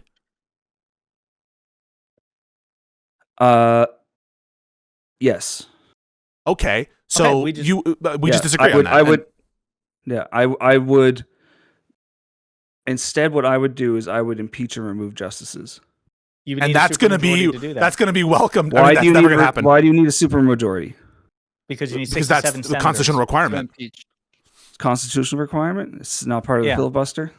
No. No. Impeachment's articulated in the You could have a Constitution. constitutional. You need a direct simple or whatever majority in the the House to whole thing. impeach, so that's easy. Simple majority, and then the Senate you need 67. Also, people would receive that senators to super convict. poorly. Also, that would suck. Also, I would be against it. I'm not in favor of violating the Constitution, and you can't just remove a justice under the impeachment clause for something that isn't a high crime or misdemeanor. So I would be against it because my oath is to the Constitution, and so I take impeaching people just for political reasons to be itself unconstitutional. I'm not going to support it. Well, wait. The process in and of itself would be high crime and misdemeanor. I mean, the blocking of Yeah, but there's no basis to believe that there's a court high crime or justice- misdemeanor that has been committed Yeah, that I know Pisco- of. Hold on, Pisco we have some real like I have to look into it more, but on Thomas Alito there is some real evidence of corruption and taking bribes. Conflict of and interest for that, sure to investigate, but not that I've seen a commission of a high crime. Pisco would argue that there's an underlying fact of the matter, and corruption doesn't rise to the Okay, so your standard of argument high would be crime that misdemeanor. corruption doesn't rise to the level of high crime and Yeah. misdemeanor. Right. I would That have to be convinced that that any particular justice At some did a point, high we crime need or to fix misdemeanor. that. At some point, I think we Perhaps, do but it need wouldn't apply to Amy Coney Barrett, right? There's no Yeah, allegation that she's committed a high crime or misdemeanor. It wouldn't apply to Neil Gorsuch, and so I'm limited by the Constitution as well. I'm not gonna, even if it's in our interest, I'm not gonna countenance a violation of the Constitution. And I think there is such a thing as an unconstitutional impeachment. No, I agree with you. It's weird to me that the worst justices on the Supreme Court, at least in my opinion, weren't even Trump appointees. Like, honestly, I'm gonna be real with you, and maybe I'll take some shit for this. I kind of like Amy Coney Barrett. I think she generally is kind of a She's the least person, but annoying, but like that's not saying much.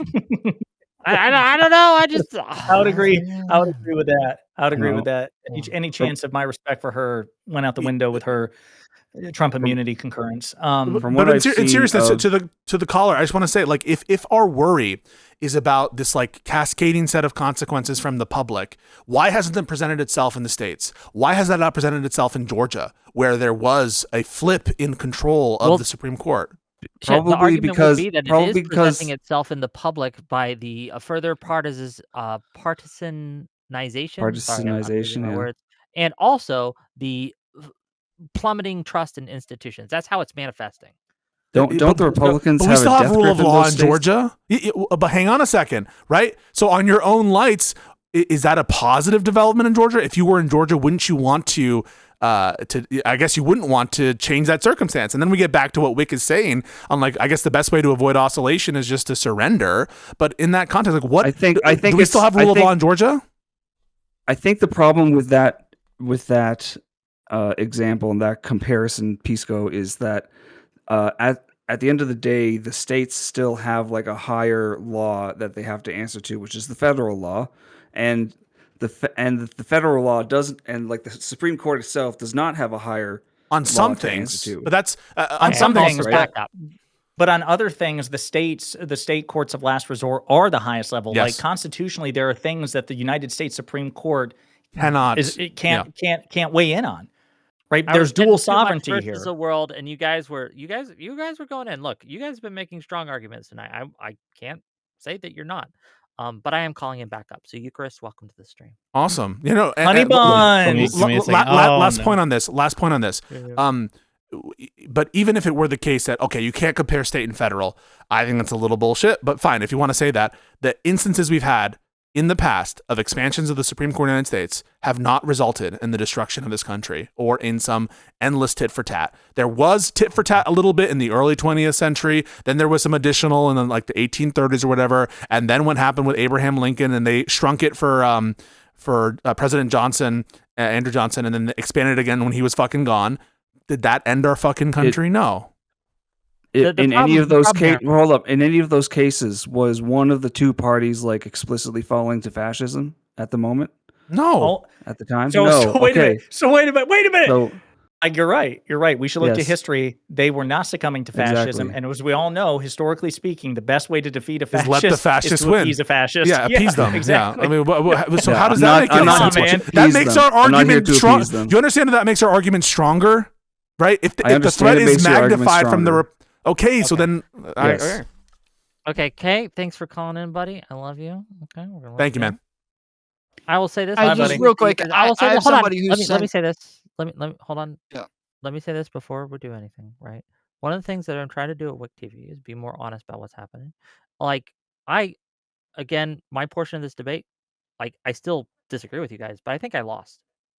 I'm going to admit that, so you guys can take that. I think your arguments were stronger than mine tonight, so I just got to admit that, because we're trying to admit when we do well, we admit when we do poorly, and I think you guys got the best of me on the arguments that you've made tonight so far. But I've called him back up. Okay, I've called him back up to maybe change that situation.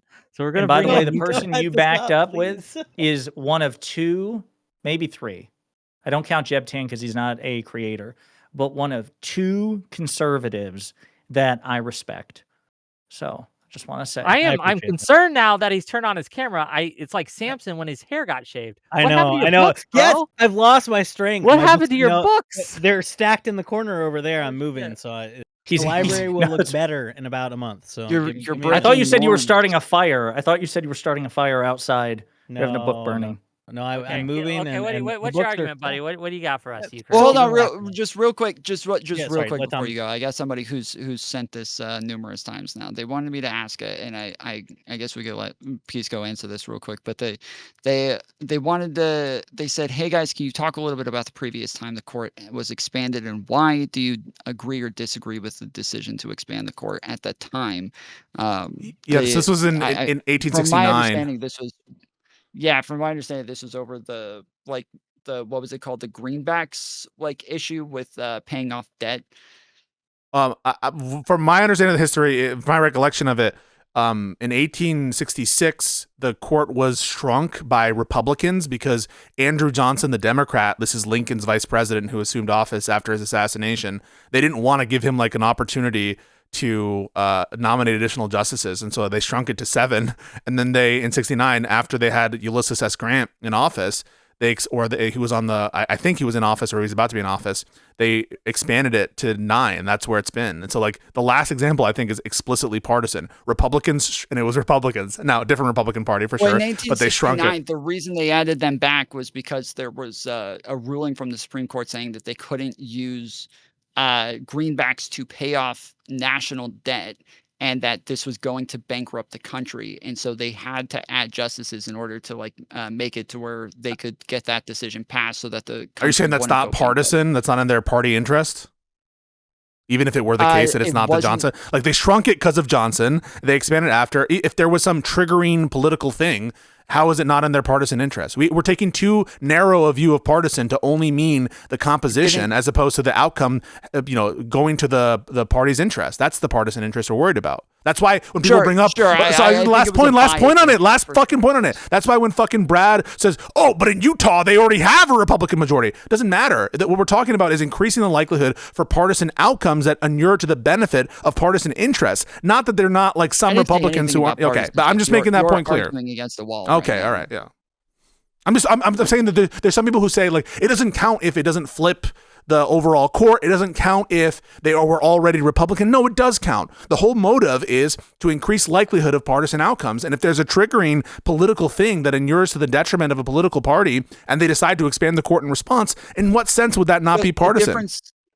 The difference here is that I would say it's a biased outcome that they were desiring. It wasn't a partisan outcome because at the time, I don't think the parties were split on this. Everybody was in favor of it and the courts just ruled against it. But it was that they were adding people for a biased outcome. That much is That's a true. distinction without a difference, right? I mean, for all intents and Sure, purposes. that's why yeah. I'm saying it is a Okay, biased okay. outcome. I want to yes. give it to. I'm gonna get a drink, but I want to give it to you, Chris. Okay, and I will be right back. Okay. Yeah, I guess a question I had. I think it's been an interesting back and forth from what I've heard, the little bit I've been able to listen to it. But the concept of legitimacy has only come up a couple of times, but I'd like to hear more conversation on that because I feel like that's, to me and to the people I run with, like, I guess the primary fear of it's not so much like, oh yeah, we can't do this. Obviously, as you guys have pointed out, constitutionally, legally, there are mechanisms to expand the court. It's not so much like they're going to make decisions I disagree with, because we all have decisions that the court has made we disagree with. It's the question of how seriously are we going to take those decisions, and what is the long-term ramification for something that we take as fairly crucial for our judiciary, which is this so-called independent judiciary, or, the idea that we respect Supreme Court decisions at all. Is that sacrificed at the altar of court expansion? I think is one of the core questions in the background of this, and I haven't heard as much discussion of that tonight as I was hoping. So I was wondering if you guys wanted to comment on that. Like, do you think is this a real threat to legitimacy, whatever that means? Maybe you want me to define it. We can argue about that. Yeah, we're gonna have to. If so, then That's like, what I was going to then ask. what What do you mean what by do we it? Because when you say respect the court's decisions, I already, like you said, we're at an all-time low for Supreme Court approval, and Right. so Do you think this is going to help that? What? Or do you think Yes, that'll I make it do. worse? Well, Unironically, I You do. think it will? Yes. Yeah, I think the that court will boost those yes, numbers. In I polling? do. I don't. Yes, Why? I do. The reason is Okay, because never mind. What I don't mechanism know. do you That- think- that's wait, crazy. yeah. So, no, I will. Like, what is your evidence? Wait, of wait. I'm about to explain it. Right. one of the reasons why the Supreme Court Pisco, is what's your losing. evidence? One of the reasons One why more this. time, Pisco. One of the reasons why the Supreme Court of the United States is losing popularity is because they keep doing unpopular shit. Look at the people's responses, except in like the tariff decision, right, where people largely approved of it. Legitimacy is tied to results. This is something that Ezra Klein talks about and everyone else. Like this proceduralism, the process stuff. People don't give a shit about that stuff. And so people are going to be way more sympathetic to the Supreme Court they view as giving good results for the people than they do about process. I might wish it were otherwise. You might wish it were otherwise, but that just is the case. You can say all you want about the filibuster this, the filibuster that. People don't know shit about it. And so one of the reasons why I suspect the popularity of the Supreme Court is dropping is because they're doing dumb, unpopular shit. Okay. I mean, that's And fair. so That's a fair point. packing the court makes them do more popular stuff, ipso Hold on, facto. is packing the court popular or unpopular right The now? thing itself, okay. Oh, stop though. The thing itself, the policy itself, just like Obama. Wait, no. Let me respond. No, you know what you're doing. You know what the fuck you're doing. Wait, no, let me respond. Shut the fuck up. You know what you're doing. You know. Wait, no, Whick is laughing. Whick is laughing because you know what you're doing. No, let me just correct it. Let me correct it. You can talk. So you're conflating two metrics. You're conflating two metrics: popularity over the measure itself versus legitimacy and popularity of the court itself. And they're different things. And yeah, they're not mutually But they're exclusive. That one connected. could. Would acknowledge that, correct? I don't think Whick, that they're you're muted on your that. stream. I don't think they're that strongly connected. No, I think that you wouldn't see all the approval like just shrink for the Supreme Court if it were expanded. No, I don't think that. I think it's fair to separate those, right? But I do think it is a legitimate concern to consider how unpopular court packing has been historically, how unpopular it is now, just as a political proposal, compared to what you think they'll accomplish with it. So maybe you're optimistic that when you pack the court, they will make decisions that most people will love, but also that there's, in my mind, just as likely an outcome where these justices make decisions that people are unhappy with for various political reasons. And so like there's no reason in my mind to think that the decisions the court issues will be popular on their own, but court packing itself, as you guys are discussing, is an unpopular thing. Roe v. Right? Wade was Okay. popular. The packing of itself. Hold on, if I may. The packing of Hold itself. on, if I may. I think one of the problems with the legitimacy of the court isn't just the decisions that they're making, but we have successfully made the argument, Democrats is what I'm talking about, that McConnell packed the court, right? Yeah. That the appointing Successfully, we did that. When did we successfully do that? No, the You don't think Republicans we've packed. successfully made that argument. Oh, I think me that we're or succeeding at making that Oh, yeah, argument. yeah. That's Okay, why yeah, my bad, one my of the reasons why the legitimacy of the court is going down, right, is because this was an illegitimate thing. Right. I don't think that is helped by court packing. I think that is hurt by court packing. I don't have that intuition. Okay, so again, I'm obviously against like the adding justices, but I do think that like it is true No, that you're not. it probably would make it to where they are more trusted because as he said, like they would, if they end up having better decisions in the end, people would approve of the court better. Like currently there are Obviously. like, key issues that are on people's minds that they think this is just a horrifically unjust decision. And even the fact that like they're taking this long to try to think about, Birthright citizenship. It hasn't like, been it's that absolutely long, fucking relative to ridiculous. the- There's no Philip. way. No, this is it should have been. No, a I simple want them to do it issue faster, one, but and then two on top of that, like it could be an issue politically for Democrats to pack the courts, but it wouldn't be an issue for the court. And it seems like that's what your question is like focusing on is this going to hurt the court's legitimacy? But instead, like it may hurt Democrats in popularity. In some ways. I think it's both. Probably I think it's not both. I also I care more I about also the want court's legitimacy. I don't care about it. I also want to stipulate this to Pisco's point and actually touching on what Tom just said there. Okay. It's not just that the court arrives at unpopular positions, although I think Ezra Klein is right, and I think Pisco is right. There is a correlation between popular outcomes and legitimacy. Go figure. Right? But there's also the lack of persuasive writing on this. So not to go back to the Trump immunity decision, but it is just the textbook example. Yes. That decision was supermajority unpopular. Why? Because people don't see a fucking limiting principle in the immunity decision. There's a sense of entitlement among the Supreme Court justices. You hear Chief Justice Roberts bitch about it and all the others. Why don't they trust us? They see us as partisan hacks. Because you don't bother to write persuasively. The decisions suck. They suck. Wait a minute. They're garbage. Wait a minute. Philip, let Jessiah Philip, finish, then let's give it to Philip. you, Chris, to respond. Jessiah, I know finish, you then don't. Chris. Philip, remind me, you don't support the Trump immunity decision, right? I have very complex and mixed feelings on it, but I don't like it. I don't like it.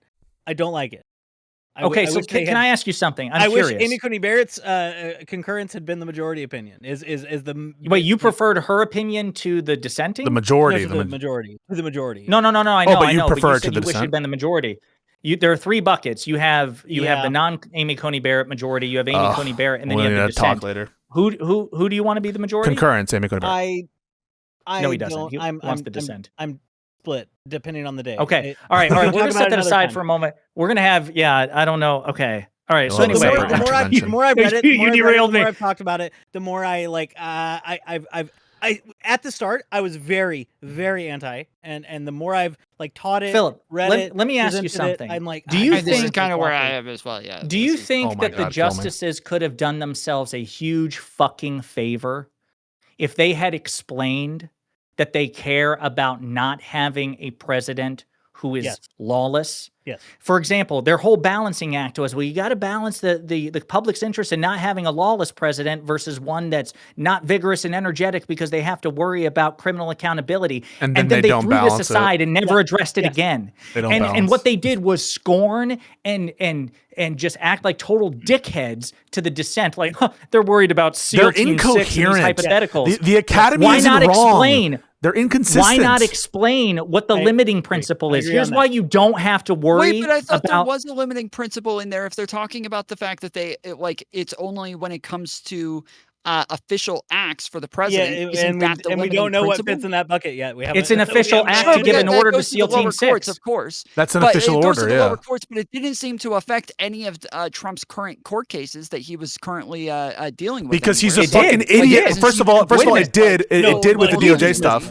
First of all, it did with the DOJ stuff. They had to rewrite it. First of all, it did with. First of all, it did with the DOJ stuff. First of all, they did with the DOJ stuff. Second of all, they didn't decide on half of these fucking shit because he got fucking elected, and so we never got full resolution. And third, most of that is because he's a fucking idiot and he outsourced a bunch of this stuff to private actors. If he had just used the DOJ and the government officials to do all his dirty work, and he could trivially have gotten away with it. And now that he knows about it, he can use it. Because the logic of the point is I agree with the possibility of it going really wrong, but I'm saying that the limiting principle is in there. They haven't defined it because they are. You just have to write a memo, Tom. Just write a memo. I'm stealing money from the IRS because it's not a robbery. It's a special weaponization fund. We're not killing someone. It's a special government operation to kill someone. That's all it is, Tom. All it is you write a memo. That's the only limiting principle. I would love to have a debate about that decision specifically on a night when I'm actually prepared for it. Right. But my point is part of the reason that the Supreme Court is viewed as illegitimate isn't just because people disagree with the decisions. It's because the court doesn't go to any effort to actually address people's concerns. That's a classic This is what example. I disagree with. Yes, thank you for restating. Because that's, I think, what I disagree with. I don't think that has anything to do with the public perception of the court. Yeah, I think so. They don't like the outcome. Example, that's it. For example, right, Roe, again, like we've all talked about at some point in various formats, is a thin legal decision. It's not based on history. They invent trimester systems. It's crazy. It's like there's all sorts of crazy things about Roe, right? But the popularity of Roe is not based on the reasoning. It's not based on the history. It's not based on the law. 100%. It's based on but that fucks people you. wanted women to have access to abortion. But that fucks you, right? Because what Jesiah is saying is the opinions aren't well received within the public, and they're not well received within the academy. And so, whatever you want to slice it, right? The opinions are not being well received by audiences, and that includes of legal commentators to the extent they matter. Between those things? In other words, there's sometimes. Let you Chris respond. Let you Chris respond. There sometimes is, but here there is sometimes.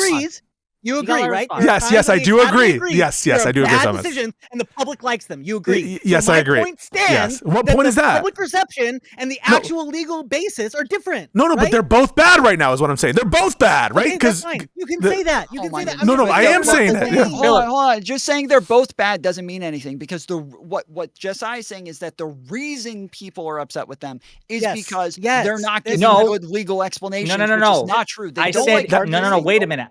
like No, no, no. outcomes. I said it's not just the outcome. I want to be clear.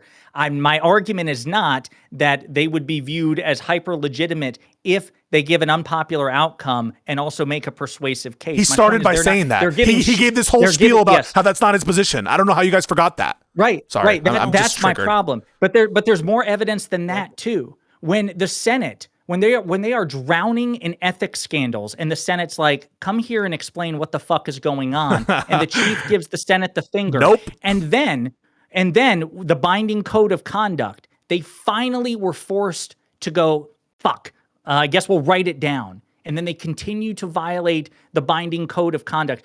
Reasons for recusal are not given, which the binding code of conduct stipulates. Alito's giving speeches shitting on Prince Williams. Alito's going over to these conferences like Gorsuch is going on like Newsmax or shit. Like, what are we talking about here, guys? My point, Philip, Newsmax, is it was that a the reason, court. okay, a little my bit point. different. Well, Come on, wait a man. minute. My point, Philip, is the court is unpopular in large part because of its own conduct.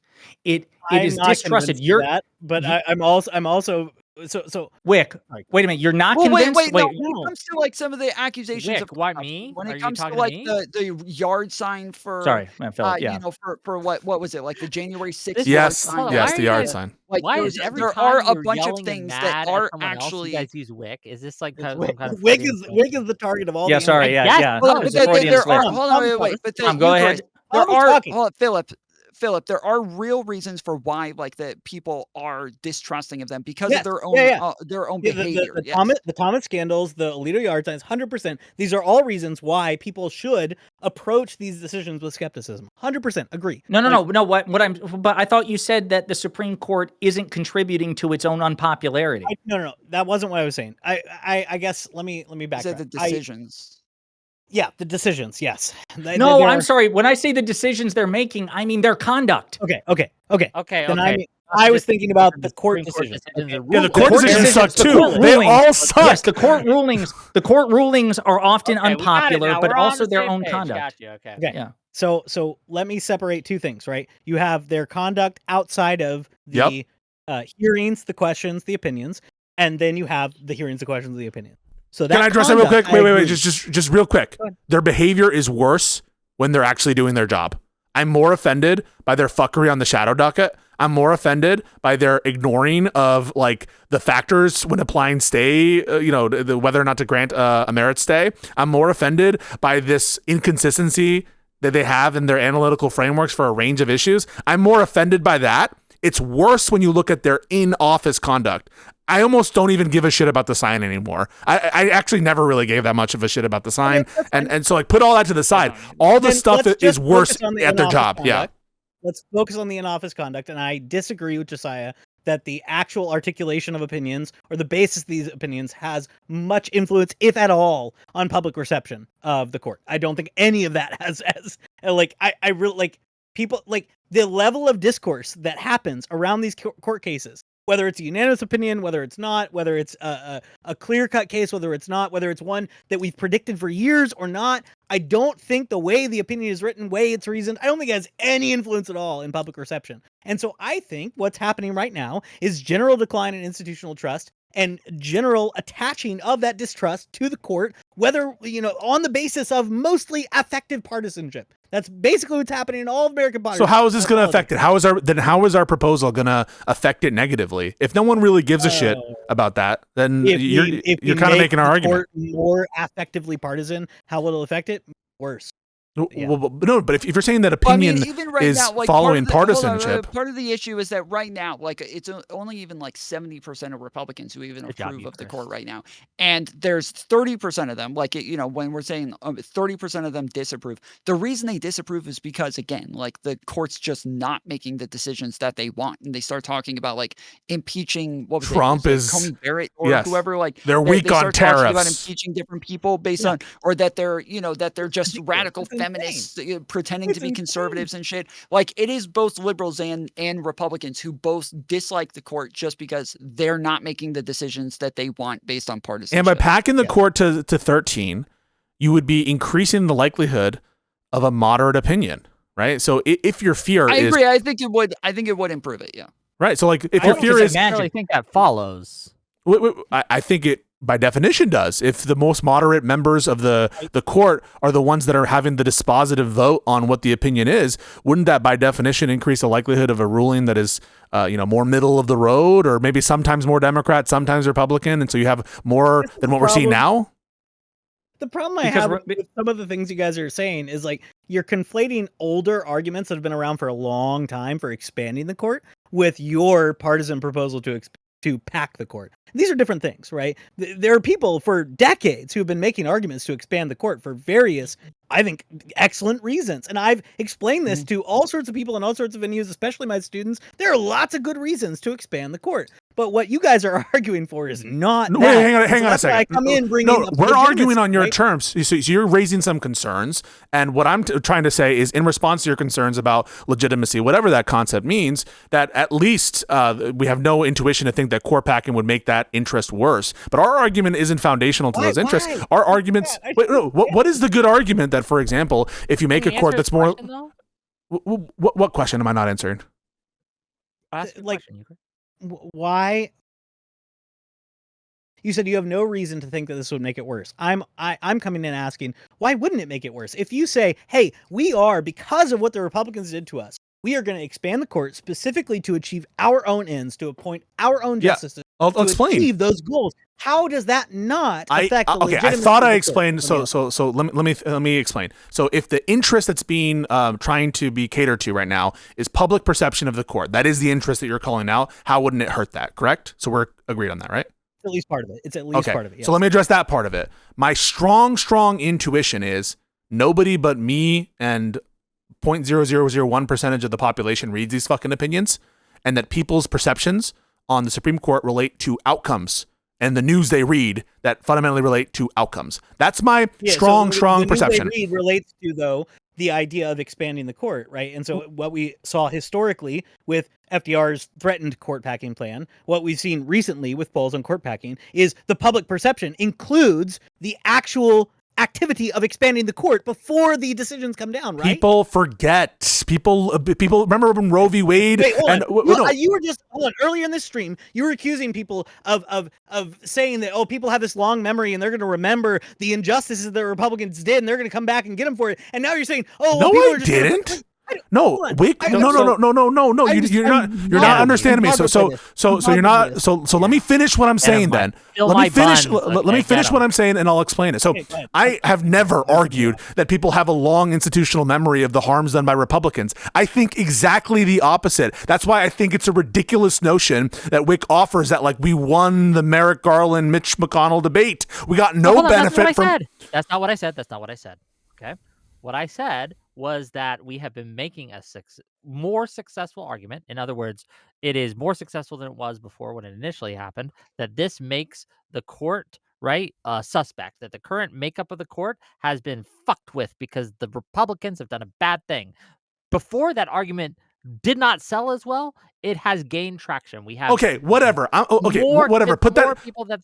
Forget about the Whick stuff. You're gonna object to that because you're always gonna say it's mischaracterizing. Fine. I mischaracterized. I'm not always gonna say you're mischaracterizing. You're always gonna say some shit because you always say that. But I already put it to the side. Who cares? The point is the following. I have admitted that my arguments were weaker than yours earlier. I have been the most good faith to you that I think I possibly can, Pisco. Why do you keep doing this? Can I address this fucking point? Jesus Christ! Let me respond to you. you. So let me respond to you. So what I didn't ever do is say people have this long institutional memory of harms done to them by Republicans. I didn't ever argue that. That's never been my position.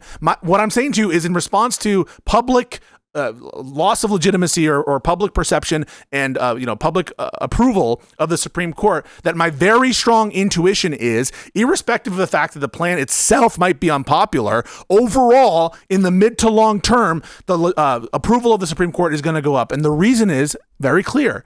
Regardless of the unpopularity of the Affordable Care Act, for example, it became popular. Regardless of the starting unpopularity of the plan itself, the court's legitimacy, which is the dependent variable that we're examining, will go up because they're more likely to do popular things. Isn't that a perfectly rational argument in response to the concern? It is rational as phrased. Two things. I'm not, as I said earlier, I'm not confident in they will do more popular things, but also maybe I had it backwards before, but I think you are banking on or gambling on a short memory on an unpopular thing that I don't think is completely fair. So this is a policy or an approach to the institution of the court that I think is fundamentally unpopular, and I think you're banking on people will just forget it. They don't like it. You can always do the thing of like they would vote against it, but they'll forget about it and they'll be fine. All I can go on is on cases, right? All we can go on are things that happened in the past, and they didn't really care that long about the Merrick Garland norm violation. They didn't really care that long about the nuclear option on the court-related nominations. They don't even know what that shit is. And for these kinds of the court expansion, I don't think they're going to, it's going to be some long lasting thing. Roe v. Wade was the number one issue for like 2 years. And now it's not really talked about that much, to be honest. So listen, the American people has punished Republicans. Well, wait a minute.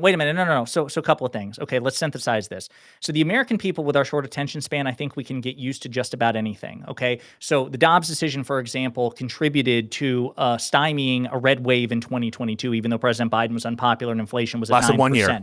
Yeah.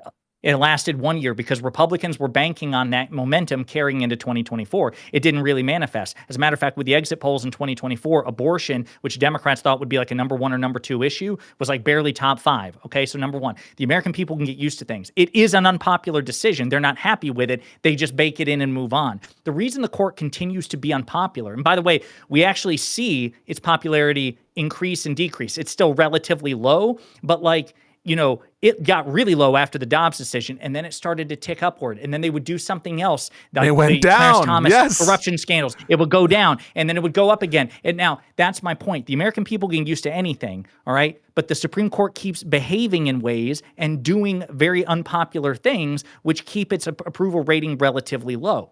So what we are proposing, number 1, even if I grant you that court packing as a concept polls unpopularly now, that is we just need it anyway, by the way. We just need it, even if it were unpopular, we just need it. But we're just addressing your argument.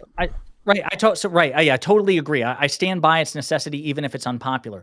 We don't know what may or may not happen if the Democratic Party actually tries to invest political capital to make a persuasive case. We saw Gavin Newsom, for example, when he proposed gerrymandering in a state that intentionally reduced partisan gerrymandering by way of an independent commission. He was saying, let's not go from neutral to partisan gerrymandering. He's saying, let's undo the painful work that we did to prevent partisan gerrymandering with an independent commission and partisan gerrymander. It polled unpopularly at first, but he won because he was able to make a persuasive case. That may be the case for court packing, maybe not, but you can't say for certain that it's impossible. Sure. But wait a minute. Then when it happens, let's assume we're able to get court packing done. Then we would have a court, at least in theory, that would not do things that this unpopular court does. I can say, and Professor Bunn, with all due respect, a Democratic administration is not going to nominate Clarence fucking Thomas with a $1.4 million financial disclosure ethics thing. That sort of corruption is unique to the Republican Party. Democrats aren't that corrupt. We wouldn't nominate somebody. Ketanji Brown Jackson doesn't do it. Elena Kagan doesn't do it. Sotomayor doesn't do it. So we wouldn't nominate those sorts of assholes. We wouldn't nominate justices that believe that the President of the United States is above the law. We wouldn't do those sorts of things. So the rulings would be more popular and the conduct would be more popular, and therefore the Supreme Court would be more popular. I need to ask you a question before I let Eucharist respond, though. I've been trying to get it out, right? Is there a point where you're trying to do the court packing, and you say that even if it's unpopular, you still think it's necessary, it's still something you advocate for. Is there a point where that changes for you when it comes to Yes. unpopularity? Yeah, Like, say no, we can 100%. point to. Yeah, I'm asking Jessiah though, real quick, just right. Like, is there a point for Jessiah, and thank you for answering too. I would ask you next, right? But is there a point where like it's clear that people don't just dislike this; they dislike that we're advocating for this, and they're turning on us, and we're less likely to win the elections in states that we absolutely need to. What would that point be? Is what I'm asking you, Jessiah. Like, I'm where's the sure there line? is a line. I just, but Okay, I'm trying to think. Like, It's like a Sorty's paradox. At yeah, some so- level of unpopularity, we're going to be against it if it's going to really detrimentally Can you affect give us. me an example of what that would look If we thought that our chances of winning over the political branches of government were like 80% lower, I'm sure that we'd be against it. Okay. Like that is just yeah, but I no, just- 100%. But Okay. I was just Pisco and wondering, I, because like Pisco and I there is believe an argument that people would make that like, well, no, principally, even if it causes us to lose, we need to push for this because we need to move over to window. well, Right, there's some but amount of understand, tolerance like, we need to have of it. Yes. understand that our entire position is predicated on the necessity and the righteousness of the cause, not its popularity. It's entirely possible that these things are mutually exclusive. Yes, it's the right thing to do, and yes, we'd be justified in doing it, but no, it's politically unpopular, and no amount of political persuasion by the Democratic Party will ever change that. Those three things are possible. But to me, we got to first accept that it is necessary, and it is. We also have to accept that it is righteous, and it is. And then we have to tackle the third issue, which is the political feasibility of it, because some people, like Hutch, would say hydropower level. Just have like the silent No, I don't think you telepathic should lie to the understanding. public. But You say or it's not necessary, disclose, but yeah. like, I don't. Yeah. I mean, when you say it's necessary, what do you mean by necessary? In order to accomplish an end, it is, if not a but-for condition, very likely to be a but-for condition. So an example would be any kind of major democratic legislation would be in serious risk, and not just in serious risk of not being enacted or being reversed, of being slowed down. And so it's a high likelihood to be an impediment to our goal of unfucking this country. And so that's what we mean by necessary in that respect. And anything that's like a materially slowing down in an unjustified manner the agenda, I think is something that is a huge And it's also stick in the road. Yeah. necessary. It's also necessary to undo institutional disadvantages that this partisan Correct. court's given the Republican Party. Citizens United, for Partisan example, would be a great one. gerrymandering. The Voting Rights Act, partisan gerrymandering, those things, because you're not going to get a constitutional supermajority needed for a And constitutional accountability, amendment. right? Trump versus United States, unitary executive, all this stuff. If we want the goals we want, accountability, punishment, structural reform, And we accountability, need to do something. and accountability for the court, because a court that's expanded by the Democratic Party is the only court that will ever accept any sort of meaningful oversight by the most powerful and important branch, which is Congress. They're not equals. The Supreme Court is supposed to be Congress's bitch, and there is supposed to be a binding code of conduct. This right-wing Supreme Court will never accept it, but a liberal Supreme Court will. That, maybe we should be held to at least the same standard as Congress people and senators and the president, probably even more of a higher standard, I want to give since Tom we're appointed and for life. Eucharist a chance to respond. Tom, if you want to get in here. Okay. I don't know if you Well, do. I mean, first, Eucharist, I don't know if you wanted to respond to all of those things, or can I ask I you have a things to question? respond to, but I wrote them down, so you go ahead. Okay, so I do agree with them on the popularity, maybe for different reasons, but mostly just because I think that like I agree with you on the outcomes aspect of it, and I think that just having two more liberal justices will swing a lot of votes on the Supreme Court to where at least liberals, a large portion of liberals, would be more in favor of the Supreme Court at that point. And what small percentage of Republicans who might be more upset with it probably will not outweigh the amount of liberals who would be more in favor of the Supreme Court. So I do think it would be more popular. But I want to know why, because I listened to Jessiah, I listened to you talk to Dylan Burns about this recently, and maybe even I think that you talked to what was Brad? the other guy's name? Brad Palumbo. Brad as well. Palumbo? And it Yeah. seems like yes, their issues are exactly. I mean, Dylan made exactly my argument from top to bottom. Everything that I've been saying about this for months, like everything he said was exactly what it is that I was thinking. Why is your argument not more? Why are you worried about popularity and not as much about the race to the bottom? Why is that an issue for you, or are you? Wait, we're not. Yeah, I more don't focused want- on I don't- popularity I outside- don't Wait, want a wait, race- wait, hold on, wait. I'm asking Philip. Oh. I'm sorry, I missed the last Oh. part of your He's question. asking why are Can you- you so Philip, in your question it's kind of presupposed that one of your main concerns is the public's popularity or the public approval of the court. Why is that one of your main things? This goes to the rest of my question for you I'm guys. asking not just why is it that your main concern, but why not like the race to the bottom aspect? Is that not a scarier like prospect for you? It's not just the public perception. That's one part of legitimacy. The other part of legitimacy is the whole relationship of government to itself, the separation of powers and interrelation of the separation of powers, the various branches to themselves. So I guess I don't know how to answer the question in the sense that, like, I think we've been arguing about one part of my overall concern. Yeah. And I would say there's more to it than that, I guess. I don't know. Yeah. No. Look what you did, Pisco. You scared off Jessiah. We didn't away. Pisco did this. Wow. I didn't do this. I didn't do this. Jessiah so much. We know you fucking. I didn't fuck. Wait, I want to address Public perception is just one part. Scared Jessiah so much. It bodied him. I want to address what was just said. So what was just said is there's more to it. And one of the concerns is not just legitimacy in the sense of public perception, but legitimacy almost has a notion of separation of powers and like sort of internal structure.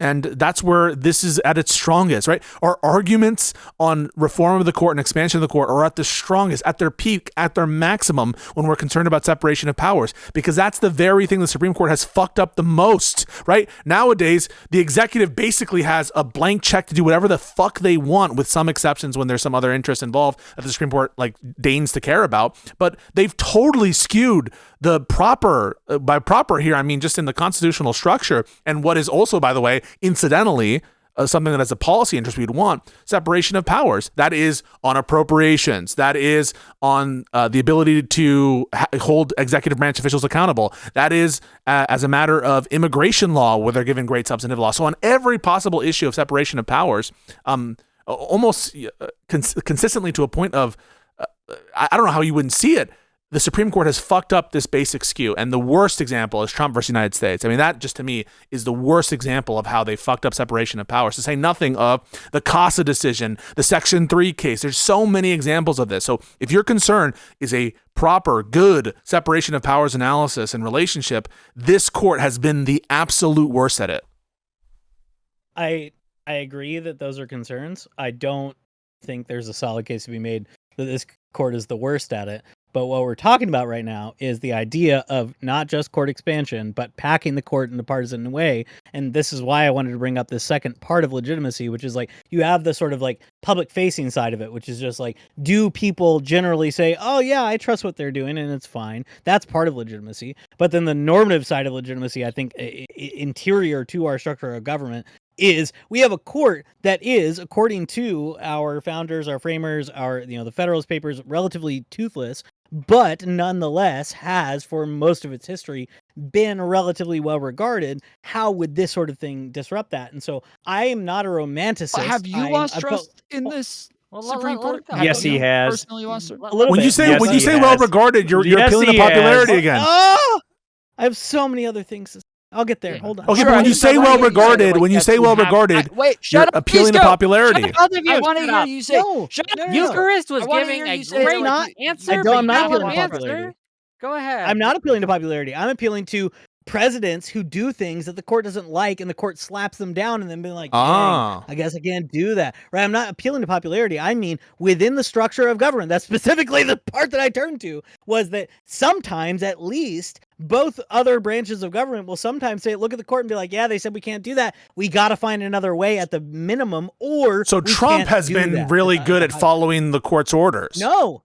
Oh, help me out then. I'm not saying he has been. Because I don't like Trump. So we've been mistaken about this? What's the prospect that any more than now under the current MAGA administration, where half of their commentators are saying, they're traitors when they come out a different way? What's the argument that adding members to the Supreme Court who are Democrat is going to increase the likelihood that someone is going to like disobey the court? Certainly not on the Democrat side. Likelihood. I don't know how to calculate the likelihood. I know right now I share many of your criticisms of Trump. I think that if we make the court a nakedly partisan institution, that we are packing for partisan. Your premise is fucked. I think Why don't you recognize that it's cooked right now? I think we will increase. You can't. You don't even know what he's going to say. You have to let him give No, the argument. I'm objecting to a premise. If we let it become this a partisan thing, we're in that world. I said more. No, but it's your false contention that it would be more partisan if we were to if we the argument of why it would be more partisan if we pack the card. No, he's taking it as an assumption. He's taking that as an assumption. I am taking it as an assumption Hold on, Pisco, because the current composition of the court has ruled in ways that would not be predicted if I just agreed with everything you've said about the court in the past 5 years. Not if it were 100%. We're not saying that it's 100% in Trump's pocket. No, it's but if you, if I gave you the magic 8 ball, and I let you say, hold on, Phil, please. What aspect would be more partisan? What aspect of it would become more partisan? Don't say popularity. Yeah, yeah. No, shush, because I'm trying to think about phrases in a way that doesn't sound nakedly ridiculous. You guys just keep interrupting this. That's crazy. We at least this is terrible. I'm being forced. No, not really. Okay. At least for the last couple Supreme Court appointments before Justice Jackson, there was a. Oh, this is terrible. I'm not saying something I don't believe, but there was at least a veneer of like, this is a respectable jurist who will make decisions that are good, right? Obviously, and we're not going to appoint like good jurists. You don't think that I don't want good jurists as Democratic nominees that are going to be following? I think that if you snap your fingers today and get what you want, what will happen is a Democrat legislature will create 2 new seats for appointees that are explicitly appointed for the sake of ruling the way. They're going to be good jurists. Come on.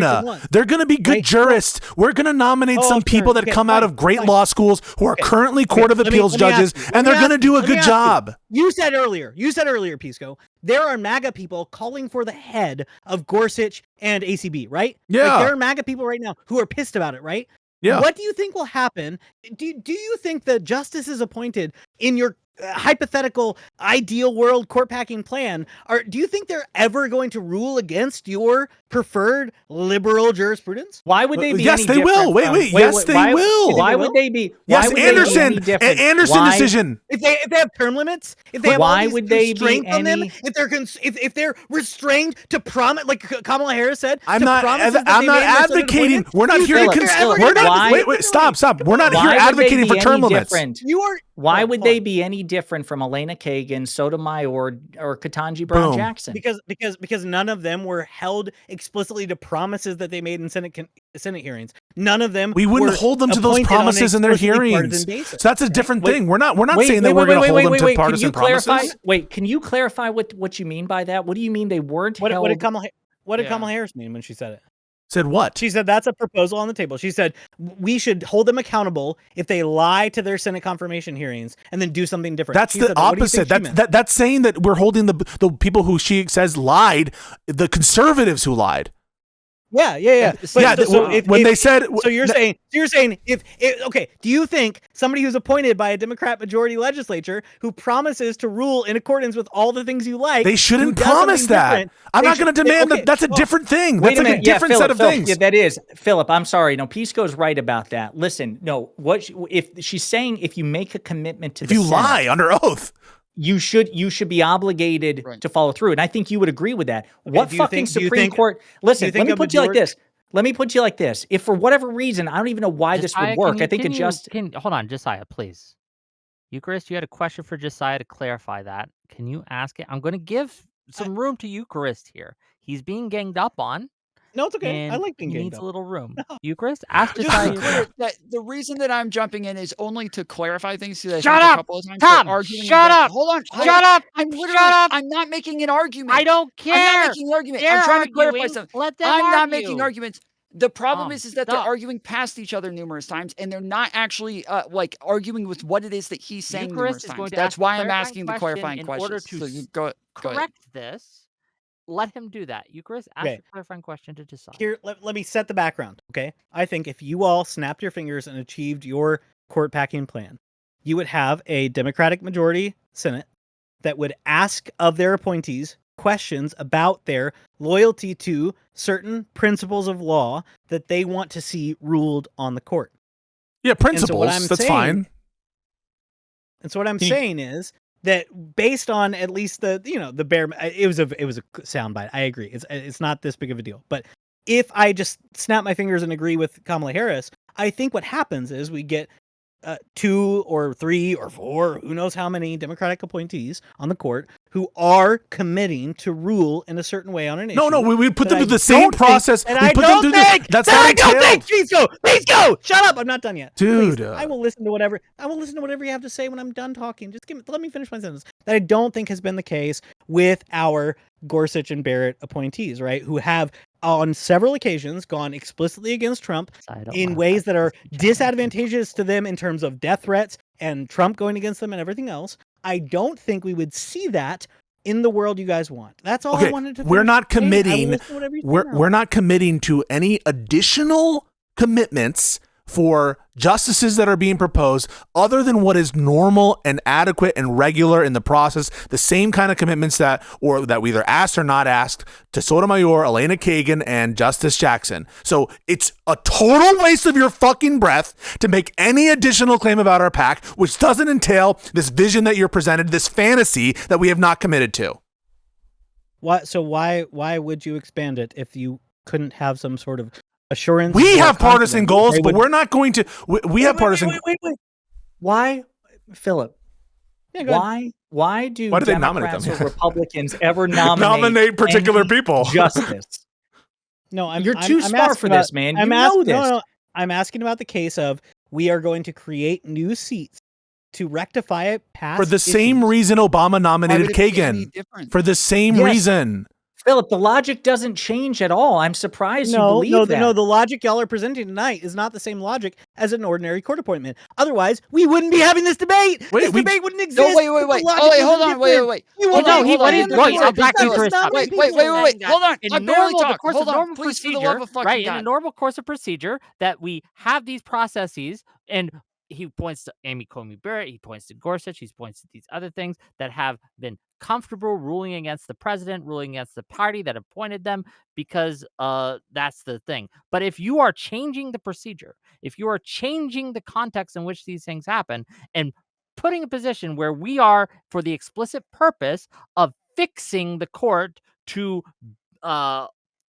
right the injustice that was done by giving liberal justices in, that this would change the context in which these things. So it's going to make it more partisan. Is that a? Do you guys not think so that hold on, it would change the context? No, I think it's fucking stupid. Hold on, no, wait. So you don't think it changed the context? That's the stupidest thing I've ever fucking heard in my life. That's not. Wait, let me. Hold on. It wouldn't change the context, guys. It'd be just run of the mill, normal, everyday thing. Just we get it. Like every other appointee. What the fuck? Okay, so Philip, if all they're doing is they're adding seats, but they're adding seats while there is let's say Gavin Newsom is the president now, right? He's the president. They add seats. That process is still going to be the same process where Gavin Newsom is going to nominate 2 people to take those seats, and the Senate is going to confirm those people. The process hasn't changed. Yes, the context has changed because we're probably not going to want to do it if there's not a Democrat. Why are we adding those seats? What are we expecting to get out of partisan advantage and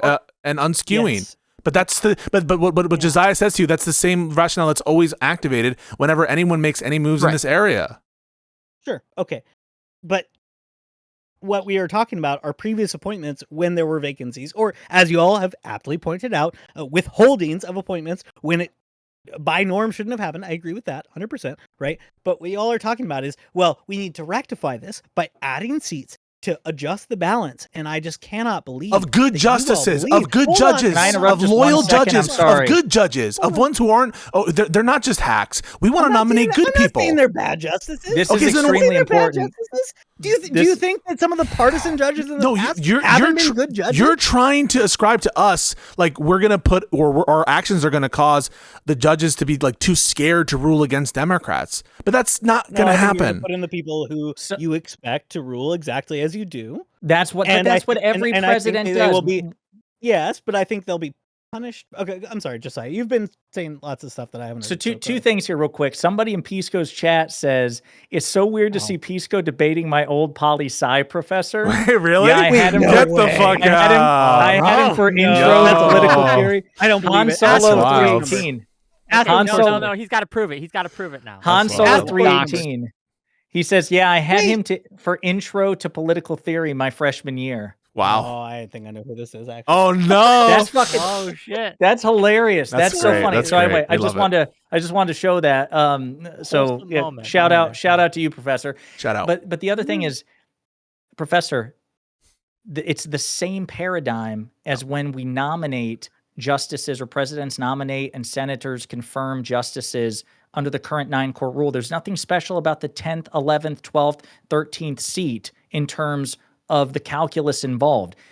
Conservative Republican presidents pick Heritage Society or Federalist Society, Vetted, curated yeah. lists, not because they know the justices will rule with them every particular time, but that as a general proposition, they are going to skew to the right. They That's are it. probabilistically. Well, then let me ask you a question, Josiah. So Yeah. say we do this, we pack the courts, we had 2 justices, and then unfortunately, right, for whatever reason, they don't overturn the one that you hate. Yeah, I'm fine. No. I would leave it They there. keep doing I that. would They leave give it these things- there. Do you not think that you would not just? I'm just telling you. What you would be doing is you would be coming on my stream and saying we need to pack it more. I wouldn't do that. I wouldn't do that. Yeah, I so- would. So no, I don't. I can't commit to I that. don't believe No, you. so- I well, do not believe you. Wick, I understand. I don't believe you when you say, oh my God, at a certain point, I support court packing. At the end of the day, you're too much of Yeah. a rules cuck, right? And then you Okay, look back that's fine, respectively. right? Right. But I finished Except my for line, anchor babies. Ironic use of that term. Except for- Except for them. If birthright citizenship gets struck down, Pisco's going to be like, listen, I'm worried about that oscillation sort of thing. I mean, I know. I'm going to say all the Pisco arguments. might say listen, that, but I would. my boy Pisco has the same problem my boy Hutch does, which is he basically reverse engineers what the Democrats do to say it's acceptable. So Democrats are willing to gerrymander, and therefore Pisco's like, Hutch and Wick are willing to support gerrymandering as well. They just look backward. Whatever the Democratic establishment does, they reverse engineer it. You don't have to Unfortunate. believe me. But what I It's think we Schumer are syndrome. obligated to They do- love Schumer. I don't know what it is about him. Schumer's been- hold on, can we just acknowledge? Here we go. Oh my Yeah. Whether you God. Sorry, like Josiah. Schumer or Josiah, dislike finish his, Schumer, Yeah. finish your line. Wait, let him finish That's his line. We can talk about his beauty. I'm sorry. I had to do it. So I don't think that we are guaranteed a liberal court that decides in every instance the way that liberals want. Ketanji Brown Jackson doesn't rule the way I want every fucking time. You don't hear me saying that she should be impeached. She was with the So I majority in the reject your Fisher. She was in the majority in the Fisher decision. There's tons of examples which we can point to. The Virginia Supreme Court, the Anderson decision. So in the Anderson decision, it was about 9-0. Trump, Section 3 of the 14th Amendment. So no, I reject your premise. I do think we are entitled to try to pack the court with justices we believe are sympathetic to our worldview. But if they happen to not rule in our favor on major cases, Follow the orders. that's just the luck of the fucking draw. 100%. But it sounds like the rationale isn't against the process then, because that's what you're making it sound like, Philip, is that you're against the process of adding justices where we think they're going to be liberal, where instead you're just against partisan packing the court. Like that seems to be your issue, not because you're making it about oh, well, this is different in kind with the process, but it's not. You're against just packing the court for partisan reasons. I think, I do think it is different in kind to pursue. There are times when you can pursue the same policy for very different ends with very different public facing messaging and very different goals and everything. And that is different in kind. Yes. Right. So you, as I said at the very beginning of this, there have been people for decades who said, hey, expanding the Supreme Court is a really smart idea. We could hear more cases. We could have a rotation. They could stop taking the freaking summers off, for example, right? There are lots of reasons why expanding the court is not a bad idea. But the thing that I've been hearing pushed from these guys, at least one of whom I kind of like sometimes, right? I love Jessiah. Pisco, I don't know you as well, but we fight sometimes.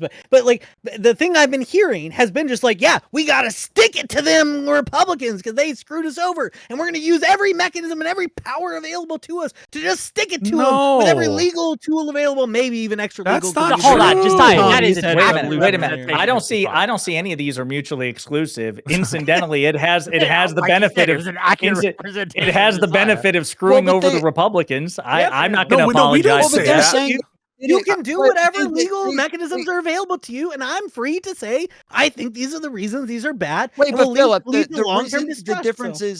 the difference is that they're saying that they already did this for partisan reasons. They essentially did the same exact thing for partisan reasons. I can say those things are but bad. criticizing it isn't all that beneficial, right? Like this is what people do with Trump all the time. Wait, because people vote for Trump and then they sit around saying take some action. Take some fucking action. Rectify it. Pisco, tell me. Pisco and Tom, tell me what action would you like me to take? I just told you, expand the court to 13, or fuck it. If you want to go a little bit lower, you can go to 11. Why can't? In virtue of what can't you? Can I snap my fingers and change the composition? Oh my! You can be in favor of it. No, in favor. You know what we're saying. This is so. I'm asking. No, hold on. No, Tom meant criticism in and of itself means nothing. You know what Tom is saying. Tom isn't saying criticism for the end of achieving the policy goal. He's just saying that talk is cheap and you can criticize the previous action, but when there's a viable solution and a good solution to address it, we should embrace that. They're giving a solution, and that's the point, though, is that they're giving a solution. You're saying this is a bad solution. Your reason for it being a bad solution is that it's a partisan reason. But then when I say, the other side did this for partisan reasons, you say, oh, well, I can just call that bad. What else can I do? What you can do is be in favor of the argument for partisan court packing. Wait, I'm sorry. I can say something that happened before is bad, and a response to it is also bad. Let's say similar but analogous principles is also bad. You can, but still prefer the status quo. No, you can. You can, and you would maybe you're consistent on some principle, but like we're just trying to suss out what is that principle, and so maybe there's something to do with legitimacy. Okay, and we can cash out legitimacy in partially relating to public approval. Okay, Josiah and I say we think that having a court that will be in the composition that we propose will have more popular outcomes and will lead to more popularity. Okay, so we've addressed that. You disagree with that. You think that perhaps the initial taint of the action taken will be more prolonged and perhaps it will have a sticking power. Taken will be more publicly popular. Okay, I mean, there's no guarantee of anything. There's no guarantee the sun comes out tomorrow. I mean, are we talking about guarantees? Thank you for the logic problem, Pisco. I appreciate it. It's amazing. But that's not a basis under which you order your life on guarantees of 100%. That's not reasonable to expect us. I'm saying if you expect me to think that this will lead to better outcomes, I need strong reasons to think that I've got to make my transition out of here. I've not seen my wife all day, and I've got to pee so bad. We can end. Go ahead. Yeah. So I just, if you don't mind, I'm gonna turf over here. Yeah, this is the Tom hours. I'm gonna dip out in just a second. But again, Professor Bunn, you're a work in progress. I'm going to persuade you of this. It will happen. Whick as well. I mean, Whick, we made more progress with Whick than I thought. Whick, I appreciate. Yes, I appreciate how fair you were. Yeah. I really to do. Be honest. Yeah. People say I don't. Yeah, I was heated, Whick. I was heated. I was heated. I'm sorry. Tom, shout out to you, buddy, for both, actually hearing what we had to say and considering it. And let me think about this for a moment, and especially since you popped in super late, because appreciate this is you, Tom. The single most important issue for Pisco and I. So we're very passionate about it. Well, I am actually setting up a panel to do this in the future, and I'm probably going to invite Josiah on it. But I did want to talk to you in the future as well about the broad immunity decision. You should. You guys should do that. I don't know if I want to talk about it all that much. I hate sounding like I'm in favor of it, but no. And listen, you should feel that guilt deep down. You really should. Both of you and Professor Bunn. I mean, if I'm disappointed with anything more than the court packing resistance, it's like, well, no, okay, we'll talk about that. How about we just all give our closings Josiah, where can people find you? Okay. They can find me at youtube.com/@ponderingpolitics. After 3 fucking years, I finally got in the mail this thing. Yo! Finally, after 3 years. It was back ordered for 3 years, right? And we're getting close to 1 million. So What if a I bro. can get That's my sick. 1 million subscribers, yeah. Never I just forget say your it's- roots, bro. Never It's forget them. wild to me that I used to have more subs than this guy. Okay, like there was a point where he was The coming on come my up He was shows, he was and I was the platforming big me. dog, That's a big okay? boy. I He was. like, He was. Yeah. He was the. He was. Although, man, I just want to make a joke about platform. Pisco, I know you know what I'm Yeah, talking yeah. about. If you know, you know. People flexing about their platforms. Yeah. But yeah, no. Listen, I appreciate it. Thank you guys for the conversation, and Whick, thank you for the fucking 5-hour marathon on this. So I appreciate That's gonna it, man. be Thank you. sick. It's good to be video. on a panel with you again after a while. Yeah, it was good to see you, man. Hey, by the way, you got a shout out in the Brad Palumbo You video. did, I need to yes. put you two in touch. Somebody sent it to me, and I You're need- cited I as need one to, of two yeah. principled conservatives in the one of country. two, one of Yes. two. Yeah. He's like, Maybe who's, maybe he's like, I've who's gotten the other down on one? your rankings after. No, I don't think so. He said, "Who's the other one?" I was like, "Philip Bunn." And like he wears tweed jackets. He's a professor. I need to put you guys in touch. So that would be a good conversation you two should have. So thank you guys again. I'll talk to you later. Appreciate you, Bye. man. Bye. Okay, Pisco, closing statement. Go ahead. Yeah, no, I just think that it's really important to do it. I'm not convinced by the popularity arguments. I'm not convinced by the institutional arguments. I don't think it'll render worse opinions. I think it'll render better opinions. I don't think that it will cause the destruction of the rule of law. I have no basis to believe that. It didn't do it in the state supreme context, didn't do it in the federal context in the 19th century. I don't think that it'll lead to this parade of horribles of tit for tat that is unrecoverable. I think it will lead to good outcomes for liberal democracy, and I think it's justified in virtue of self-defense and retaliation, as we already talked about with the Merrick Garland, Mitch McConnell situation. That said, I'm always open to further critique and argumentation. You can find me at Pisco at YouTube and other platforms. Check him out, gang. Thank you for coming on. I Thank do you. appreciate you. buddy. Thank all of you. We fight, but I love you, man. Yeah. See you later. Okay. Bye-bye. Later. Tom Foolery.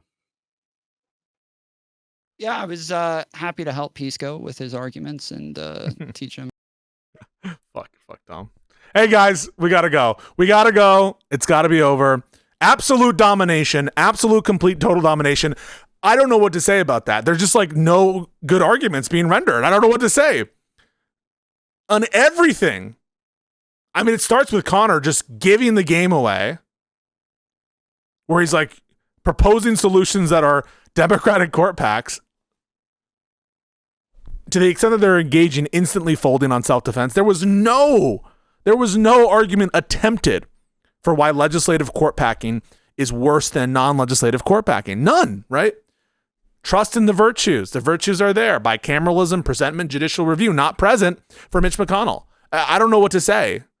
If you haven't been convinced, I think you should jump on stream some point, because like, really, what is there? What is there left?